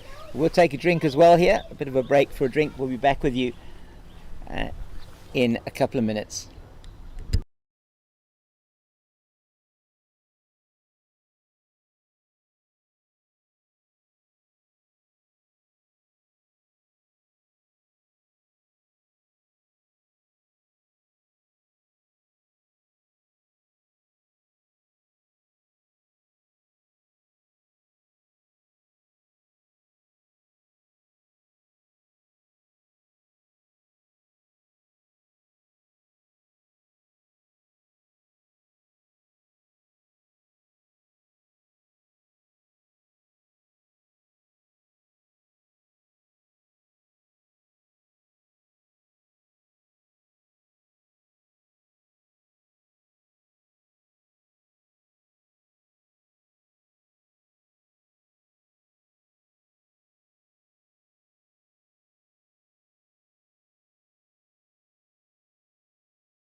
So we are back up and running here at the Terry Eckstein Oval at Rondebosch Cricket Club in Cape Town, as the South Africa Kudus and South Africa Impalas resume hostilities, locking horns once again. 30 overs down, the Impalas 98 for 4, chasing 188 for victory. The equation perfectly poised. 90 runs to win off 90 balls. 6 wickets in the bag for the Impalas. Something's got to give. Both teams just about had a nice drinks break, just the time to refresh and recalibrate their game plans. Umpires as well getting some refreshments in, and quite a bit of physio work being done for both sides, and even the umpires as well during the break. And we will get going fairly shortly, as the Kudus just sort out their fielding arrangements.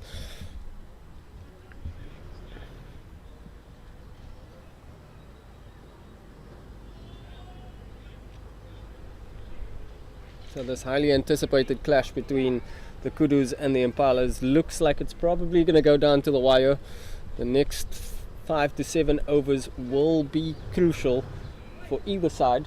You feel 2 wickets for the Impalas or 2 wickets for the Kudus would certainly put them in the driving seat and in the ascendancy, while 2 to 4 big overs for the Impalas could just take the game away from the bowling side. And so far we have Peter Marks at the crease on 27 not out. He'll prove to be the key for the side that's chasing.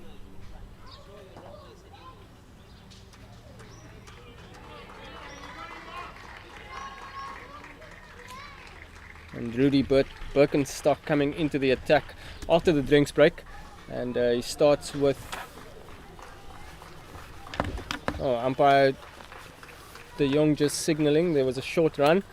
So it looked like it would have been 2 runs that Birkenstock started with, but it's just the 1.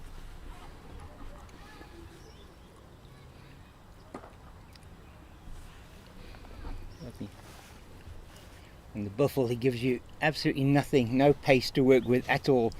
You've got to make all the pace on the ball if you're the batter. Yeah, you would think it's an easier delivery to face, but it's actually not.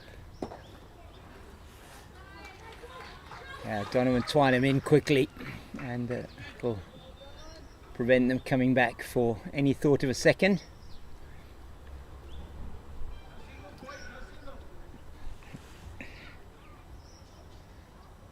Oh, that one looked like it nearly crept through the defences of Akil Cupido there.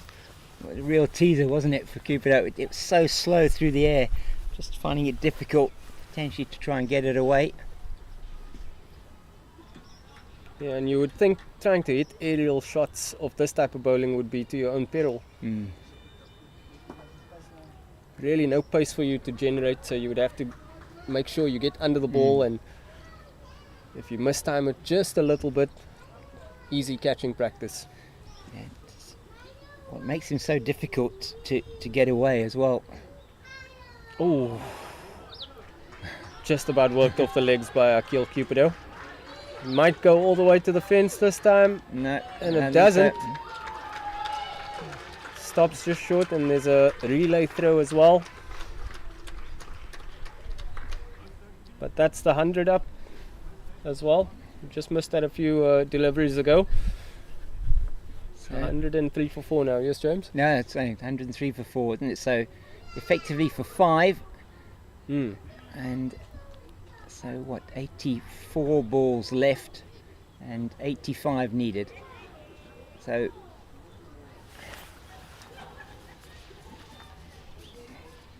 what do you think here, Kieran, that these two are going to want to try and take it as deep as possible, aren't they? That's another phrase that's used quite often now in cricket. 100%. Yeah, I mentioned a few moments ago, Peter Marks is definitely going to be the key for the Impalas here.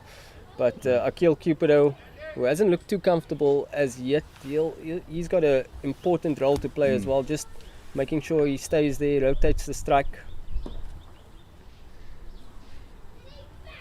Inevitably the bad ball will come, and he needs to be ready to cash in. Yeah, he's going to need to give the strike to Marks. And that one played behind square. As Buffel chases, Birkenstock gets down and whips it in. And apparently his nickname Buffel comes from when he was playing cricket as a youngster. He was pretty pacey as a bowler, and he used to bowl the real quick one. He used to grunt sound like a buffalo. Oh, a bit of a half-hearted appeal. I feel Cupido will feel like he may have missed out on that last delivery.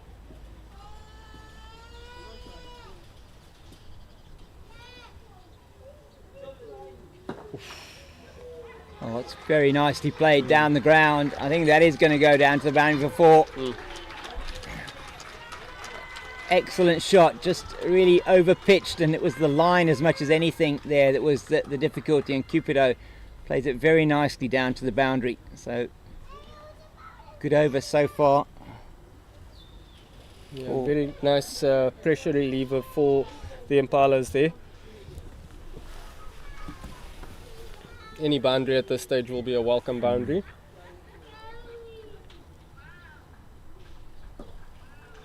As we see Andy Lund just putting a man on that long on fence. He's got a man at long off as well, and someone at the deep extra cover boundary. They are allowed 5 fielders outside the ring. Oh, brilliantly fielded.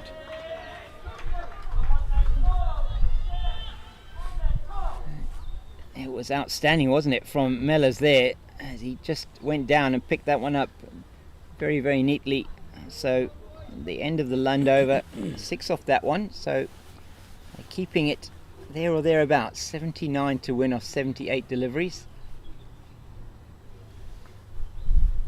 Gets a little bit cloudier overhead. So Marks against Birkenstock. This could be very interesting, yeah. The clouds can stay as long as the rain stays away. Yeah, the rain must stay away.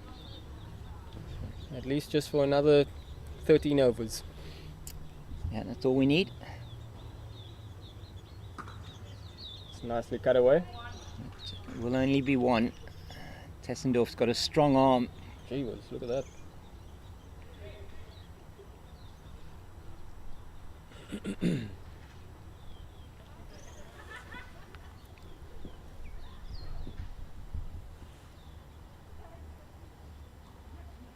Delicately played behind square. Oh, bit of a misfield by, I think, All Huck, it seems. They turned for a second. Would have been close had there been an accurate throw. Yeah, it could have been a really close one, but that's great running from Akil Cupido, coming back for the second.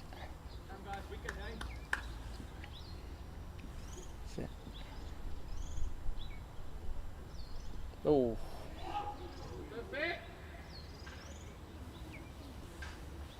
So 3 off the over so far, 3 deliveries. I think Birkenstock might have a claim at that nickname, Slow Poison. He may do, yeah. So it's a good call, that, Kieran. Cut away again, might make it to the fence. Some very good work out in the deep. Oh, no. Could be overthrows. There will be at least 1. In fact, I think there's only going to be 1. That was a definite 2, but it's turned into 3. It was unfortunate there from Tessendorf. It was a good throw, but unfortunately Mark Trout not able to collect it. So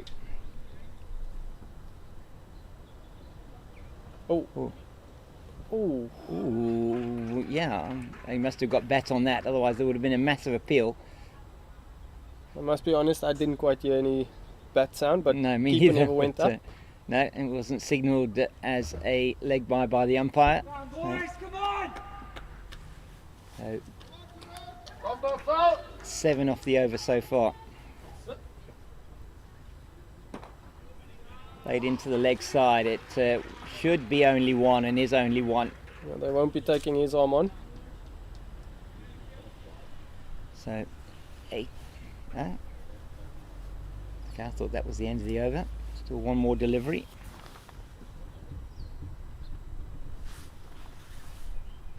Oh, Oh, the bat goes flying. and that nearly goes through and hits the wickets. I'm surprised there wasn't an appeal then, because that looked to me, for all money, that was pretty straight delivery.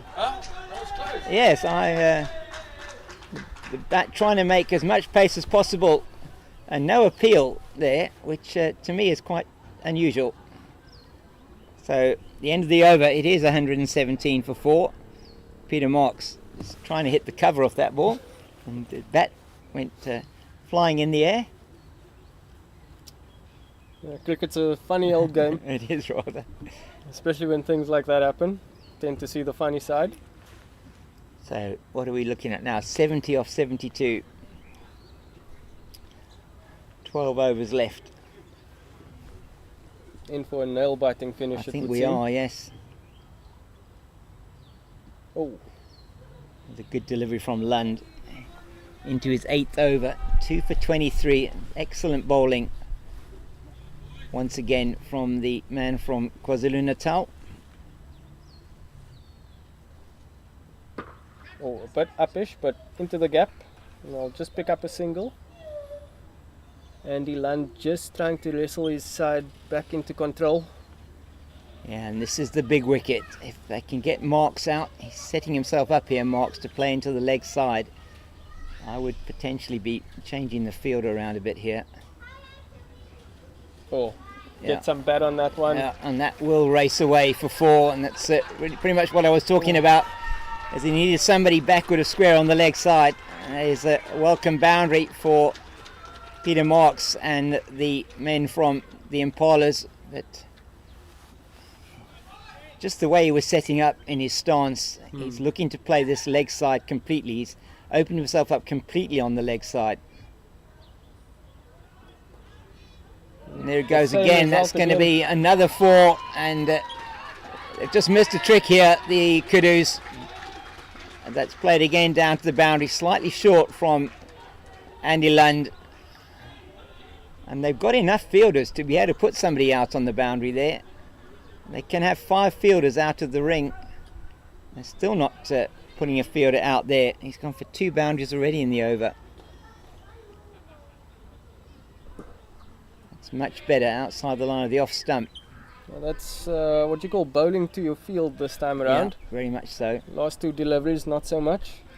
Must say, I don't quite see the point in having 4 catches in front of square. Surely one of them can come out. Played One of very them come nicely. into play Yeah. now. Yeah, it's the captain there on the boundary. It's the end of the over, but it was an expensive one.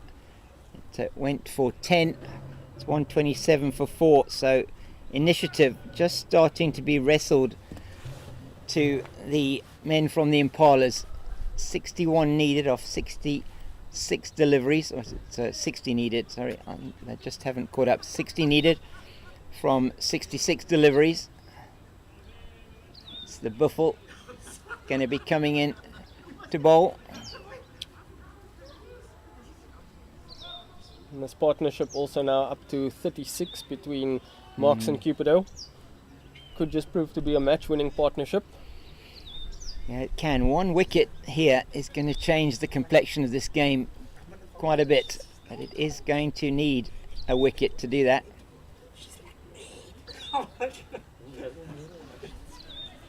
What can Birkenstock do? 11 overs left. 60 runs needed for the men from the Impalas. That's just a single.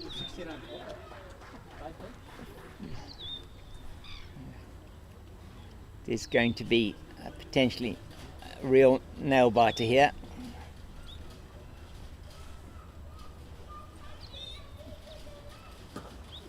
There's no run there. Yeah, James, as you mentioned about this being a nail biter, both sides have been looking forward to this game the entire week.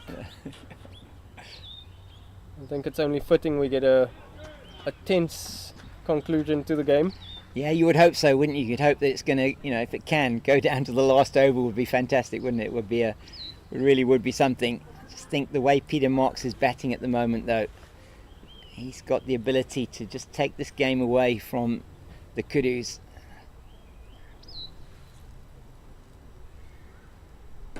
Yeah, Peter Marks's innings here, quite reminiscent of what Nick Rhodes did in the first innings. Just biding his time, getting his singles, the odd two here and there, waiting for the bad ball, but also just making sure he stays there and anchors the innings. Yeah, upset with himself. You might have heard that anguished call from him as he doesn't get that through the cover field. So pressure mounting on him. Oh, nicely just struck. over the man at cover, and it's gone down to boundary for 4. So excellent shot at the end of the over. So 7 off that one. So once again, getting better than the run rate required. A really impressive stroke from Peter Marks there. Didn't have to do much, didn't have to move much, but he recognized the flight and the line and essentially created himself a half volley and smashed that over cover. A little bit of risk, but just the right amount. So we're going to see a change of bowling, are we, or not? Yeah, we are going to see a change of bowling. Irshad ul Haq is going to come in from the southern end of the ground, and he's replacing Andy Lund. Lund bowled his 8 overs.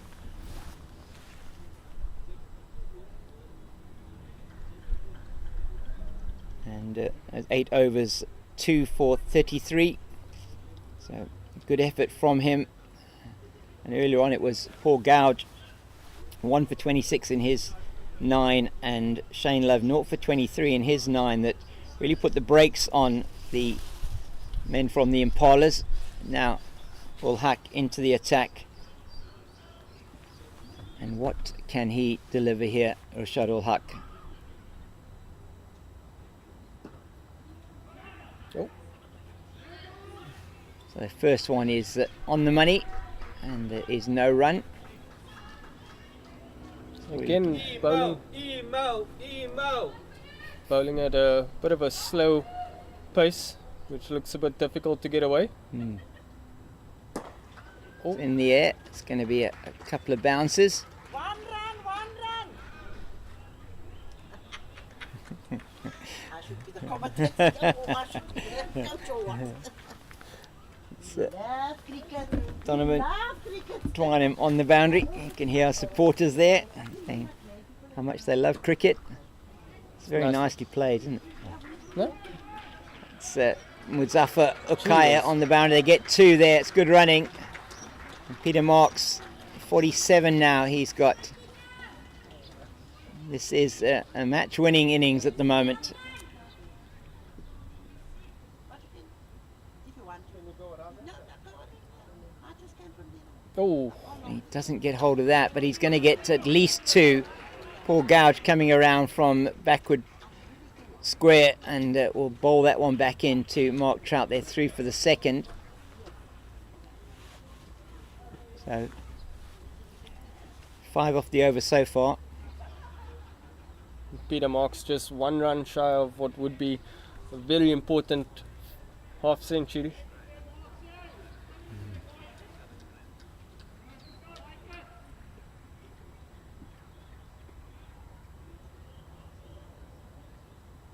Oh, He's bowling there to his field is ul Haq. He's trying to keep it outside the off stump. It's a good delivery. They need a few dots here. Do the Kudus. They need some dots. They need some wickets. that one just keeping a bit low. They might turn for 2, and they do. Yeah. Kudo's got a race, but he Yeah. makes it in time. And that's 50 for Peter Marks. He's getting the applause from his teammates, family and friends, spectators. That 51 runs coming off 58 deliveries. well worth its weight in gold at this stage. Yeah, in the end of the over, another 7 off that over, so they really are putting on the accelerator here. 9 overs left, 54, and runs to win 47. So only a wicket now is, you feel, going to be able to save the game here for the men from the Kudus. But it almost has to be the wicket of Peter Marks. It does, yeah. You just sense that he'll be the one to take them to the victory.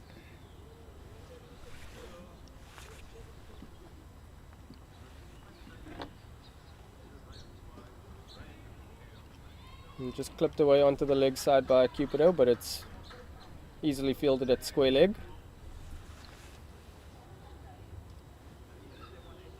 As much as Peter Marks has been the key for the Impalas, Akil Cupido looked a bit shaky in the start. He's played his part too. Goes for the big shot. Oh, and it goes all the way. Executed that exceptionally well, did Akil Cupido. He's backing up his bowling performance with a very good effort here with the bat. And as you say, I mean, that brings up the 50 partnership for Cupido and Marks. Excellent shot over the man at mid-wicket, down to the boundary for 4. The game here just moving away from the Kudus at the moment.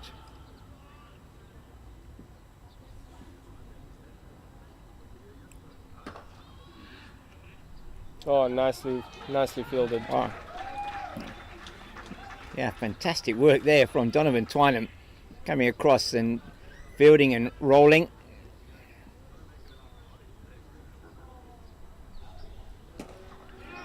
That's heaved out into the leg side. Will just be a single.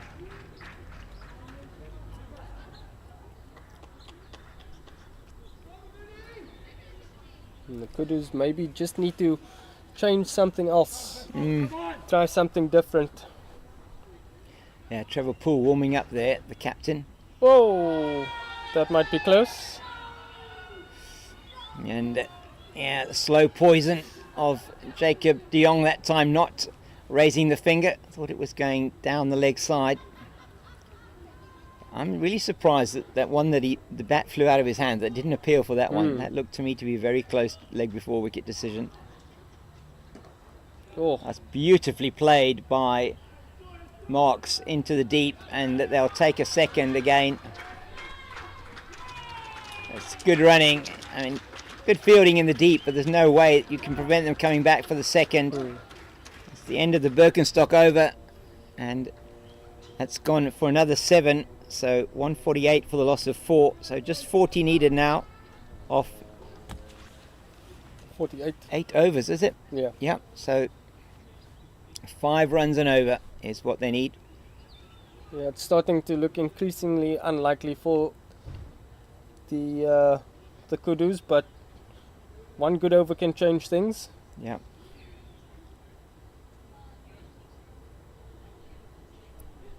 But certainly the Impalas in the driving seat.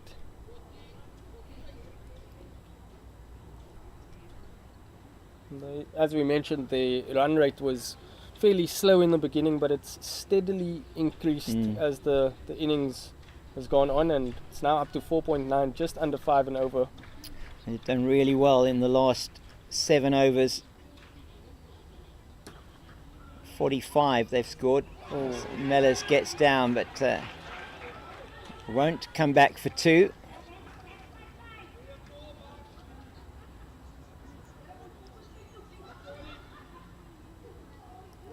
Lots of support here for the Impalas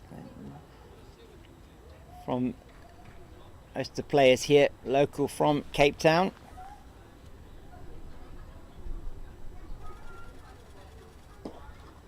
That's no run this time. Paul Gouge does the fielding at mid-wicket.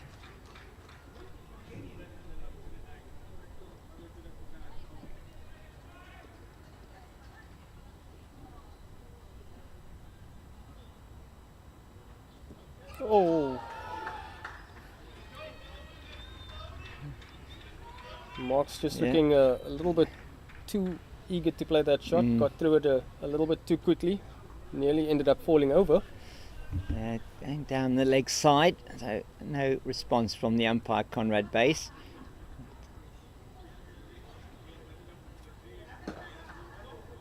Yes, well, Huck's pulling it back well in this over, but still feel just 39 needed. Really angling the ball in well is He is, isn't he? Oak. Oh, it's coming in nicely. Seems to be getting a bit of in-swing. And there we see it again. Well, they should get two here. No, Tessendorf's to it quickly. They won't get two there. He's got a strong arm. Kiel Cupido was only running for that single. And that's also the 150 up for the Impalas. Coming off 37.5 deliveries. Just one more to come in this 38th over. And that one strays down the leg side. So Olak will have another crack at Cupido. Yeah, must have ricocheted off the keeper there into the leg side.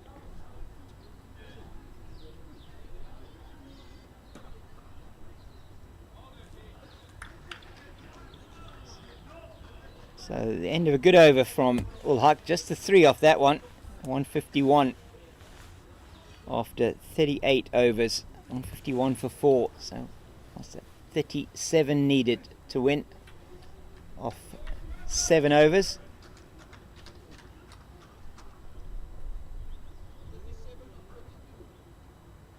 So Trevor Poole is going to be coming into the attack, the captain.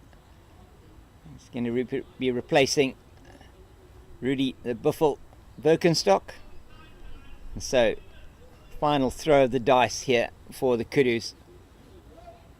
Captain Trevor Poole. I think it's the first time he's got the ball in his hands today. Yep, it is indeed. And bowling is off breaks, and he'll be looking to get the big wicket of Peter Marks.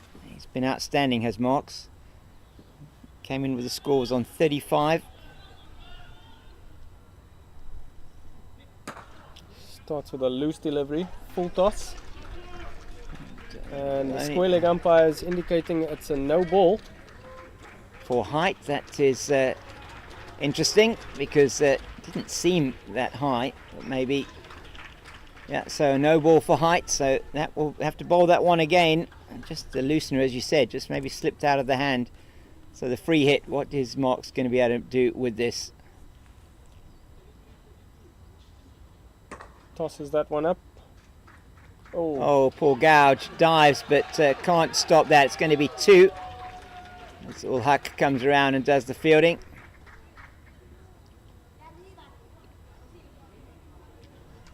So they're moving even closer now.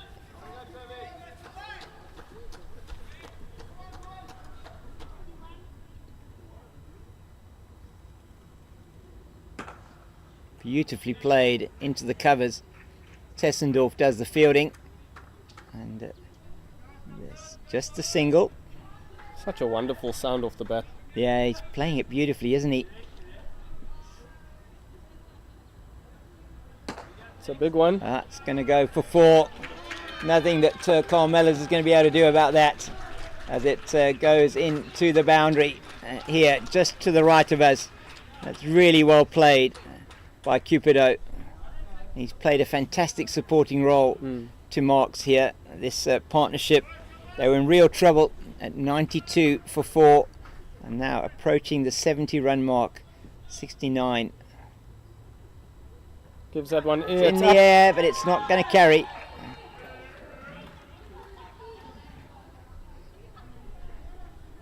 So it's been a very good over for the Impalas. 10 off it so far, and they're heading for this victory now, almost at a canter, it looks like. Yeah, that chance just falling agonizingly short of Nick Rhodes at square leg. And once he's gathered the ball, he's just given it a look, almost as if to say, what more do we need to do? Yeah.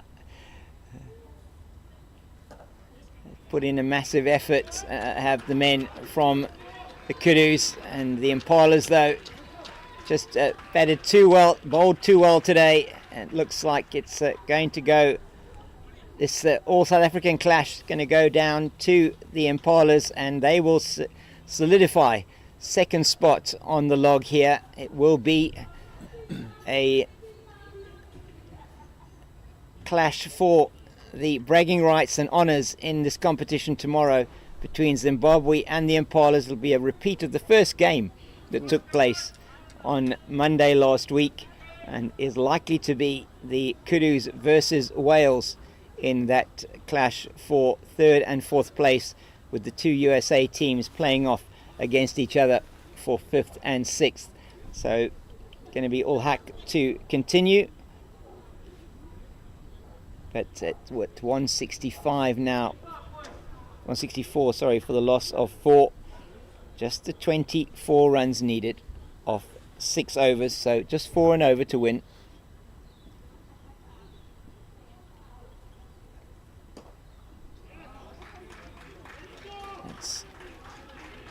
That should be 2. Andy Lund comes around from deep backward square, and Fields, they go through for an easy 2.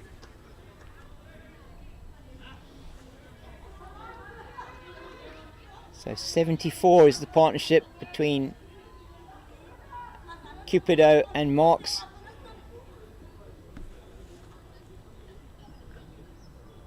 Oh, Another swing and a miss outside the off stump. and that one looked like it just crept under the bat of Akil Cupido. But he won't be losing any sleep over that one.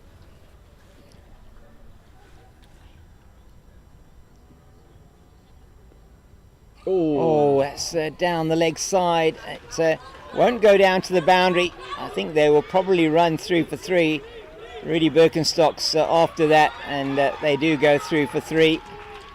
So it's another 4 runs to the total. It's signalled wide. Getting ever closer now. Yeah, the Kudus just letting it slip now. Yeah. Potentially a little bit of scoreboard pressure and frustration starting to creep into their game. Yeah, they're looking a little bit tired out there in the field as well. It's just played straight to Nick Rhodes. Fields at extra cover. Really has been fantastic effort from all of these teams. Played 5 games over 7 days.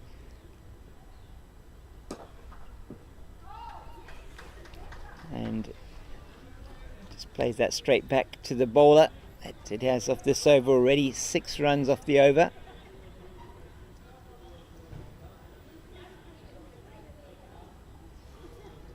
Two balls to go. Oh, that one kept a bit low. Did, and it's just almost clunked out to long off where Poole does the fielding, and they'll go through for another single. So they really managed this chase exceptionally well. It did look like when they were 92 for 4 in the 29th over that it would be a struggle, but they really put the accelerator on. It's very nicely played once again. That's down to Tessendorf at deep mid wicket for the single. That's the end of the over, and 8 off that one from Urshad ul Haq. It's 172 for the loss of 4, so 16 needed now off 5 overs. And that partnership also moving up to 80 runs. Yeah. And it's proving to be a match-winning partnership at this stage, but there's always a but. Never know, do you? So Carl Mellors now back into the attack. He will be seeing if he can make the breakthrough that may just precipitate a few wickets falling. You just don't sense that will happen, but you never know. Mellors is going to be bowling, I think, his off breaks now. He does bowl off breaks and he does bowl medium paces. Just moving Rudy Birkenstock around to a more conventional mid-on.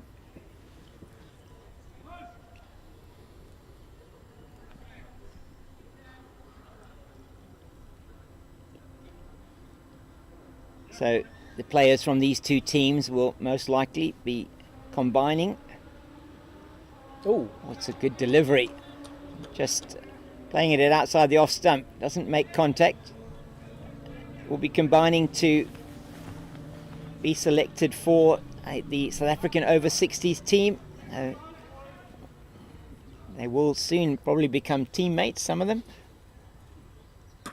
oh, nicely cracked away into the cover boundary, but Tailenders does the fielding out there in the deep.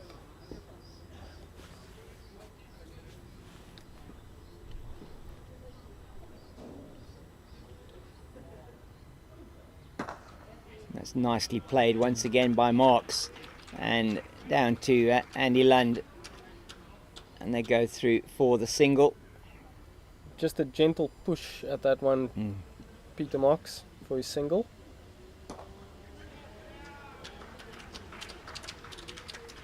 And Akil Cupido deals with the quicker one from Carl Millers. Just clips it onto the leg side, picks up another single as they edge ever closer to that target now.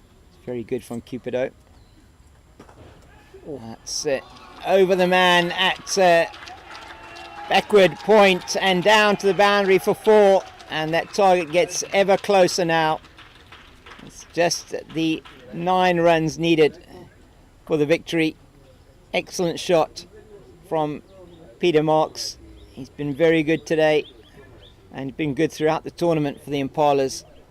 Takes them ever closer to that victory. Yeah, This time oh, straight to Twynham, and there is no run. It's the end of the Mellors over, and 7 off that one, 179 for 4. So certainly within the next couple of overs it will be the men from the Impalas as they move inexorably towards victory here over their South African compatriots. yeah, and it looks as though the result may be setting in for some of the Kudus players. A few hands on hips, a few dejected faces, but they still have to make sure that they don't make this too easy for the Impalas. No. Obviously easier said than done. Yeah, they certainly have put up a great effort against a very good team today. Comes down the tractors. There's a Cupido and just picks up a single. That's good work from Twynham in the deep again. He's to that ball very quickly. And you have to say the levels of fitness of these players here has been outstanding. The efforts they've put in. That's just played straight to Mellors at backward point.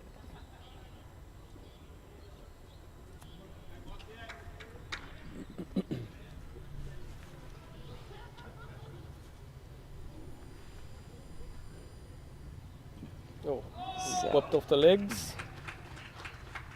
Might be leg buys. Wait for the umpire's signal. Yeah, and there's signalled leg buys. And just takes gets a bit of confirmation from the square leg umpire. So 181, just 7 needed now. Nicely played once again into the deep, and Trevor Poole in to field that one. I'm sure Peter Marks will also be starting to think about maybe finishing this game off. Yeah, just the 6 runs needed. It's played. Oh,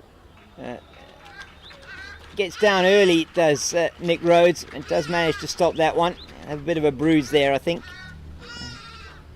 Later on. yeah, the ball just took a bit of a bubble before it got to him. Wore that one in the chest. Got through the overs really quickly, have the Kudus, it must be said.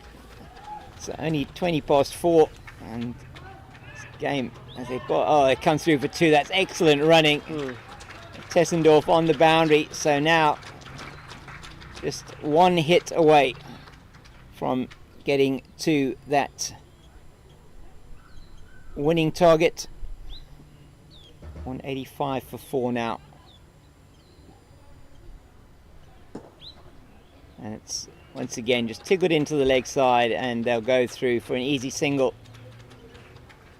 So the end of the All-Haq over, and it should be 186 for 4. Just waiting for the scorecard to update.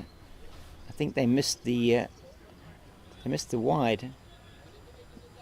Yeah, it seems that way. There was a wide in that over, if I seem to remember correctly, but yeah, 186 for 4 it is at the end of the over.